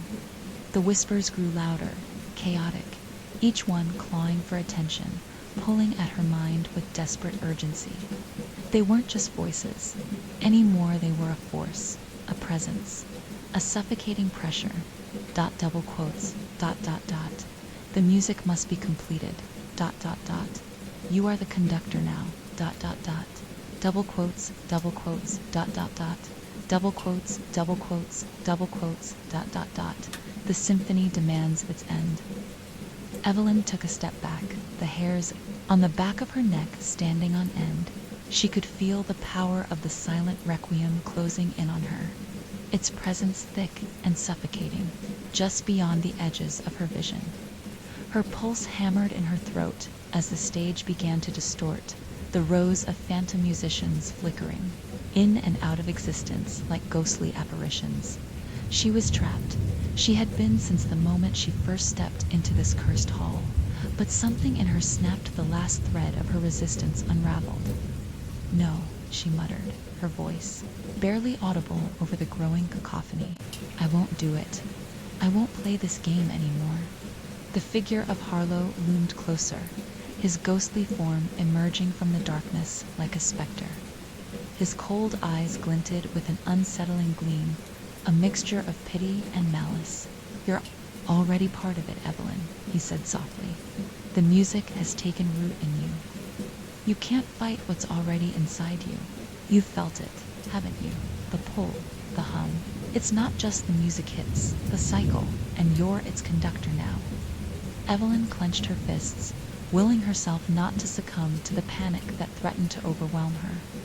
The whispers rose into a deafening roar, the air around her vibrating with energy.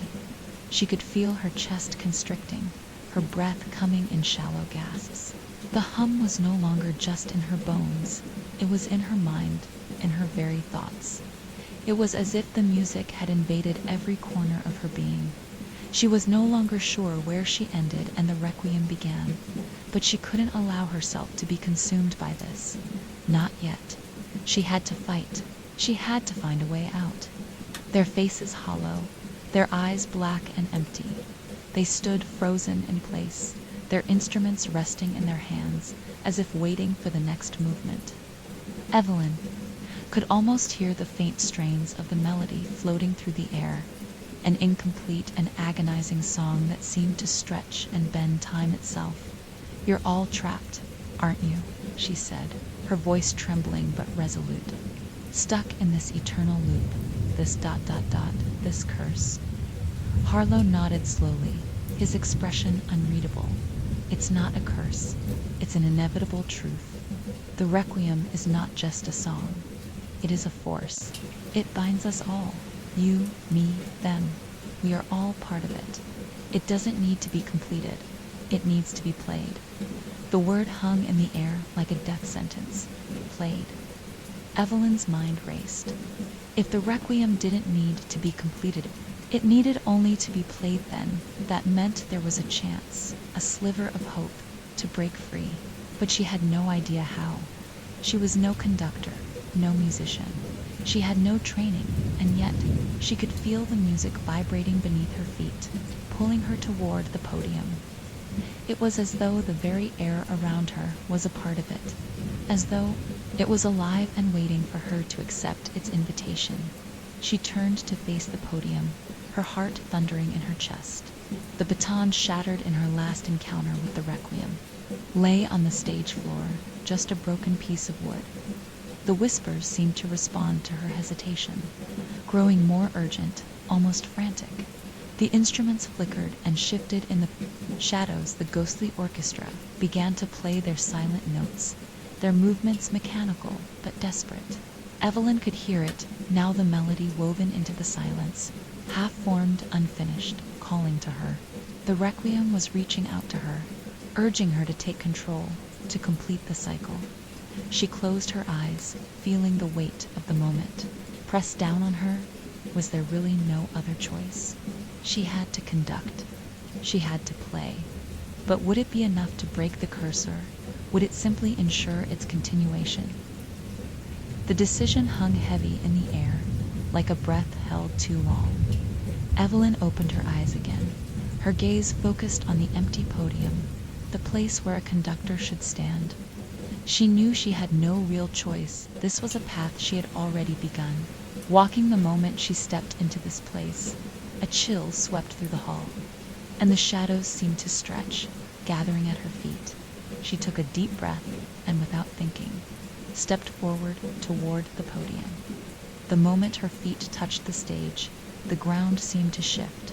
The hum in her chest intensified, vibrating through her body like a pulse, an invitation she could no longer ignore. She had already become part of it. Whether she liked it or not, the faint, ghostly figures of the orchestra took form again, the musicians rising from their seats, their instruments now visible.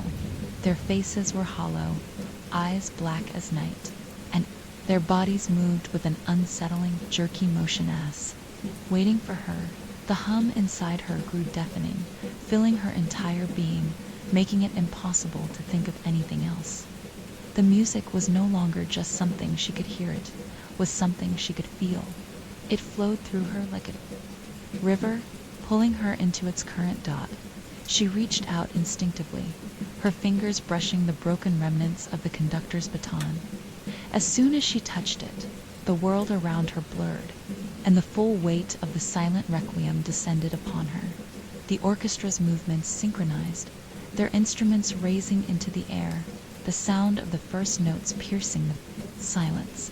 But there was no sound, no true music, only the faintest trace of a melody, hollow and incomplete, drifting in the void. Evelyn's hand moved. It was as though her body had been possessed. The baton raised into the air, and the invisible forces that had been binding her to this place took hold of her completely. The music began. The notes played themselves, but they were no longer just notes. The orchestra wasn't merely playing, they were screaming their silence, trapped in a symphony that never truly existed. They were pleading with her. The whispering began again, but this time it wasn't a distant sound. It was inside her mind, inside her very soul, filling every crevice of her being. Double quotes, ... Finish it, we need you, ... Finish it, we need you, ... Her heart pounded as the crescendo built, and Evelyn could feel the weight of the world pressing down on her. There was no turning back. The music was alivened. She was now its conductor, but for the first time she understood. The Requiem wasn't just a trap, and she, the unwilling conductor, was now its keeper. And worse yet, she had no idea how long it would last. Evelyn's breath caught as the orchestra continued to play, their faces contorting with silent screams. The music swirled around her, impossible to escape, suffocating her in its endless cycle. But something was beginning to shift, something deep within the hall. The hum that had once been a part of her, now twisted into a chaotic pulse. The silent Requiem was evolving. The air in the concert hall became thick, almost suffocating. Evelyn's fingers tightened around the conductor's broken baton as the music swirled around her, the soundless orchestra growing in intensity with each invisible note. Her heart pounded, not just from the exertion of conducting, but from the sheer terror of what she was becoming part of. Every second, the symphony seemed to get louder, its spectral presence pressing against her chest as though it was trying to crawl inside her, to pull her deeper into its vortex. Her eyes were wide, unblinking. The figures of the orchestra before her those hollow. Inhuman musicians were moving again, their movements jerky and mechanical. They had once been flesh and blood, but now they were something else entirely. Something that couldn't exist. Outside the music, they were tethered to the symphony, and so was she. She felt their desperate energy coursing through the air like static electricity, crackling against her skin. But the worst part was the whispers. They were no longer just pleading. They were becoming ... demanding. The voices of the missing musicians filled her mind, each one vying for attention. Their cries of pain and frustration melding into a chorus of anguish that she couldn't shut out. "You can't escape." One voice screamed, its timbre warped by time, as though it had been stretched, thin over decades of silence. "Finish the music, Evelyn ... Another one whispered urgently, like a lover's plea. The final voices that filled her mind weren't those of the orchestra at all. They were hers, and they were filled with an eerie calm, like a voice from the deepest parts of her own subconscious, the parts she had buried and forgotten. "You will never leave this place." The words hit her like a punch to the gut. She staggered backward, barely catching herself as the echoes of the voices and the phantom music reverberated in her skull.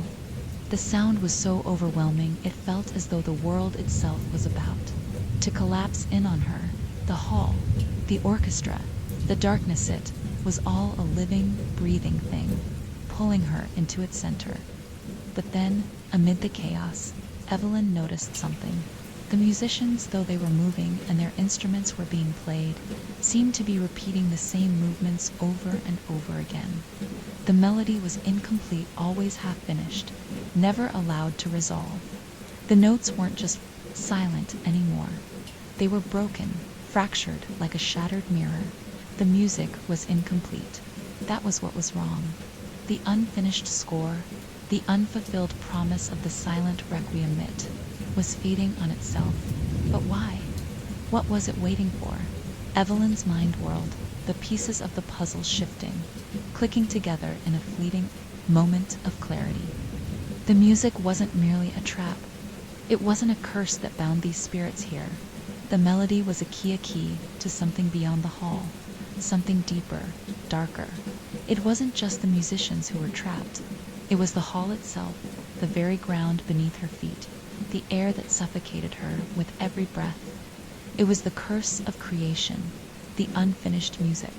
And she was the conductor, the one who would decide whether it would remain incomplete, or whether it would reach its final, terrifying crescendo. She looked around at the orchestra again, each ghostly figure now frozen in place, staring at her with their hollow eyes.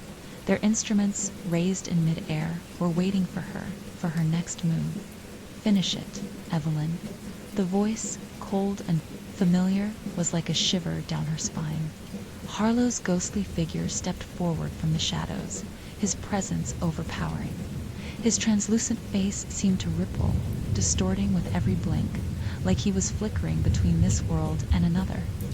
His eyes were empty pools of darkness. "You've felt it, haven't you?" Harlow's voice, though distant, seemed to resonate inside her skull.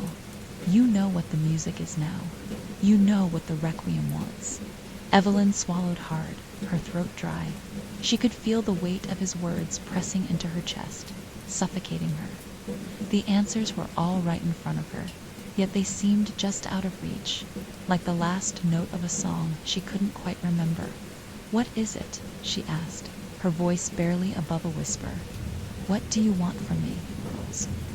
Face contorted with something close to an emotions, something like regret. "The requiem is more than just a melody, Evelyn. It is the binding force. It ties everything to this place. These people, these instruments, they are not musicians anymore. They are echoes, imprints of a music that has been left to rot in this hall for decades. They ... We are nothing but memory. Evelyn took a step back, a sharp pain shooting through her chest.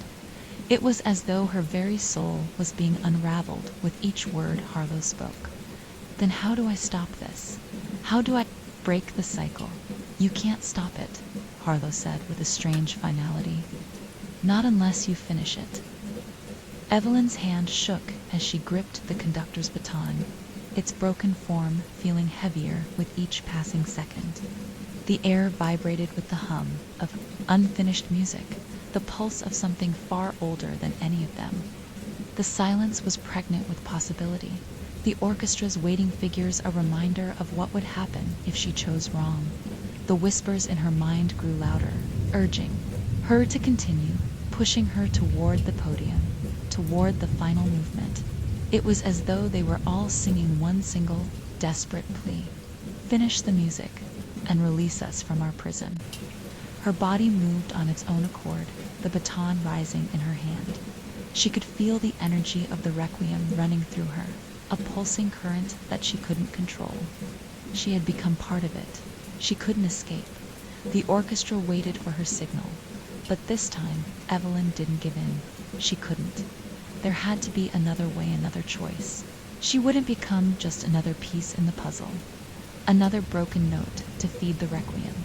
The last thing she heard before she tried to run, before the silence consumed her, was the voice of the missing musicians, no longer pleading, but instead calling to her. And this time, their voices weren't silent at all. They were rising in unison, building in intensity, like a scream about to be heard. Finish the music, or we will make you. The floor beneath her feet began to tremble, the stage warping as the final terrifying crescendo of the requiem began to unfurl. As the stage cracked open beneath Evelyn, the orchestra surged to life, the ghostly figures, now fully animated, their instruments sounding the first terrible note. Evelyn's mind screamed for escape, but the music was everywhere. It was in the air. It was in her bones. It was alive. And now, she had no choice but to play. The air in the concert hall was suffocating now, dense with the thrum of unseen strings and a low vibrating hum that pulsed through the very foundations of the building. Evelyn's legs buckled under the weight of the air, her body rebelling against the invisible force pulling her back toward the conductor's podium. The orchestra stood motionless before her, their instruments raised and poised, their faces empty, their eyes pools of deep, relentless darkness. They were waiting, waiting for her to lead them. Evelyn felt the cold sweat trickle down her back, her palms slick against the baton. The whispers, now more urgent than ever, filled her mind, crashing together like the scraping of jagged glass, building into a deafening cacophony. Finish it. The voice was Harlow's, but it felt as though it came from every direction at once. His image flickered in and out of existence like a faulty projection, his form contorted, his face frozen in an agonizing expression of longing and despair. It's the only way. She could barely breathe, the weight of the music pressing into her chest, squeezing the air from her lungs. Her mind was spinning, trying to process the truth of what she was being forced to do. There was no escape. Every movement she made felt as though it were not hers. Her body was no longer in her control. She was being guided, pushed forward, like a marionette in the hands of an unseen puppeteer. You don't have a choice. Harlow's voice broke through the cacophony of whispers, sharp and cold. Evelyn's heart hammered in her chest. She was too terrified to move, but the requiem was calling to her. It wasn't just a sound, it was a presence, an entity that existed within the hall itself, in the walls, in the ground, in the very air she breathed, and it wanted her.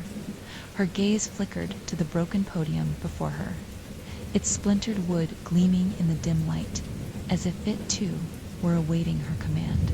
There, in the center of it all, she could see the faded outline of a music score. Its edges were torn, the paper yellowed with age, but there, in the center, was the last movement of the silent requiem, the final piece of the puzzle. For a moment, Evelyn was paralyzed, unable to even look at the notes. She knew what they would ask of her. She knew the price. The music was more than just a performance. It was a ritual. Every note, every phrase, had been written with the sole purpose of binding the souls of the musicians to the hall. And now it wanted her, too. She couldn't breathe. The music swirled around her, each note an invisible hand curling around her throat, suffocating her. She could almost feel the weight of the musician's eyes watching her, waiting for her to play. Evelyn's mind spun with images of Harlow, his ghostly figure flickering in and out of existence like a dying light. His mouth opened, but the words that came out were muffled, distorted. "You must play, Evelyn. If you don't, we will be trapped here forever." It was a lie. She knew it. It had to be. There had to be a way to break this curse. But the music called to her, its melody wrapping around her, filling the empty space in her heart with an unbearable hunger. The whispers in her mind grew louder, rising in intensity until they were no longer whispers at all. They were voices of people she didn't recognize, their cries mixing with the mournful, eerie sounds of the orchestra's phantom instruments. "We need you. You cannot leave until the music is finished.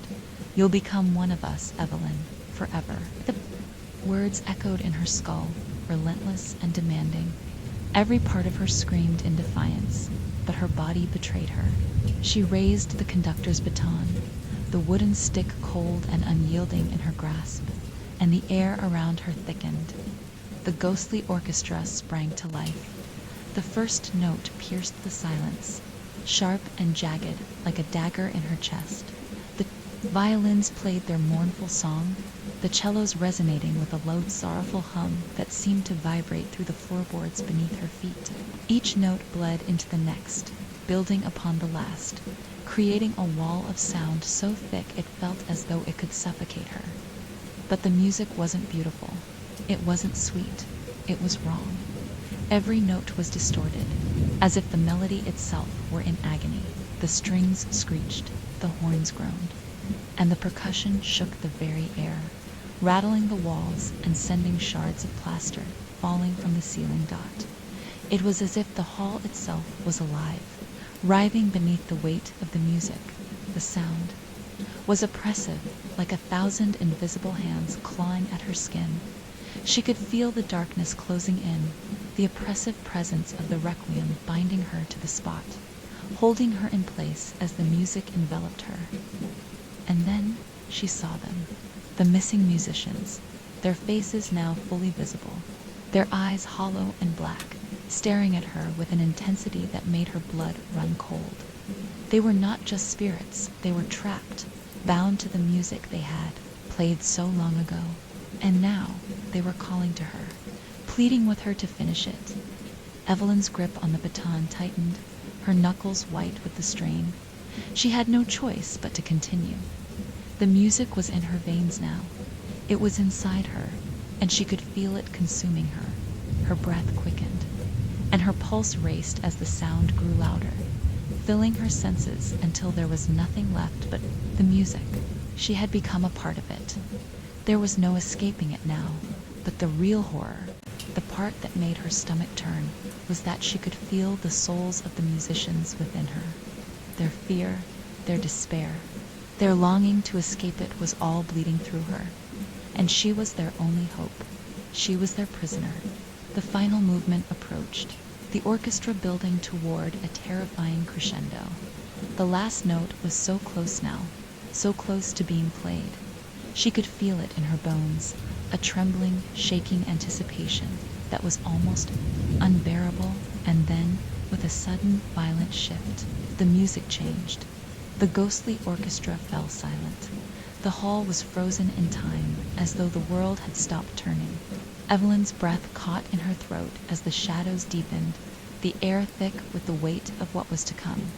The missing musicians, their faces contorted with desperate pain, moved again. But this time, they were not playing. They were waiting for her. Finish it, or we will finish you. Her eyes widened and her heart sank. There was no escaping the music. There was no escape from the requiem. The baton fell from her trembling fingers. The last note of the symphony hung in the air, suspended, as though the music itself was waiting for her to choose. Would she finish the requiem, or would she too become part of its eternal waltz? The silence in the hall was deafening, an oppressive weight that pressed down on Evelyn's chest. The baton lay discarded on the ground, its smooth wooden surface gleaming under the faint light of the broken chandeliers. The echoes of the ghostly orchestra had faded, but their presence remained lingering, hanging in the air like a thick fog. Evelyn's heart pounded in her ears, each beat reverberating through her entire body. The musicians were still there, their hollow eyes watching, her waiting. "You must finish it," a voice whispered. It was no longer Harlow's, no longer the voice of one man. It was the collective cry of the trapped musicians, a chorus of desperate souls, each one reaching out through the silence, their voices overlapping in a cacophony of terror and yearning. "We cannot escape until you play the final note." She stared at the podium, the sheet music still there, barely visible in the dim light. The last movement, the final note. It had to be played. She could feel it in her bones. The music, the requiem knit, was inside her now, and it was demanding completion. Evelyn's breath caught. She knew what she had to do. She could feel the pull of it stronger than ever. Her fingers twitched as they hovered over the baton, still lying on the floor beside her. The sense of inevitability was overwhelming, an invisible force pulling her towards it. She had no choice. If she didn't finish it, the orchestra would never be free. If she didn't finish it, she would be trapped in this place, this cursed hall forever. But the music, the very thought of playing the final note, made her stomach churn. The souls of the musicians, her mind was filled with their agony. She could see their faces, their eyes, their silent pleas for release. They were bound to the music, to the hall, to this twisted version of reality. The requiem wasn't just a piece of music, it was a prison, and now she was a prisoner too. The final note would complete the circle, releasing their souls, but it would come at a price. She had seen it in the faces of the trapped musicians, in the spectral shadows that clung to the walls. It was a price she wasn't sure she was willing to pay. Yet, in the deepest, darkest part of her mind, Evelyn knew she had no choice. Hand trembled as she reached down and picked up the baton. Her fingers closed around it, cold and unyielding, like the grip of death itself. She stood slowly, shakily, her legs weak beneath her. The last note. She could already hear it in her mind, a low, hollow sound that would complete the requiem. It was the music of the damned. The orchestra stood at attention, their instruments raised, waiting for her to lead them. The sound of their hollow breaths filled the silence, a constant reminder of what was at stake. With a deep, steadying breath, Evelyn lifted the baton, her eyes never leaving the sheet music. She had to do it. She had to finish it. The music would not be silenced until it was done. The first note of the final movement escaped her lips, a soft, trembling sound that cut through the air like a knife. It was as if the world itself held its breath as she played. The orchestra responded in kind, each musician raising their instrument, their ghostly forms bound by the melody they had once played. The room felt alive with energy, as though the very walls were pulsing with the beat of the music. Evelyn's heart raced as the music surged forward, the crescendo building, the violins swelling in the air. It was beautiful. It was horrifying. The music was both a symphony and a trap. She could feel the weight of the souls around her, pressing down on her, urging her to finish it. The final note loomed closer, a presence so heavy it threatened to crush her. Evelyn felt as though she was being consumed by it. The sweat on her brow stung her eyes, but she couldn't stop. She couldn't. The whispers rose again, frantic, desperate. Finish it. Complete it. We are waiting, the violins screamed. The cellos groaned, the horns wailed in a tortured harmony. Every note seemed to be tearing at her soul, pulling her deeper into the web of the requiem. It was all-consuming. She was drowning in the music, suffocating under its weight. But then, as the orchestra reached its peak, the music fell silent. The room, the hall, everything frozen. Evelyn's breath caught in her throat. The final note was right there, within her reach. But she couldn't play it. She couldn't bring herself to do it. The sound that shattered everything. A scream, Dot. It wasn't just the musicians. It wasn't just the requiem. It was a solo person, someone from the past. Someone who had been lost to time. The scream was a warning, a plea for help. And then a figure appeared in the center of the stage, rising from the shadows. It was Harlow. But he wasn't the Harlow she had known. His body was twisted, contorted.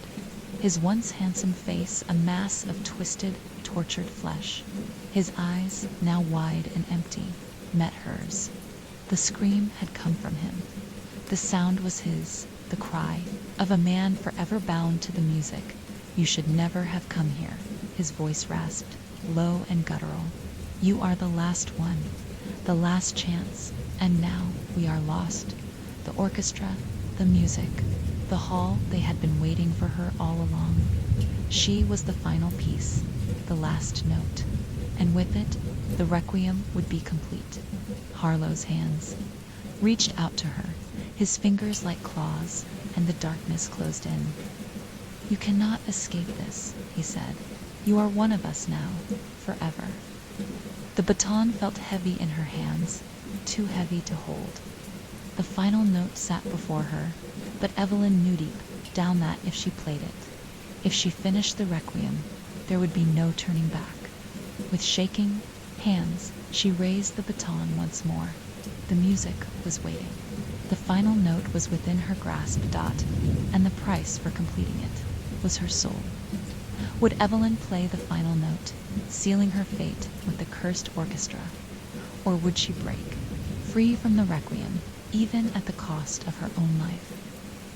Evelyn stood frozen, her hand clutching the baton as if it were a lifeline, a bridge to both freedom and damnation. The weight of it felt unbearable, as though the very object carried the burden of an entire orchestra's soul.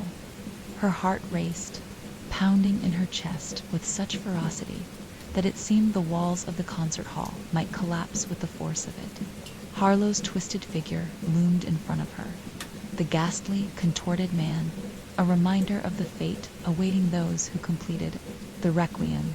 His eyes were black pits, reflecting nothing but the torment he had suffered for eternity. A reminder of what would come for her once the music reached its final, deadly conclusion. His voice rasped again, reverberating off the cold, decaying walls. You are already part of the music. She closed her eyes for a moment, her mind racing. She was trapped. She could feel it, the suffocating pull of the music, the souls that had already merged with the melody. Every note that had passed through her had woven her into the symphony, binding her to the cursed performance, and yet the silence before her was the loudest sound she'd ever heard, a deafening, soul-crushing quiet that threatened to consume her. The room was suffused with a palpable tension, as if the very air was holding its breath, waiting for her decision. The orchestra's spirits were not just trapped in the hall, they were in the music itself, their desperate cries embedded in every note. The requiem was no longer just a piece of music, it was the soundtrack of their suffering, an unbreakable bond between the living and the dead. Her gaze drifted back to the sheet music, to the final movement where the last note awaited her. It was calling her, urging her to finish what had begun. It knew her now, just as she had come to know it. There was no turning back. She was caught in the ebb and flow of the melody, lost in the intricate web of sound and silence. Evelyn could feel the weight of the spirits around her, their hollow voices whispering in her mind. The feeling was almost suffocating. They wanted her to finish it, to complete the requiem, to set them free. And in a twisted way, she knew they weren't entirely wrong. If she played the final note, the music would cease and the spirits would be released. But that meant her own soul would be bound to the hall. She would become another lost musician, her body a hollow vessel for the cursed performance. Her life would be forfeited, just as theirs had been. The desperation in her eyes deepened. He stepped closer to her, his movements slow and deliberate, like a predator stalking its prey. His voice became more insistent, more pleading. Don't you understand? You're the final piece. The last note must be played. You cannot leave until it's done. We have all been waiting for you, Evelyn. Waiting for the one who could finish what we started. His words echoed in her mind, the weight of them pressing against her skull. We've all been waiting for you. Evelyn could feel the pull of their voices, the silent plea that permeated the air, thick as smoke. She could almost hear their cries, a chorus of desperate souls as they implored her to complete their release. She swallowed hard. The thought of finishing it, of playing that final note, filled her with a sickening dread. But she also knew that if she walked away, nothing would change. The spirits would remain trapped, and the music, this cursed symphony, would go on forever, feeding on the souls of those who dared to listen. She couldn't live with that doubt yet. What if she was wrong? What if playing the final note didn't set them free, but doomed them all to repeat this endless performance for eternity? What if it was another trap, another twist in this hellish orchestra's design? The thought made her stomach churn. There was no way out. She was locked in a dance with the music, caught between the living and the dead, between salvation and damnation. Harlow stepped closer still, his breath hot on her neck. His voice was softer now, almost gentle. You have a gift, Evelyn. You've always had it. You are the one who can hear the music. You are the one who can finish it. Evelyn's eyes locked on him. She knew what he meant. The ability to hear the music, to understand it, was something she had always possessed, even before she ever stepped foot in this cursed hall. It had been a gift, a talent that had led her here. She had been chosen, whether she realized it or not. But this wasn't a gift anymore. It was a curse, a burden. She shuddered at the thought. With a trembling hand, she raised the baton. Once more. The orchestra was waiting, poised, ready for the final note. The sheet music trembled under her touch, the weight of it dragging her forward, urging her to give in. For a moment, she hesitated. The entire hall seemed to hold its breath, as if the universe itself was waiting to see what she would do. The spirits surrounded her, their whispers rising in a frantic chorus. Finish it. Play the note. We can't. Be free until you do. She could feel their voices, their desperation, but she also felt the weight of the room, the weight of what it would cost her, her soul, her freedom, her life. There was no escaping the truth. She had come this far. She had no choice but to finish what she had started. Evelyn's fingers closed around the baton, and with a deep breath, she brought it down. The final note, as the sound filled the air, the music, the requiem, rang through the hall like a great bell tolling for the lost souls. The vibration of it, deep and unsettling, seemed to ripple through her very being, and for a brief moment she felt herself caught between the living and the dead, straddling the boundary of both. But something was wrong. The note that filled the air wasn't just the sound of release. It was the sound of everything: the lost souls, the music, the hall, and Evelyn herself cracking, breaking apart at the seams. The ground trembled beneath her feet, the walls of the hall shifting, groaning under the weight of the cursed symphony. A dark shadow poured from the stage, moving like smoke but twisting into something far more terrifying, something not entirely human. It rushed toward Evelyn faster than she could comprehend, and before she could react, it engulfed her completely. Face contorted into a scream, but it was swallowed by the shadow. The orchestra's instruments played on, their sound growing more frenzied, more frantic, as the dark force spread like wildfire through the room. And then the silence fell again. But it was not the same silence. This silence was suffocating. It was a vacuum that held everything in place. It was the silence of death, of forever. Evelyn's heart pounded in her chest, but her mind was hazy, disoriented. She couldn't move. She couldn't breathe. And the last thing she saw before everything went dark was the broken smile of the orchestra's conductor, twisted and hollow, waiting for the next to join them. Has Evelyn sealed her fate by playing the final note? Or is there still hope for escape from the orchestra's grip? What has the music truly unleashed?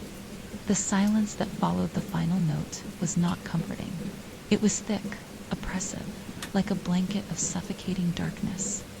Evelyn's mind floated in a void, unsure of where she was, unsure of who she was. She could feel the remnants of the orchestra's last frenzied notes echoing faintly in her head, a soft tremor like the last aftershocks of an earthquake. But everything else was still, too still. Her body felt numb, as though it were no longer her own, no longer tethered to reality. She struggled to open her eyes, her eyelids heavy, as if weighed down by an unseen force. The blackness was absolute, and yet there was something moving in it, a flicker, a shift in the air, like the faintest trace of sound in a soundless world. Gradually, Evelyn's senses began to return to her. The cold, hard surface beneath her began to press against her limbs, and the weightlessness that had once gripped her was replaced by an aching pressure, as though she had been crushed under the weight of the concert hall itself. She winced as the world around her began to take shape. When her eyes finally snapped open, the first thing she saw was Harlow's face. But it wasn't Harlow as she remembered him. His form had twisted, distorted into something monstrous. His eyes were wide and hollow, filled with the darkness that consumed the last remnants of light. His skin was pulled tight, as though stretched over bone, and his lips parted in a grotesque smile. His face, once a pale mask of despair, was now a ghastly mockery of the man he had been.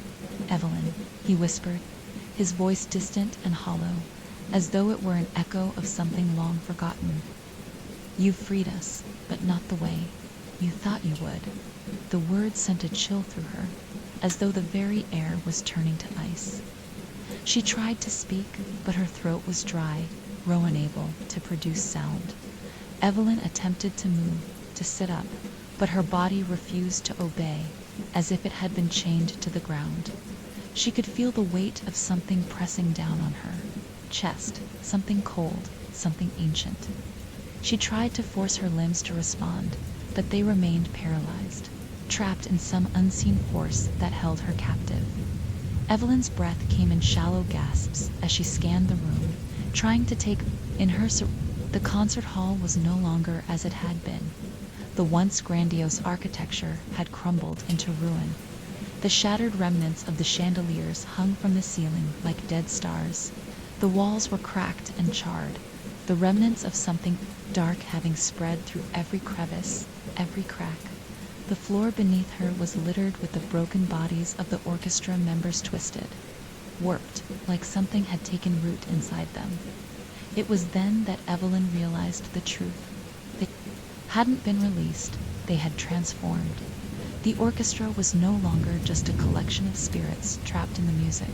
It had become something else, something more insidious. The souls of the musicians had been warped into the very fabric of the hall, their bodies now twisted shadows of the people they once were. The music, the requiem, had been it had also been their salvation. But salvation had a cost, and that cost was their humanity. Harlow's form shifted, his mouth stretching unnaturally wide as he let out a low, guttural laugh that echoed through the ruined hall. "You were meant to free us, Evelyn. You played the note. You set us free." His words dripped with venom, but you did not realize what that freedom would cost. Evelyn's heart skipped a beat. She had thought that completing the requiem would end the curse, that it would release the spirits, set them free from the hall's grasp. She had been wrong. She had unwittingly opened the gates to something far darker, far more insidious than she could have ever imagined. The music had not freed them. It had turned them into something else, something worse. The silence between the distorted orchestra members grew thick, as if they were all waiting for something, a moment of reckoning, a final piece in the puzzle. As Evelyn began to understand the magnitude of her mistake, the cold pressure on her chest began to worsen. Something was drawing near. The air grew thick with the scent of decay, and a foul wind stirred within the hall, carrying the sound of low, mournful whispers. They were coming for her.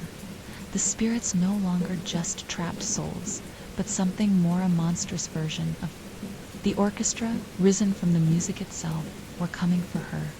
She wasn't just their liberator anymore. She was their replacement. The haunting melody of the requiem began to hum in the distance. It was a faint sound at first, almost imperceptible, but it grew louder, more insistent, a growing crescendo that echoed through every corner of the ruined hall. Evelyn could hear the faint strains of violins, the thundering of drums, the chilling hum of horns, each instrument coming to life, but in a way that was wrong, off-key, twisted. There was no conductor to guide it. "Join us, Evelyn. Complete the performance." Harlow's voice reverberated in the darkness, a command wrapped in desperation. His eyes were glowing now, filled with a twisted, hungry light. "You are the last note. You always were." Evelyn could feel it, now, the pull of the music, the way it seemed to sink into her very bones, like a virus infecting her veins. It was drawing her in, the melody wrapping around her, tightening its grip like a noose. She wanted to resist, to fight against it, but the hall itself seemed to be alive, its walls closing in on her, the floor shifting beneath her feet. She could hear the disembodied voices of the orchestra members whispering in her mind, urging her to join them, to become part of the music. They were all waiting for her. Her body trembled as she finally managed to push herself upright, her hands shaking as she reached for the conductor's baton. The instrument felt heavy in her grasp, gained weight since the last time she touched it. It was no longer just an instrument of music. It was an anchor, binding her to the cursed performance. And she knew that if she picked it up again, she would lose herself completely. The final note would play, and she would join the orchestra not as their savior, but as another instrument in their eternal, cursed symphony. For a moment, Evelyn closed her eyes. She could feel the terror rising within her, the dread, the guilt. It was all too much to bear. She had made the mistake of believing that the final note was the key to freedom. But it WASN single quotes, it was the key to damnation, and now she was the one who had to decide. Would she finish the requiem and become a part of the hall's dark symphony? Or would she risk everything to destroy it and free herself and the spirits from the prison they had unwittingly created? Evelyn took a deep breath and, for the first time since she had entered the hall, she knew what she had to do. The decision was hers to make. Will Evelyn finish the requiem and join the cursed orchestra? Or will she find a way to destroy it before it consumes her? The haunting strains of the requiem pulsed through the hall, growing louder with each passing second. Evelyn's grip on the conductor's baton tightened as she stood frozen, her breath coming in short, shallow gasps. The room seemed to close in around her, the walls bending inward like the ribs of some monstrous creature. The orchestra's ethereal presence loomed over her, suffocating her with their disembodied whispers. The very air was charged with their longing, their need for completion. The muse know the song was their prison and their salvation. And Evelyn had unwittingly become the final piece, the last note that would either bind them forever to the hall or break the curse and release them into the abyss. The weight of it crushed her. It was impossible to breathe, impossible to think. As the orchestra's desires wormed their way into her consciousness, flooding her mind with 1,000 voices, each one pleading for her to conduct. "Join us," Harlow's voice whispered again, colder now, more distant, but unmistakable. "You are the missing link, the final piece. The music needs you, Evelyn. You need it." Her fingers twitched involuntarily around the baton, drawn to it like a moth to flame. But she couldn't. She wouldn't let it consume her, not like the others. The air around her thickened with a damp, suffocating presence, and the orchestra's twisted shadows hovered in the edges of her vision. They had once been musicians. Once they had played with passion, with artistry, but now they were nothing more than hollowed-out shells, their souls bound to the instruments they once mastered. It was clear now this was not just about the music. It was about control, about the Requiem's power to dominate the living, to consume their very souls. She could feel it. The weight of the baton grew heavier, as though the very hall itself was trying to draw her in, to force her to wield it. No, her hands trembled as she pulled them back, refusing to take hold of the cursed instrument. The music seemed to snarl. In response, a cacophony of distorted, warped sounds flooding her ears. The violins screeched, the horns blared in a dissonant roar, and the drums thundered like the beating of a heart growing louder and louder. The orchestra wasn't just calling to hurt, was demanding her. Evelyn stumbled back, falling onto the cold, cracked floor. She was dizzy, disoriented, the overwhelming pressure of the music tightening around her chest. Her vision blurred, her thoughts fractured as the room spun. But even as her body screamed for release, she knew one thing. She could not let herself be the conductor. She could not finish the song. She would not be a part of this madness. But how? How could she stop something so vast, so ancient, so powerful? She closed her eyes, the whispers growing louder, mingling with her own doubts. They were right, weren't they? She had already played their game. She had already become the final piece. Maybe it was too late. Maybe she couldn't stop it. The very hall seemed to resonate with that thought, as if the walls themselves were humming in agreement, in celebration of her failure. But then, like a quiet, distant voice cutting through the chaos, a memory flickered to the surface. A memory of her mother, the woman who had once told her that music was a force to be reckoned with, a power that could heal, that could bring people together. But it could also destroy. Music wasn't just an instrument for control, it was a weapon, and Evelyn had the power to break its hold on her. Her mother had given her something else, something far more important than the Requiem. She had taught her how to listen, to hear the space between the notes, the silence that spoke louder than the music itself. Evelyn stood, her knees weak, but her resolve solidifying like iron. She had to focus, to silence the music long enough to find the right note, the one that would break it all. She turned toward the remains of the orchestra. The twisted shadows that had once been musicians loomed around her, their hollow eyes watching, waiting, but she no longer feared them. They were trapped, just as she was, in the Requiem's spell, and she could break it. The music had become a cacophony, the notes blending together into a single, shrill, discordant roar. Evelyn closed her eyes again, shutting out the noise, focusing on the silence beneath it all. Her breath slowed.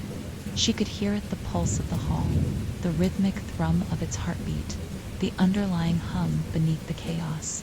There, hidden between the violent clash of sound, there was a quiet space, a whisper of stillness. The silence was her weapon. With trembling hands, Evelyn reached for the baton once more, but this time it was not out of compulsion. She was in control now, not the music. The orchestra had no hold on her. She would not become their puppet.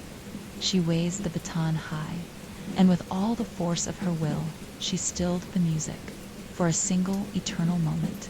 everything froze. The hall held its breath, and then Evelyn struck. The baton connected with the air, but the sound it created was not music. It was silence pure, absolute. It ripped through the orchestra's discordant symphony like a blade cutting through flesh, shattering the melody into nothingness.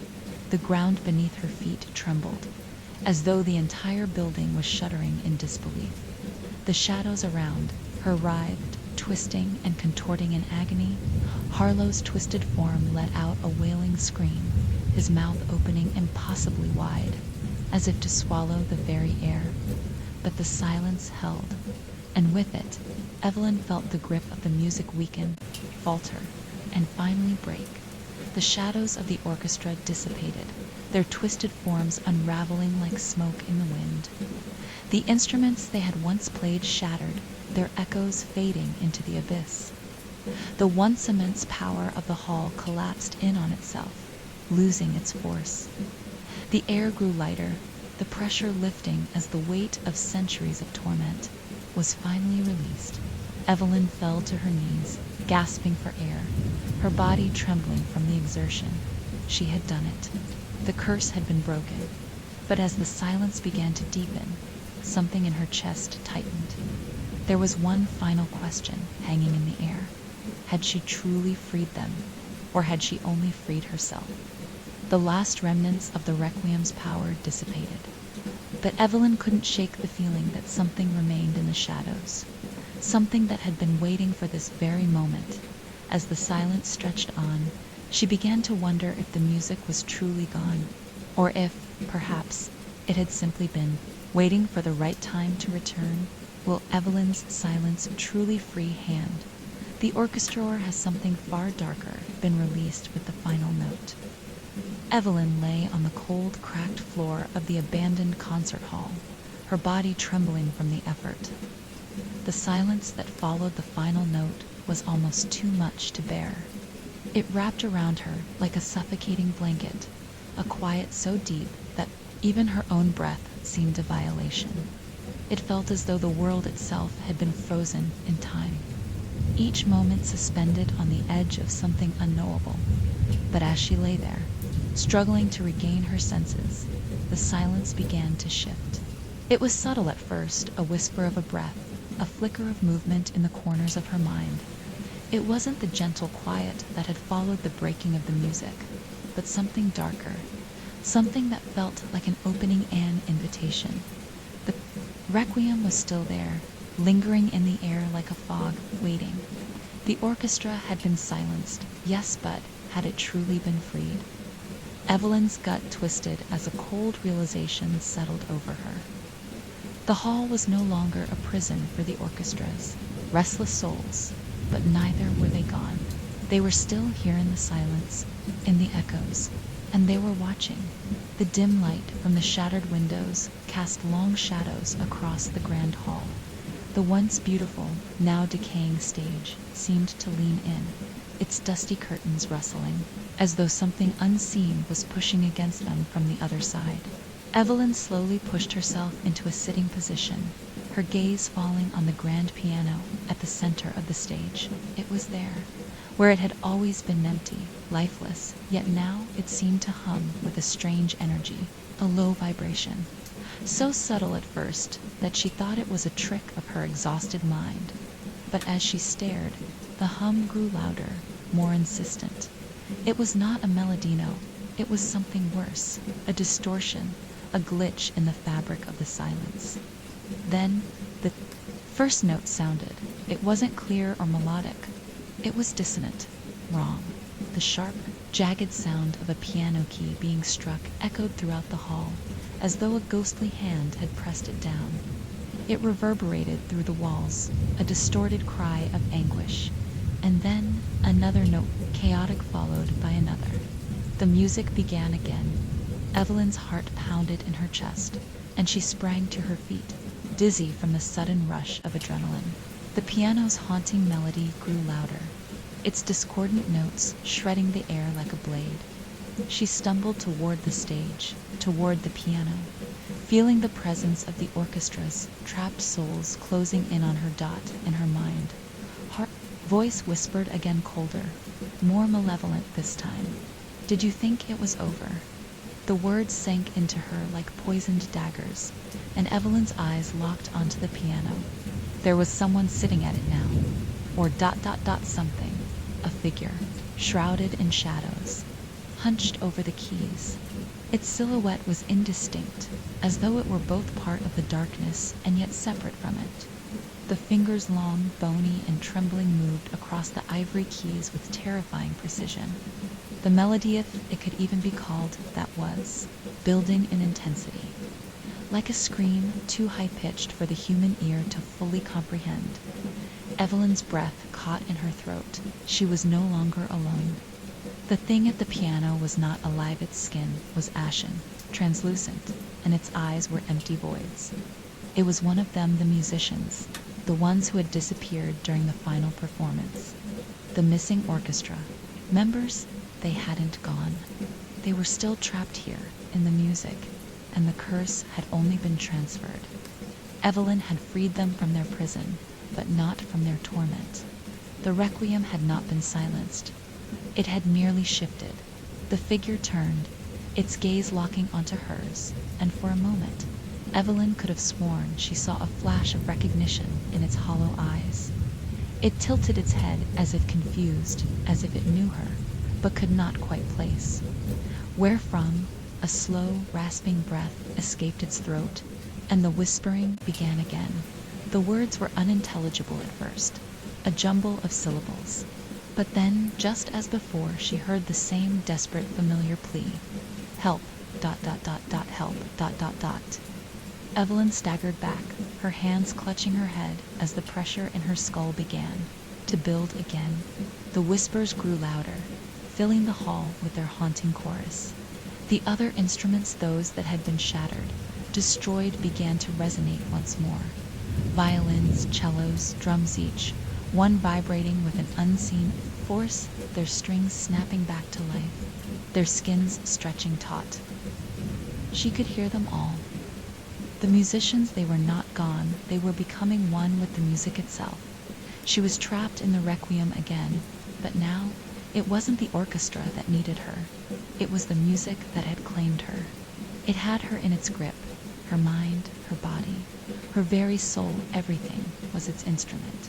As the spectral figure at the piano continued to play, Evelyn could feel the dark tendrils of the music wrapping around her consciousness. It was suffocating, drowning her in a sea of noise and silence, of being and non-being.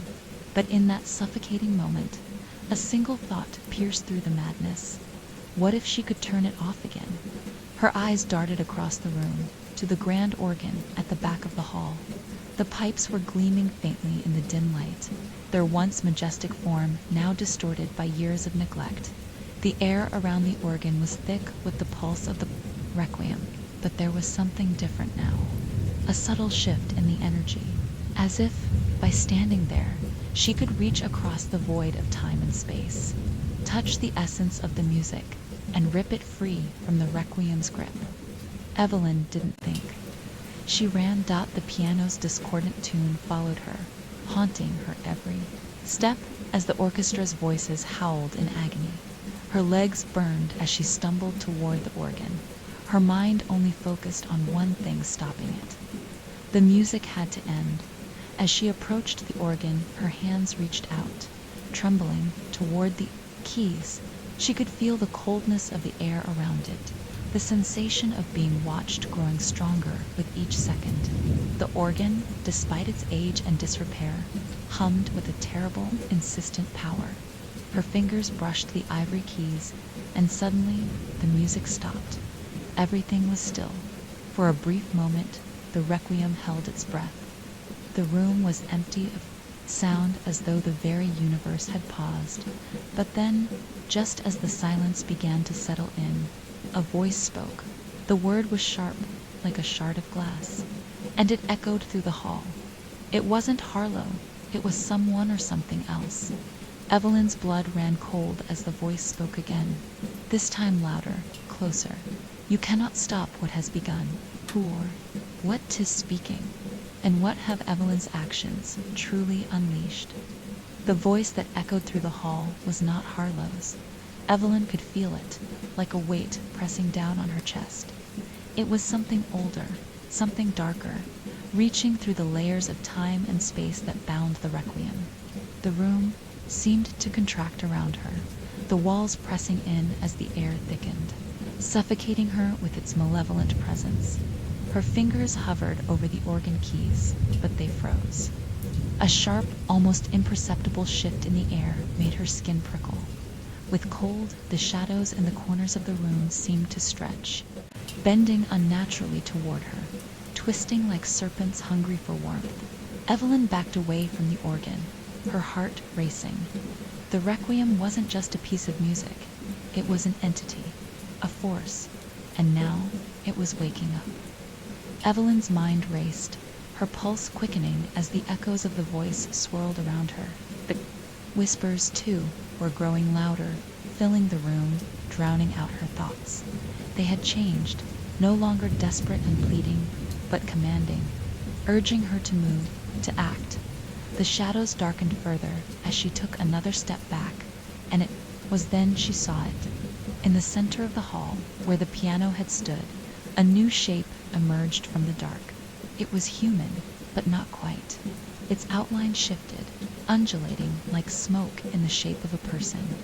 It was a figure of solid darkness, its features blurred and undefined, except for the hollow eyes that seemed to pierce through her dot.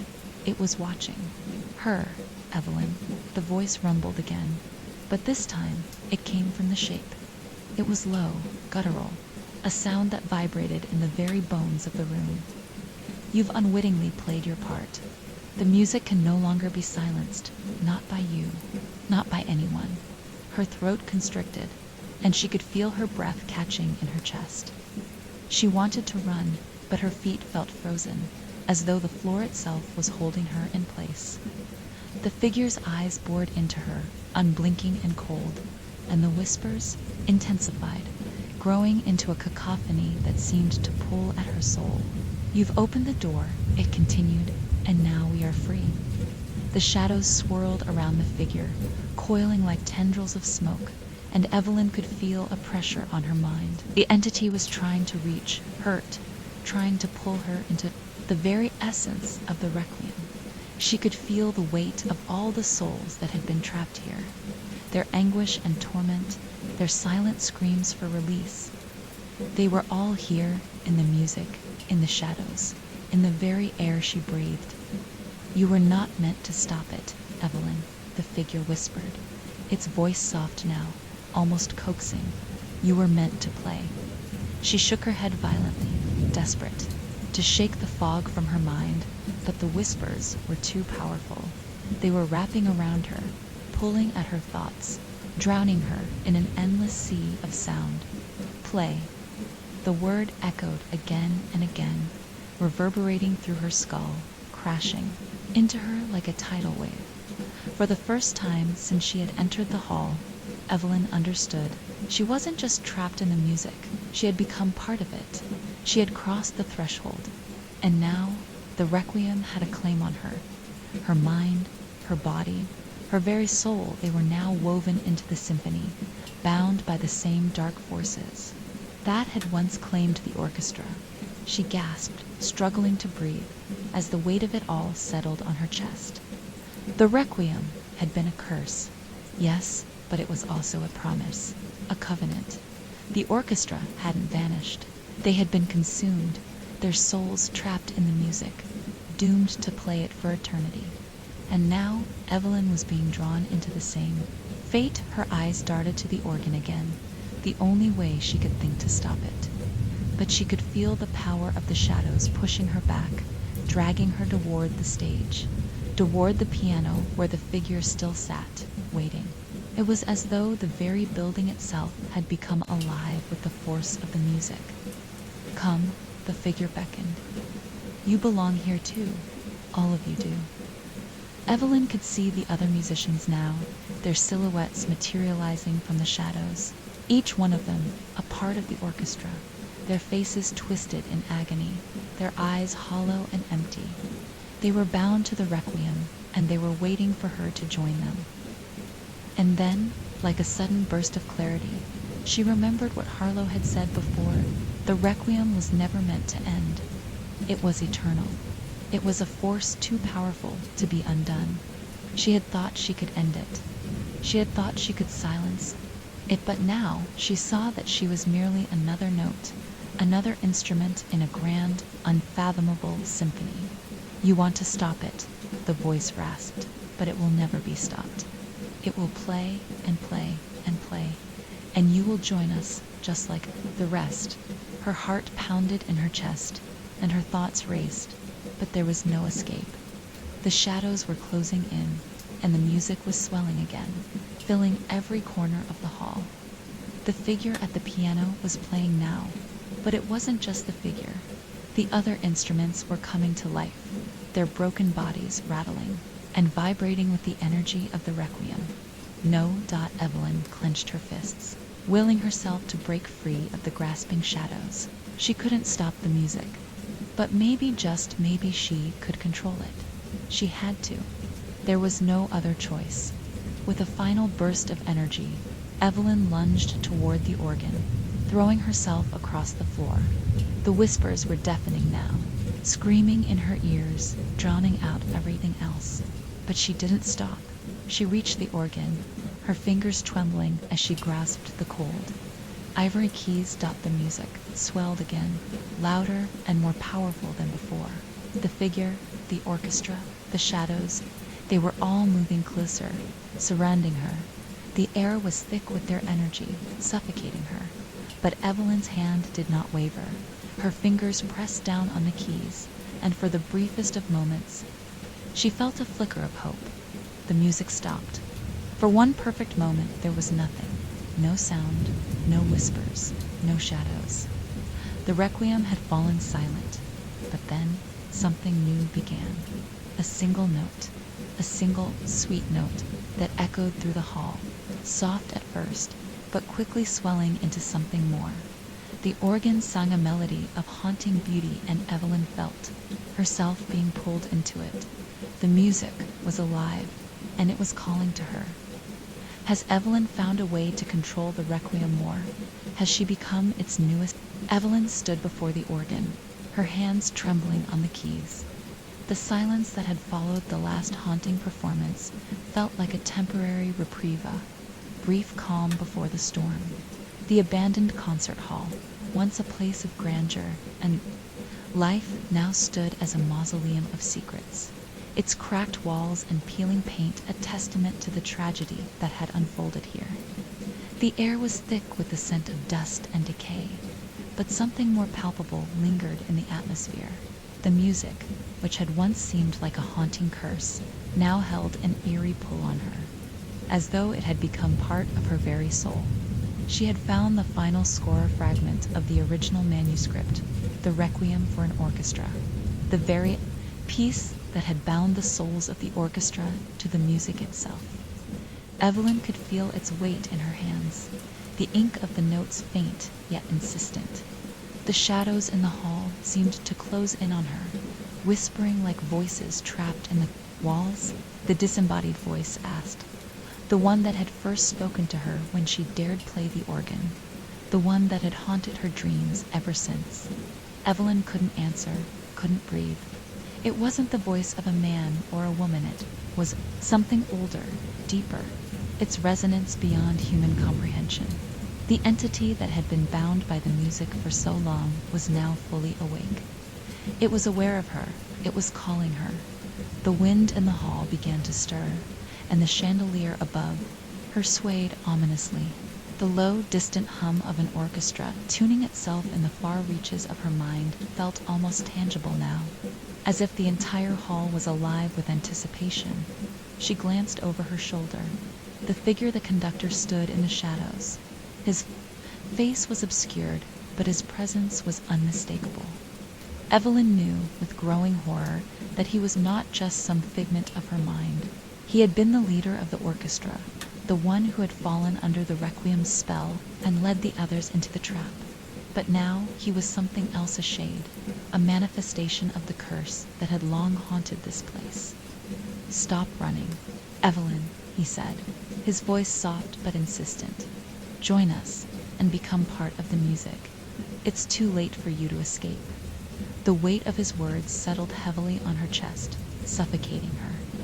She had thought she could leave, had even believed she might somehow break the curse, undo the wrongs of the past. But with every passing second, the music grew louder, and she realized with a dawning sense of terror that the requiem was not a mere composition. It was a living, breathing entity of force that fed on souls, that had consumed all those who had dared to play its notes, and now it wanted her. Her breath quickened, her pulse. She had to act before the music consumed her completely. The conductor's figure moved, gliding toward her with an unnatural grace. The whispers from the orchestra grew more insistent, more frantic. They no longer begged for help, they demanded.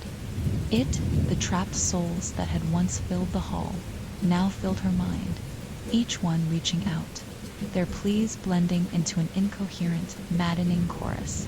"Evelyn," the conductor intoned, his voice dark and resonant, "you are the final note. We need you. Only you can finish the requiem." She shook her head, unable to form words.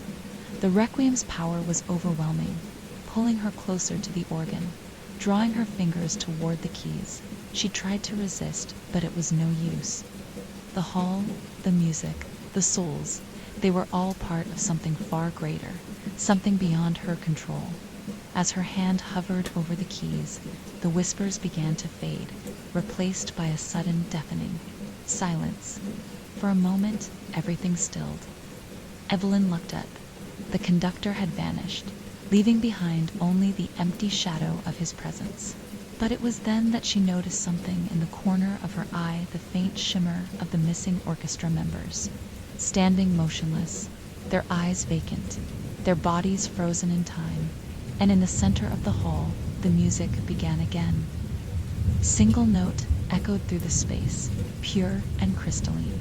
It was the beginning of the requiem, the very note that had started it all. But this time, there was something different in the sound, something dark, something malignant. Evelyn closed, her eyes, her breath catching in her throat. She understood now. The requiem was not just a cursed composition, it was a gateway, and she was the key. The final note that had to be played, the last piece to bind the orchestra to the music forever. She couldn't stop it. Not anymore, but there was one thing she could do. With trembling hands, she placed her fingers on the keys, the cold touch of ivory beneath her fingertips, like the chill of death itself. The music had begun, but it wasn't finished yet, not by a long shot. And as the first chord rang out, the hall trembled. The trapped souls began to stir, their whispers rising into a crescendo, each voice pulling at her, begging for freedom. "Play," the conductor's voice hissed, "and free us, or become one of us." Evelyn's eyes flew open. She had made her choice. The music played on, and this time she played it willingly. The music was no longer a mere sound, it was a force, a living thing, pulsing with a rhythm that matched the beating of Evelyn's own heart. Each note echoed through the hall like a tremor, sending ripples through the air, through her skin, through her very soul. Her fingers moved over the keys automatically, as though the organ itself were playing her, controlling her hands. The air around her seemed to thicken, growing heavier with each passing moment, pressing down on her chest, making it harder to breathe. But she played, and she played with desperation. Her mind was racing. She knew, deep down, that she was no longer just performing the requiem, she was becoming part of it. Every note, every chord, every rising swell of sound was pulling her further into its web.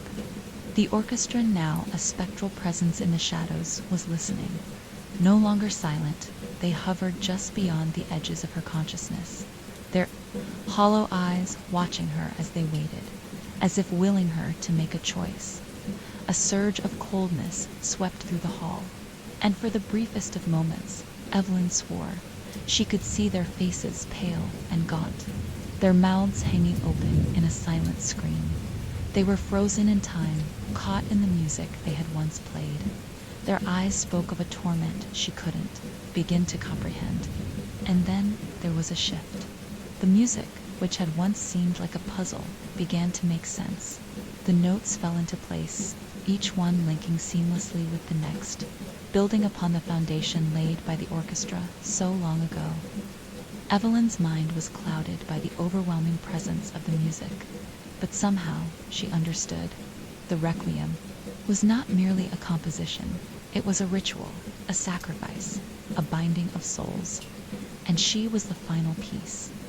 The whispers that had filled the hall now grew louder, more frantic.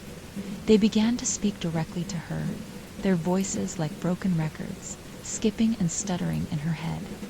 Finish it, or we will take you, ... forever, ... The words were fragmented, but the meaning was clear. There was no escape. There never had been. Her hands trembled, but they moved with an unnatural grace, her fingers dancing across the keys like a marionette controlled by invisible strings. Each note she played seemed to come from a deeper place, a darker place. The very air in the hall seemed to vibrate with the frequency of the music, and the floor beneath her feet hummed with an unsettling resonance. And then the figure of the conductor appeared again. His face was no longer obscured. In the dim light, his features were sharp, angular, almost skeletal. His eyes, hollow and dark, seemed to consume the light around them. There was no warmth in his gaze, only an unyielding, endless hunger. He stepped forward, his body gliding effortlessly through the air, as though he were made of shadows, as though the music itself had given him form.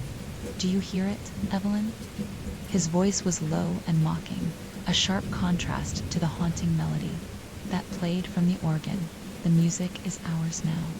It is all we have left, and you are the one who will bring us back." She felt a tremor run through her body.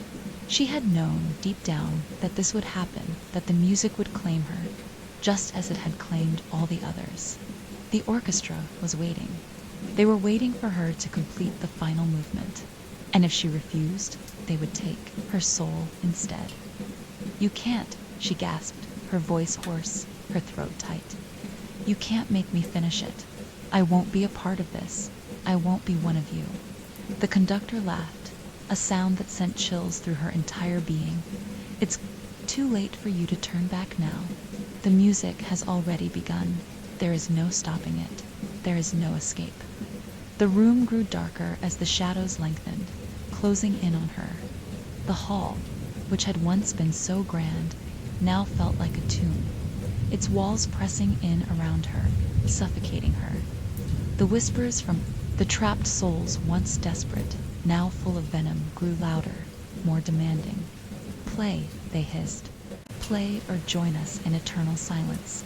And in that moment, Evelyn knew the truth. She was the final note. She was the crescendo that would complete the requiem. If she did not play, the music would consume her. Her soul would be taken, her life nothing more than a footnote in the forgotten history of the orchestra. But if she did play, she would be lost forever, trapped in the music along with them. Trapped, just like the conductor, like the musicians, like every soul who had ever walked into this cursed hall. Her hands froze above the keys. The conductor's smile twisted into something dark and cruel. He stepped closer, his presence filling the room like a storm cloud. "You are already part of it," he whispered, his voice like a blade against her ear. "You always have been." With a sudden burst of defiance, Evelyn slammed her hands onto the keys, but it wasn't her fingers that moved them. The music surged forward, taking control of her body, forcing her to play. The notes cascaded out of her, a violent storm of sound, as though the very walls of the hall were echoing the orchestra's final, desperate plea. And then the ground beneath her feet trembled. The very air seemed to crackle with energy. the atmosphere charged with an oppressive weight. The orchestra had come alive again. The spectral figures of the musicians rose, their bodies twisted and broken, their eyes empty and hollow. They began to play, each of them contributing to the requiem's final movement. Their instruments, the violins, the cellos, the brass, sung in harmony. But it was a twisted harmony, a discordant, otherworldly sound that seemed to shatter the very fabric of reality. Evelyn could no longer control the music. It played her. It consumed her. And then, with a final, deafening crescendo, the music reached its peak. Everything went silent. The hall was empty. Evelyn stood alone, her body frozen in place, her hands still on the keys. The music had stopped, but the echoes of it remained deep in her mind, in her bones, in her very soul. The conductor was gone, the orchestra was gone, and Evelyn too was gone. But somewhere, deep within the recesses of her consciousness, the music still played, and it would never stop. The silence was deafening when Evelyn awoke. Her senses were clouded by the absence of sound. It was as if the world itself had been drained of its heartbeat, leaving nothing but an eerie emptiness in its place. Her hands were still pressed against the organ keys, frozen in a grotesque parody of the performance she had just completed. But the music, the symphony that had once held her in thrall, was gone. The echoes had vanished. For a moment she was unsure of where she was, or even who she was. The memories of the hall, of the orchestra, of the haunting melodies, felt distant, like fragments of a dream slipping away into the ether. Her breath came shallow, and she felt her heart pounding erratically in her chest, as if it too was trying to remember something vital. But there was something else. A presence. At first, she thought it was the conductor. His oppressive shadow seemed to loom over her, but when she turned her head, she saw nothing, only the cavernous emptiness of the hall. Yet the sensation lingered, thick in the air, as if 100 invisible eyes were watching her. And then she felt it. It was more like a sensation, an undercurrent of thought, a hum at the edge of her awareness. She could feel it in her bones, deep inside her, as though the very fabric of her existence was being pulled apart by invisible threads. "Help us." The words reverberated through her skull, reverberated in a way that had nothing to do with sound. She tried to stand, to move away from the organ, but her body felt sluggish, unwilling to obey her. It was as if the room had a gravitational pull, as though it was drawing her back, tethering her to that cursed place. Much worse. The walls seemed to have collapsed inward, as though the building had been consumed from the inside out. The floor was cracked and uneven, the ceiling sagging in places. Dark stains marking the walls where to mend something more sinister had worn away the structure. The seats in the auditorium, once proud and polished, were now rotting, covered in a layer of dust and decay. And the mirrors were the worst. There were hundreds of them now, lining the walls of the hall. Some were shattered, their jagged edges reflecting distorted versions of reality, while others had fogged over, their surfaces swirling with dark, ethereal shapes. The reflections, twisted, contorted versions of herself, stared back at her from the glass, their eyes empty, hollow, and accusing. "Why did you do it?" one of them whispered, its voice a ragged, broken thing that sent shivers down her spine. Evelyn stumbled backwards, her heart pounding in her chest. She didn't know what it meant. She couldn't understand why she was seeing these things, hearing these things. She was alone. Alone she had to be. "Don't you hear it?" The voice was no longer a whisper. It was growing louder, coming from every direction, but still, there was no one in the hall. "The music, Evelyn. It's still here. It's always here." Her body convulsed with a sudden rush of nausea as the reality of what had happened, what she had done, came crashing down on her. The orchestra hadn't just played music.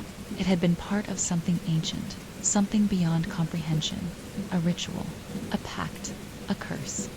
The conductor, the musicians, they hadn't just disappeared. They had been consumed. trapped in the very music they had once performed, and now she too was bound by the same fate. As she had played their final movement. She had completed the requiem. But she hadn't freed them. The orchestra's souls, those twisted fragments of existence, had been waiting for the final note, waiting for someone to take their place, and she had. She had given them what they wanted. She had joined them in the music, just as they had once joined the requiem. Now, it was her turn to remain silent. Her hands moved of their own accord, tracing the keys of the organ once more. But this time there was no music, no sound. The instrument was dead, just as the hall was dead. The silence was suffocating, but it was not the kind of silence that brings peace. It was a silence filled with whispers, with voices that never fully formed, with the sensation of something lingering in the air, something unfinished. In the reflection of the mirrors, she saw herself again, but this time she saw the others, those who had been trapped in the hall, in the music. They were there, in the mirrors, their eyes wide with desperation, their mouths moving soundlessly, pleading for something, anything. Evelyn closed her eyes, but even with them shut, the whispers continued. The pressure in her chest intensified. She wasn't alone. She had never been alone. The souls of the orchestra were here, in the mirrors, in the air, in the music that still reverberated in her mind. They were waiting. But for what? As the thought crossed her mind, a cold dread settled over her, and the mirrors began to crack, one by one. A low hum reverberated through the hall, vibrating in the very marrow of her bones, and the music, faint, distant, yet unmistakable, began to play again. It was the requiem, but this time it was different. It was more than just notes. It was a presence, a pull, and it was calling to her. The mirrors cracked open further, and from each one a figure emerged, the conductor, the musicians. Their forms were blurred, distorted, but there was no mistaking the hunger in their eyes. They were not free, not yet, and neither was she. Evelyn could feel it now, the weight of their gaze upon her, pulling her toward them, toward the music. It was no longer a matter of choice. The requiem had claimed her, and it would never let her go. As the figures surrounded her, their forms shifting like smoke, their eyes glinting with malice, Evelyn understood. There was no escape, not for her, not for any of them. The requiem would never end, and the orchestra would play forever. Evelyn's body was no longer her own. The moment the conductor's figure stepped forward from the cracked mirror, she felt her limbs go cold, as if frozen in place by invisible hands. The organ beneath her fingers hummed, its voice echoing, though no one had touched it. She could feel the resonance deep within her chest, the reverberations of a melody that was not just music. It was a force, an entity, something alive. Her mind screamed to fight, to run, but there was nowhere to go. The mirrors, her only means of escape, were filled with those ghostly figures.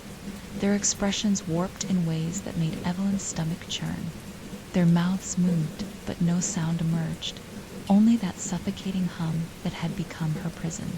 Then, in the midst of it, the whispers grew clearer, the voices forming words, their agony palpable. You played the last note. The realization hit Evelyn with brutal force. The last note, the final chord she had struck on the organ, had been a key. Not just the end of a performance, but a threshold, a boundary she had crossed without realizing the consequences. It had opened the door to the requiem's final phase, trapping not only herself, but the souls of the orchestra forever within the music. The conductor's form became more defined, his dark suit pristine despite the destruction around them. His face, once a mere outline, solidified into something sharp, cruel eyes glowing faintly as if alight with an inner fire. Now he spoke, his voice a smooth, melodic hiss. We are all bound to the song, as it was always meant to be. Evelyn tried to scream, but the air was thick, her voice lost in the same abyss that had swallowed the others before her. She wanted to ask why had they been left in this endless loop of despair? Why had they been bound to the very music they had once played? But the words dissolved before they could form, slipping away like sand through her fingers. The figures of the musicians began to approach, their shapes more distinct now, though their features remained distorted. The violinist, her face contorted in a grotesque smile, reached out for Evelyn's hand. The cellist, his back bent at an unnatural angle, slid closer, his mouth silently mouthing words. The brass section, their mouths open in eternal screams, hovered at the edges, their instruments raised but silent. They moved in tandem, the rhythm of their movements matching the pulse of the organ beneath her fingers. It was as if they were all part of a grand symphony, but one where no one was playing and no one was truly alive. "You will join us," the conductor intoned, his voice a gentle yet chilling command. "You will play the song with us, forever." The weight of his words hit her like a physical blow. There was no question of choice anymore. She had already played the last note. She had already crossed the threshold. And now she was part of the orchestra. The musicians closed in around her, their hands brushing against her, cold and unyielding. She felt the press of their fingers, the icy touch of the violinist's bow on her shoulder, the breath of the trumpet player against her ear. "You cannot escape," the cellist whispered, his voice like the creaking of a door long forgotten. "There is no end. Only the music, only the song." Evelyn wanted to scream, wanted to claw her way out of the nightmare, but her hands, her own hands, no longer responded. They were frozen over the keys, pressed into place by an invisible force. Notes filled the air, a soft, ethereal sound, and yet they were wrong. The notes were the same, but they were no longer hers. They came from somewhere deeper, something that had always been there. Waiting for this moment, the music swelled, wrapping around her like a shroud, pulling her in, melding with her very soul. She could feel it inside her chest, vibrating, in her ribs, in her bones. She could feel it in her teeth, in her skin, in every single part of her being. The music was a part of her now, as much as her own breath, her own heart, and with it, she knew. The orchestra was not merely a group of musicians anymore. They were the song itself. The conductor was the keeper of it, the one who had maintained the silence for all these years, only to unleash it once again. The silence had been the curse, and now the song had claimed her. The figures gathered around her, their hollow, mournful eyes fixed on her, waiting. They knew she understood. She could feel the cold pull of the symphony's endless cycle, its relentless march through time. The music was never meant to end, not for them, not for her. The hall grew darker as the music grew louder. Evelyn could feel her heart beat in sync with the rhythm of the orchestra, each pulse a note, each beat an eternity. The musicians began to play again, not with their instruments, but with their very souls, their essences merging with the music, becoming the instruments themselves. Their bodies twisted, reformed, and their faces melted into the sound, their voices merging with the strings and brass. The requiem had never truly been completed. It had only waited for the right moment, the right player, and Evelyn now bound. To the hall was that player. The final chord had only been a key, a gateway to this eternal performance. She had joined the orchestra, not as a musician, but as a part of the music itself. As the music reached its crescendo, she realized something horrifying. This was not just her fate. It was the fate of every soul who had come into contact with. The requiem, the missing orchestra members, had not vanished. They had merely become part of the sound, lost in its endless cycle, and now she would join them forever. The requiem would play on, and Evelyn would play with it, her soul woven into its eternal symphony. Evelyn's senses became a twisted kaleidoscope, a disorienting blur of sound, sensation, and overwhelming silence. As her fingers continued to press the keys of the organ, she felt her thoughts begin to slip away, one by one. The deeper she sank into the music, the less she was herself.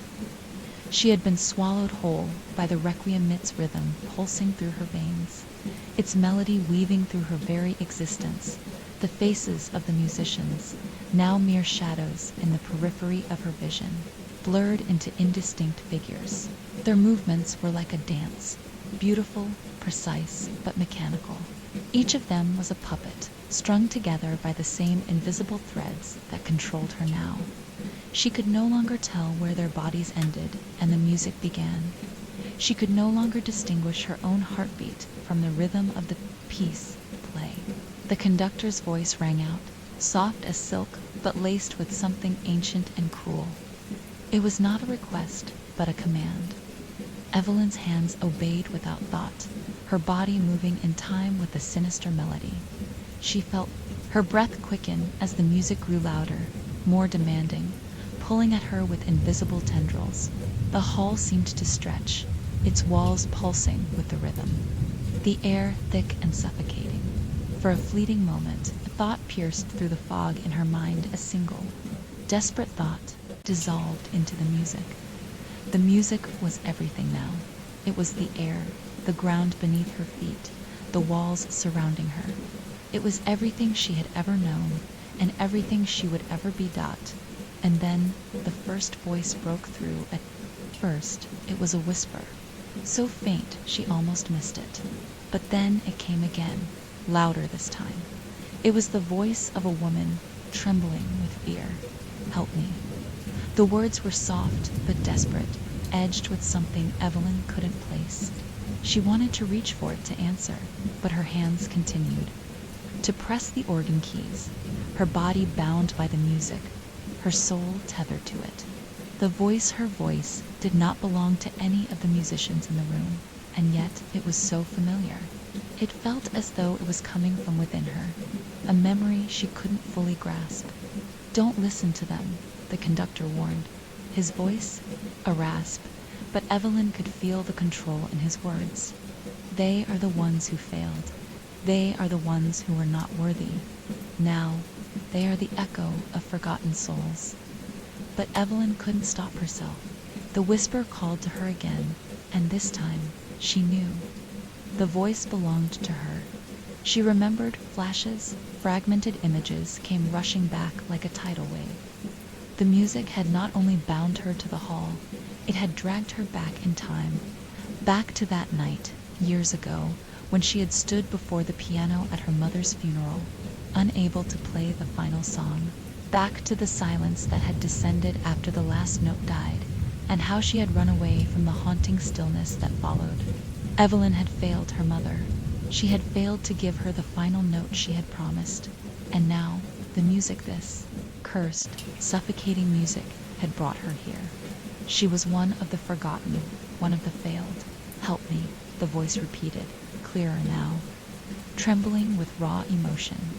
Evelyn's chest tightened as she tried to focus, to pull herself free from the oppressive weight of the music. But it was no use. The notes continued to pull her down deeper and deeper into the abyss. Each breath she took was heavier, suffocating, as if the very air had become part of the symphony, and it was closing in around her.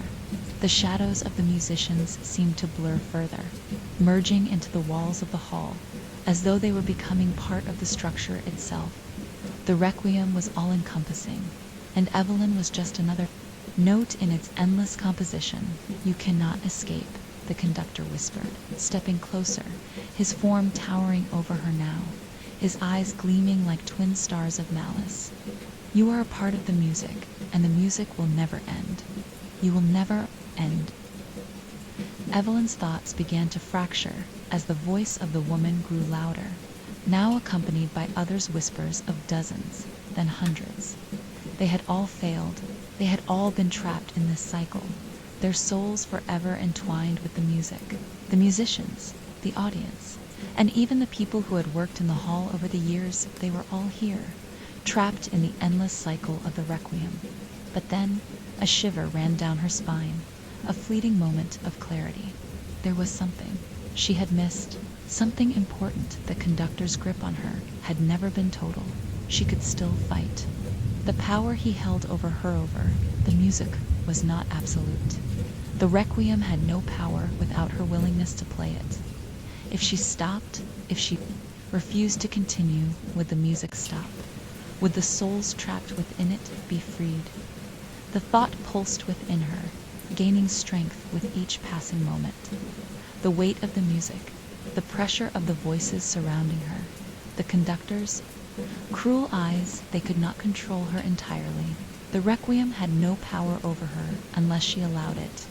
"Help me," the voice said again, softer now, pleading. And Evelyn knew she could not ignore it any longer.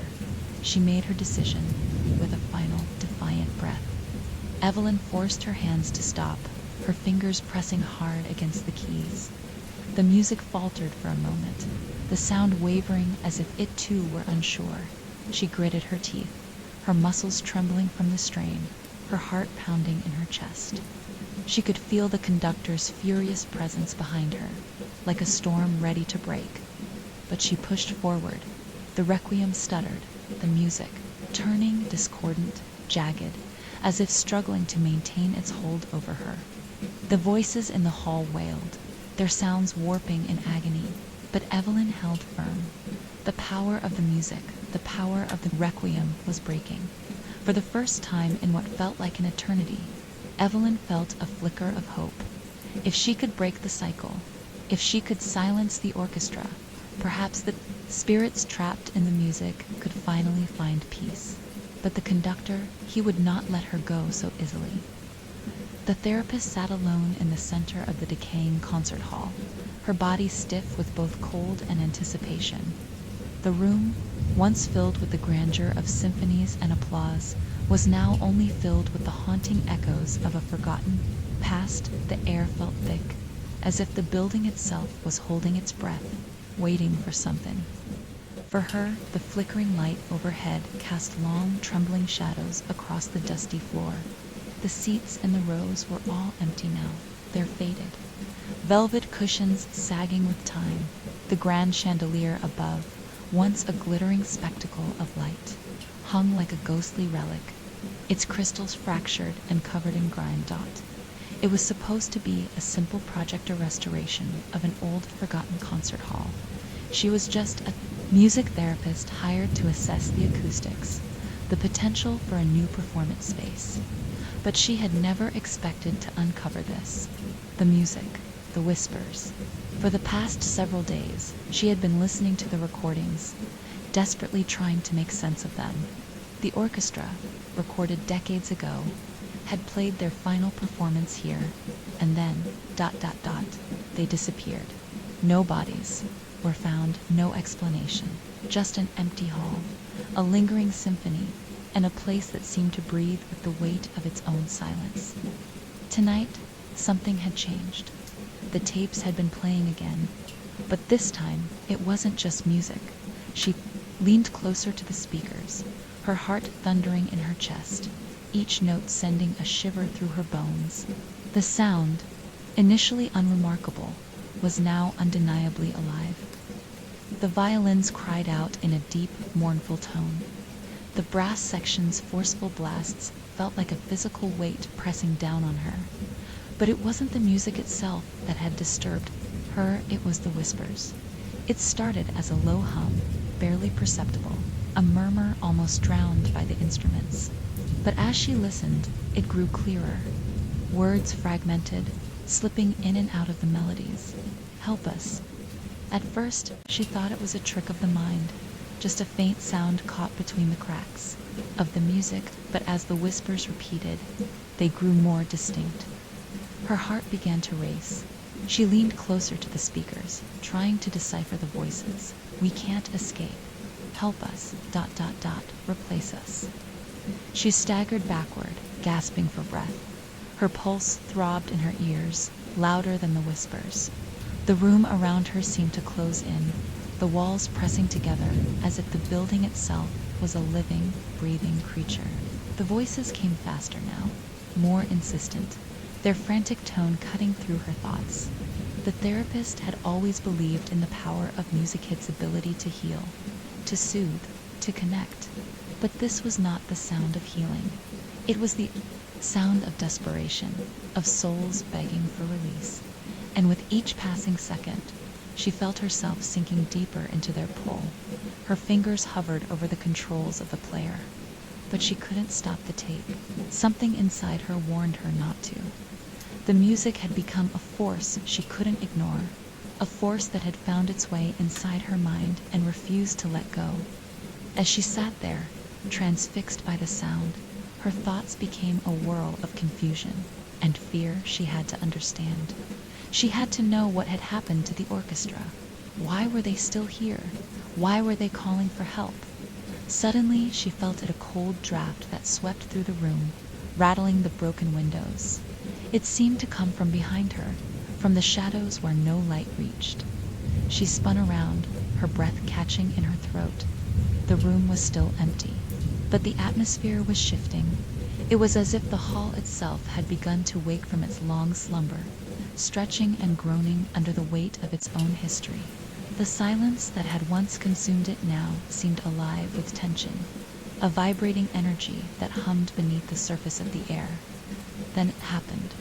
The sound changed, morphed, distorted, as if the very essence of the music was twisting, pulling itself into something darker.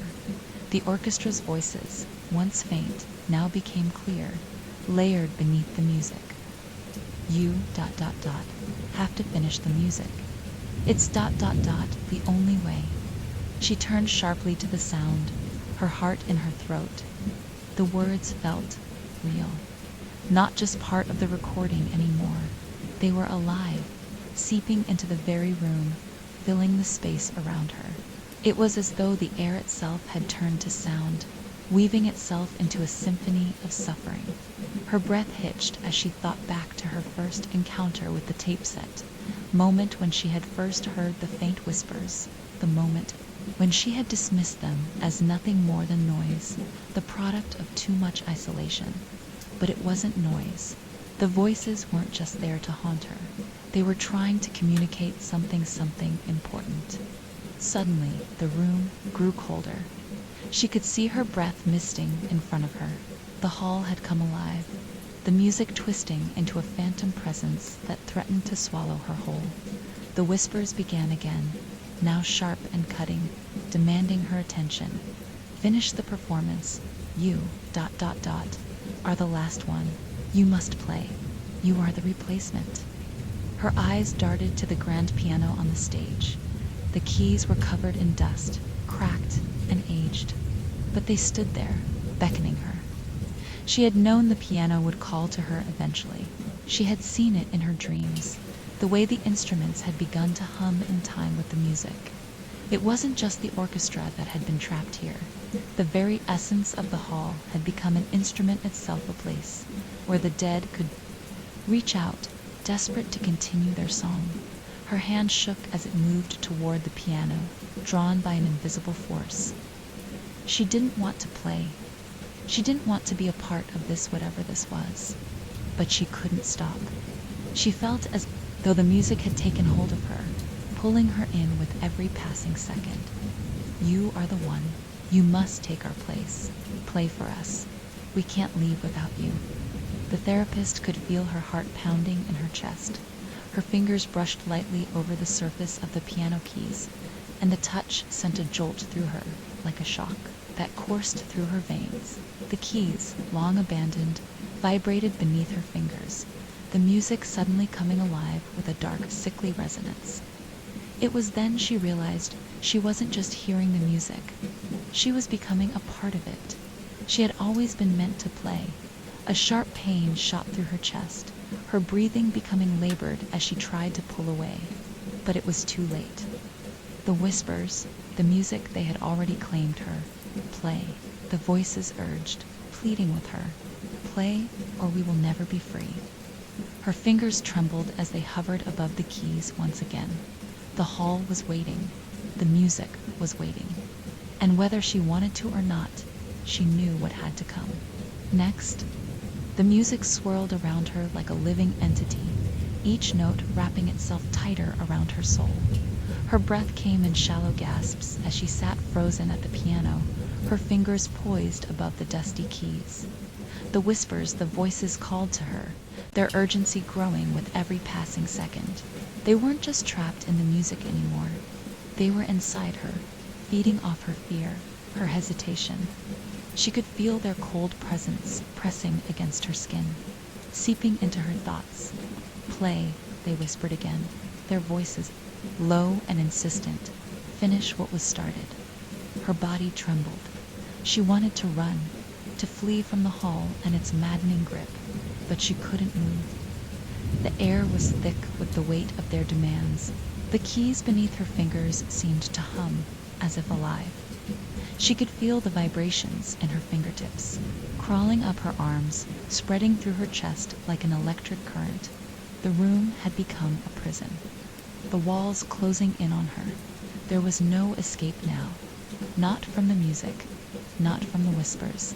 She had been drawn here for a reason, and she knew deep down that there was no turning back.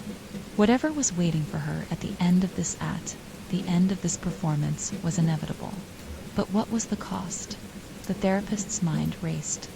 The orchestra, those poor, lost souls, had been trapped within the music for so long. Decades. Perhaps each note they had played, each symphony they had performed, had been an attempt to reach out, to communicate, to be freed. But their music had been incomplete, stolen by time, by fate. And now they were desperate for her help. They needed her to finish it, to replace them. "You are the last one," they had said. "You are the replacement." The realization struck her like a cold hand around her throat. She wasn't just hearing the music. She was part of it now. She was part of their performance. The notes were calling her, pulling her in, just as they had once pulled the others. She wasn't just a bystander. She was the final player in their tragic, unfinished symphony. With a deep, shaky breath, the therapist's fingers hovered over the keys. She could almost hear the music beckoning her, guiding her hand. The same music that had captured the souls of those who had vanished. The same music that had ensnared her was now alive inside her, a part of her very being. The first note fell from her fingers, trembling in the air. It was soft, tentative, nothing more than a whisper of sound, a question. But as the sound filled the hall, she felt something stir deep inside her. The floor beneath her seemed to pulse, the walls reverberating with the sound, as if the building itself was waking from its long slumbering state. Another note followed, then another and another.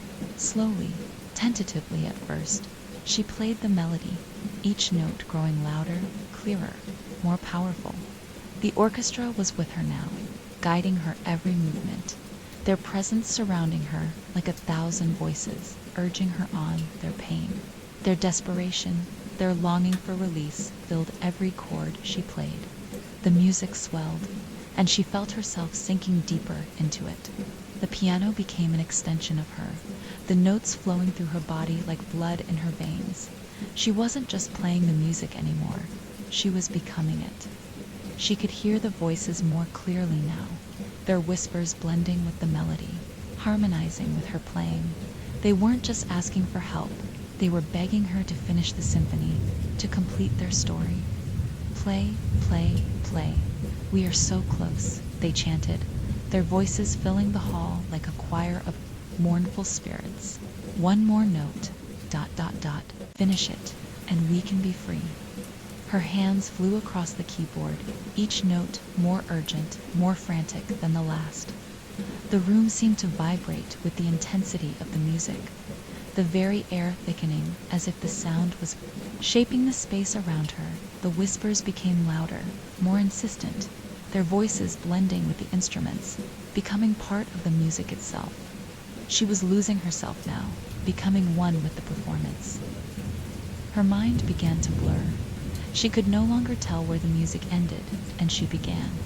She was caught in the web of their despair, her fingers moving on their own accord, guided by an unseen force. The whispers, the voices, the music hit was all she could hear, all she could feel. Suddenly, a sharp, jarring note broke the rhythm. The sound cracked through the music like a lightning strike, a discordant clash that sent a shock through her body. She recoiled, her hands trembling above the keys. The voices fell silent for a moment, and the room seemed to hold its breath. A heavy stillness hung in the air, thick and suffocating. "You must finish it." The voices returned, now darker, more desperate. "We need you. ... Finish the performance. You are the only one left." Her heart hammered in her chest. She could feel the presence of the orchestra's souls more than ever now. They were here, with her, inside her. They were pulling at her, urging her to plate to finish the symphony, to give them the release they had been seeking for so long. And yet, a small part of her hesitated. What would happen when the last note was played? Would she be free, or would she, too, be trapped within the music? But before she could stop herself, her fingers descended on the keys once again. The final note of the performance waiting to be played, and when she pressed the key, it was like the room exploded. The music surged through her, a wave of sound so powerful that it shook the very foundations of the hall. The air crackled with energy, the walls groaning in protest. The piano seemed to vibrate with an intensity she had never felt before. The music was no longer just notes and melodies, it was alive. The orchestra, the voices, the hall itself, they were all part of one final, unified sound. And then silence. The room fell deathly still. The music had stopped. She sat motionless, her fingers resting on the keys, her breath shallow and uneven. For a long moment, there was nothing but the ringing in her ears, the oppressive silence that followed the final note. She could feel the weight of the music pressing down on her, and yet it was different now. The voices, the whispers, the desperate pleas, they were gone.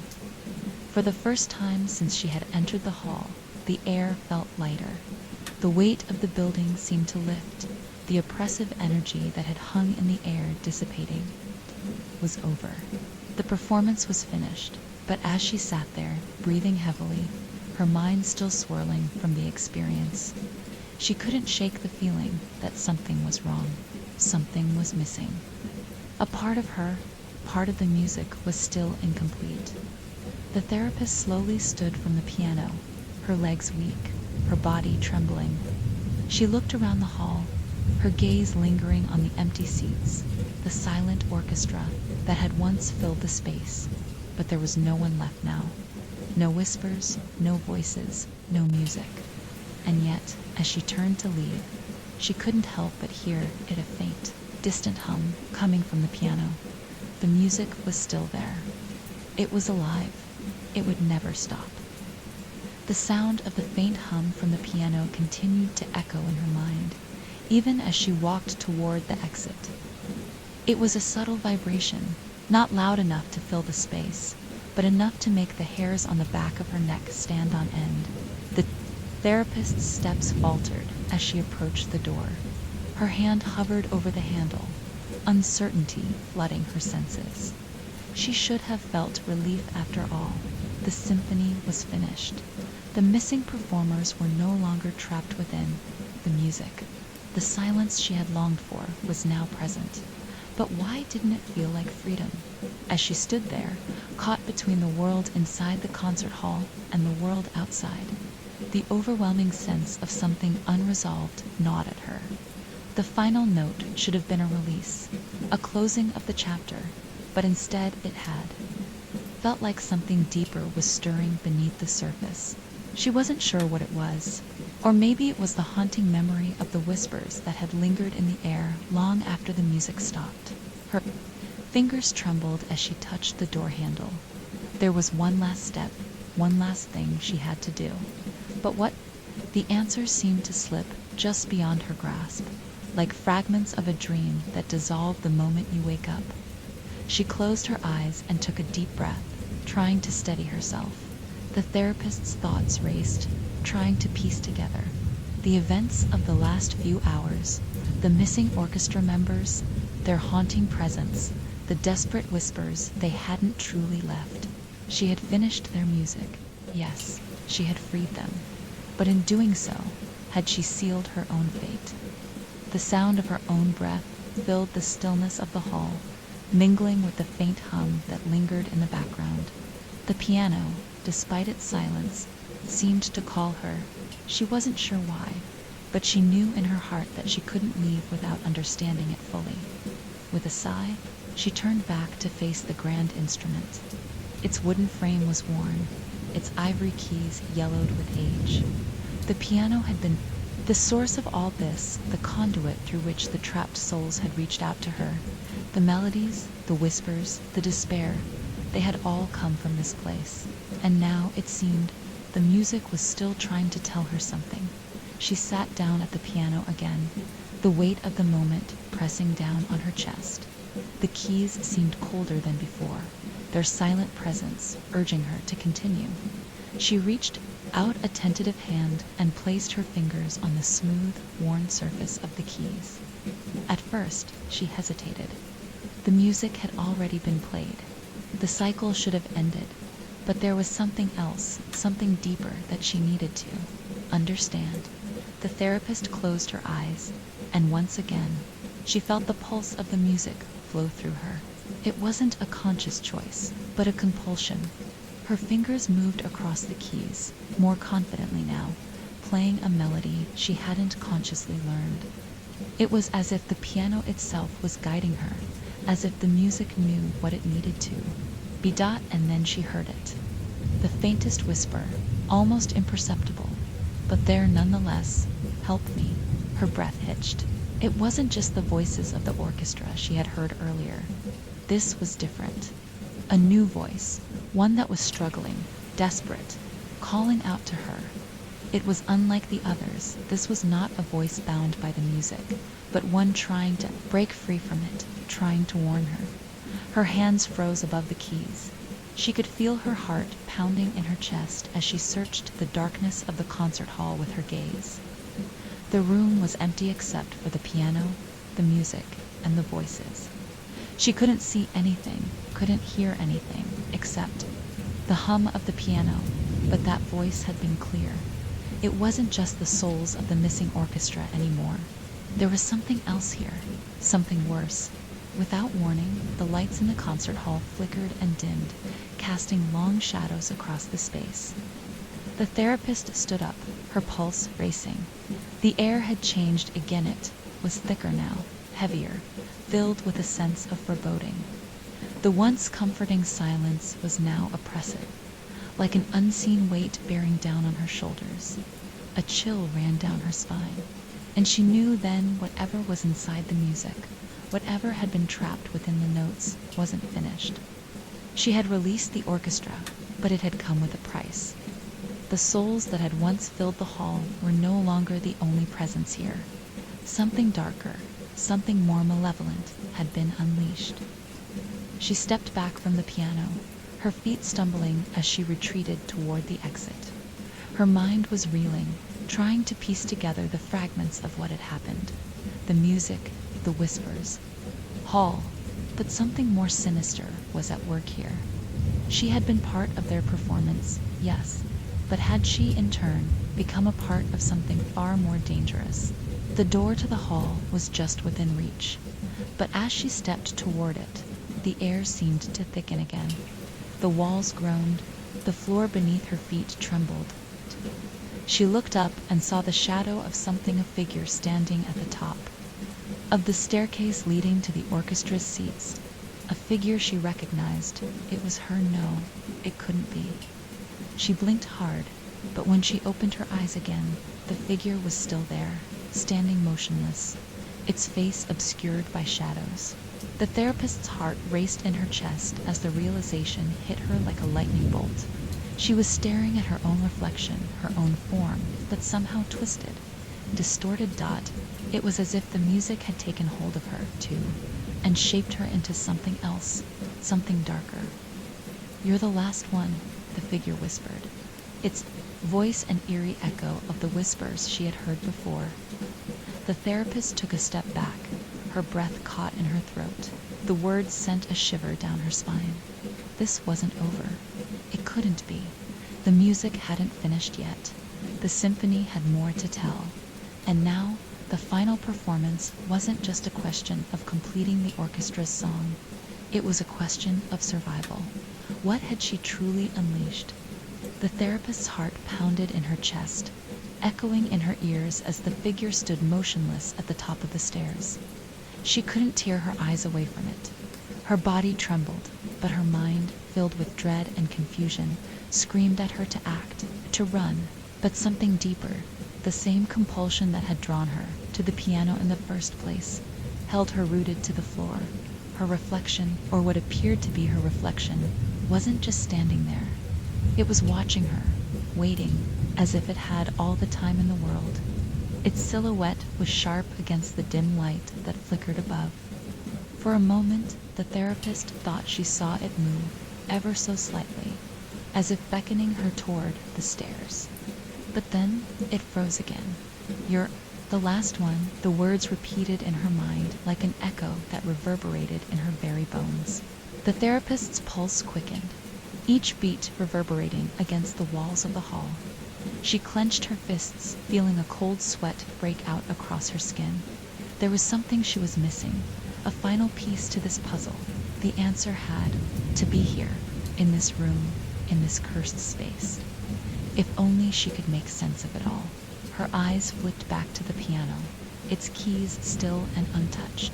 The music hadn't stopped, not really. There was a lingering resonance in the air, a frequency that thrummed under her skin. She had played the final note, but that note had been more than just a sound. It had been an invitation, a summoning. The figure at the top of the stairs whispered again, the voice soft yet chilling. "You know the truth. You played the song. Now you must play your part." The therapist's breath hitched. Her part. Her mind was clouded with images of the orchestra, their silent faces, the missing performers' desperate pleas, the whispers. Had told her they were trapped in the music, bound by it. But why? Why her? Why had they called to her specifically? And why did the figure at the top of the stairs claim she was the last one? The last one. The words seemed to click in place. There had been 11 performers in the orchestra, 11 souls that had been bound within the music, and now there was only one left. One final note to complete the symphony dot. It wasn't just the orchestra that had been waiting for its final moment. She had been waiting too. Her hand hovered over the piano once again, her fingers trembling. She could hear the faintest trace of melody in the air. The missing players, had they become part of the music itself? Were they still there, waiting for her to play the last note? The thought sent a chill down her spine, but she couldn't ignore the pull. The final piece was within reach. She had to play it. She took a step toward the piano, her body moving, like it was being guided by forces beyond her control. The air was electric now, charged with the energy of the music that had been unleashed. The piano, a silent witness to it all, seemed to hum with anticipation, almost as if it was calling out to her as her fingers gently pressed down on the first key. A shiver ran through her. The room grew colder. The shadows stretched unnaturally, pulling toward the piano. The whispers returned, clearer now, more insistent. They weren't just in her mind anymore. They were in the very fabric of the hall, filling the space around her. "You must finish it." The voice was louder now, and yet it wasn't just one voice. It was the collective sound of many voices, trapped in the music, calling out, urging her to complete the symphony. Her hands moved almost mechanically, playing the next few notes. The music began to grow in intensity, resonating through the room. It wasn't the same melody she had played earlier. This was different, darker, heavier, filled with sorrow. The air seemed to shift with every note. She could feel the presence of the missing performers, their spirits filling the room. They were watching, waiting, and then it came, the final note, the one she had been avoiding, the one that would tie everything together. She could feel it in her bones, in the very marrow of her being. This was it, the last piece, the moment of reckoning. Her fingers trembled above the keys, poised but hesitant. She didn't want to play it. There was something in her that screamed to stop, to run, to escape. But she knew deep down that there was no escaping this. She had already played her part, whether she liked it or not. The symphony was waiting for its conclusion, with a breath that was shaky but resolute. The therapist played the final note. A deep, resonating sound filled the hall. It was louder than anything she had played, before louder than the orchestra's music, louder than the whispers that had plagued her. It was a sound that vibrated deep within her chest, shaking her to her core. The moment the note echoed through the hall, everything went still. For a heartbeat, there was no sound, no movement, no whispers. The world held its breath. The therapist's body trembled, her hands still on the keys, as if she were waiting for something. And then the darkness shifted. A low, guttural growl filled the air, something ancient and malevolent that seemed to come from the very walls themselves. The room began to pulse with an unnatural energy, the floorboards creaking under the weight of something unseen. Shadows began to writhe and twist, pulling toward the piano, toward the therapist. The whispers were louder now, filling her ears. "You freed us." But the voices didn't sound grateful. No, there was something else in their tone of hunger. "You freed us, and now you will join us." Her eyes widened in terror as she realized what she had done. The final note had not released the performers. It had called something else, something older, something that had been trapped within the hall long before the orchestra had played.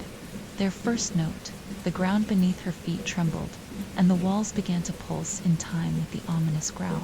The therapist tried to pull away, but the music had already claimed her. The whispers were deafening now, swirling around her, growing louder and louder until they drowned out everything else. "You're the last one," the figure at the top of the stairs whispered one final time, and as the shadows closed in around her, she understood what the final note had truly meant. It hadn't been a release. It had been a summons dot. And now there was no turning back. The symphony had concluded, but the music, like the darkness it carried, was eternal. The silence in the concert hall had become almost unbearable. The once vibrant echoes of violins and cellos now seemed like distant memories, swallowed by the weight of what had transpired. Lillian stood at the center of the stage, her breath shallow, her heart pounding in her chest. Her hands trembled slightly as she reached for the conductor's baton, the weight of the task ahead pressing heavily on her. The final movement of the symphony was upon them, the music's dark power coursing through her, intertwining with her very essence. She had learned too much, seen too much, and felt too much to ever be the same.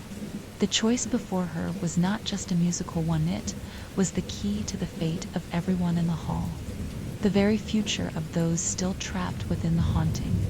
Infernal melody. Lillian glanced down at the old score resting in front of her. The notes were faint, smudged with age, yet each one hummed with a strange, resonant energy. The symphony had changed her, altered her from the inside out, but it was only now that she understood its true purpose. The orchestra, the musicians, even the audience, everyone who had once been part of this performance, was a part of the music now. The final piece was a call for redemption, but also a test. Could she truly release them, or would the price be too great? The whispers had stopped. For days she had heard them, voices pleading, screaming, begging for release.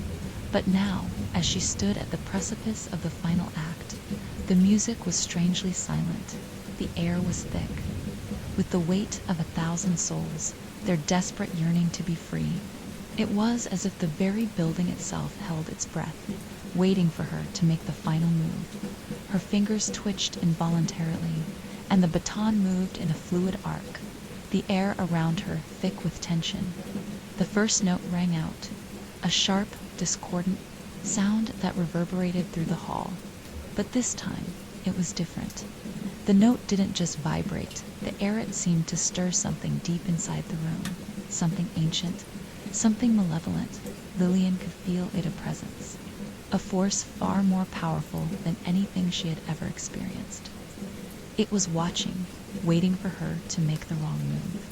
A subtle shifting of shadows at the edges of the hall told her she was not alone. But the orchestra was silent, no strings, no brass, no woodwinds, just her, the score, and the oppressive weight of the unknown. Her thoughts raced. The ritual had demanded more than she had anticipated.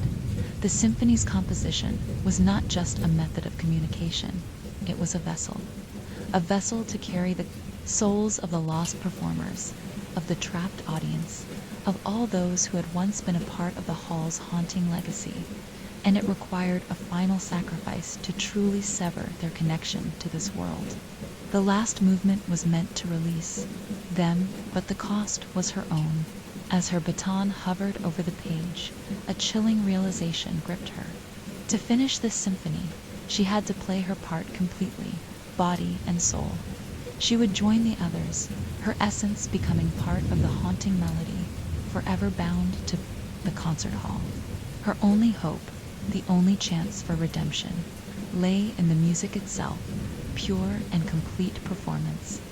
Lillian could feel her mind slipping as the music began to take over. The tempo quickened, the melody twisting into something darker, something more consuming. Her body obeyed the rhythm of the song, each movement pulling her further into the abyss. And yet, with each note she conducted, something else stirred beneath the surfacing awareness, a deep sense of agency. She could feel the trapped souls listening, waiting for the right moment to break free. With one final, violent sweep of her hand, the last chord resounded, devastating, bone-shattering note that seemed to tear through the very fabric of the world. The building groaned, the walls shuddering as if they too were alive. The air crackled with energy, and for a moment Lillian thought the ground beneath her would give way. The notes clashed and collided, creating a chaotic crescendo that seemed to tear apart the boundaries of time itself. But then the world fell silent. The echoes of the music faded, leaving only the sharp, haunting quiet in their wake.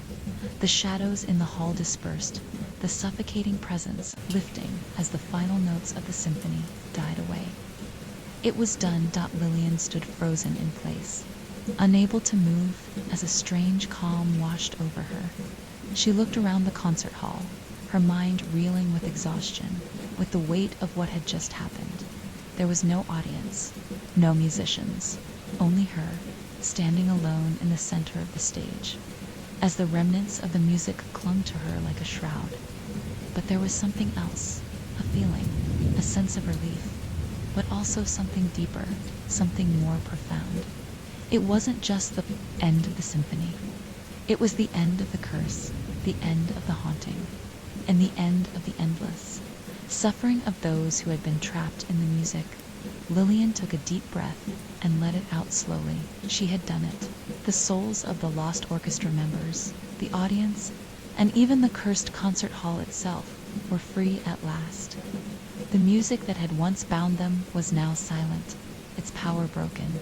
But as the last remnants of the haunting melody dissolved into the air, a new thought crossed Lillian's mind, a chilling, unsettling thought that made the hairs on the back of her neck stand on end.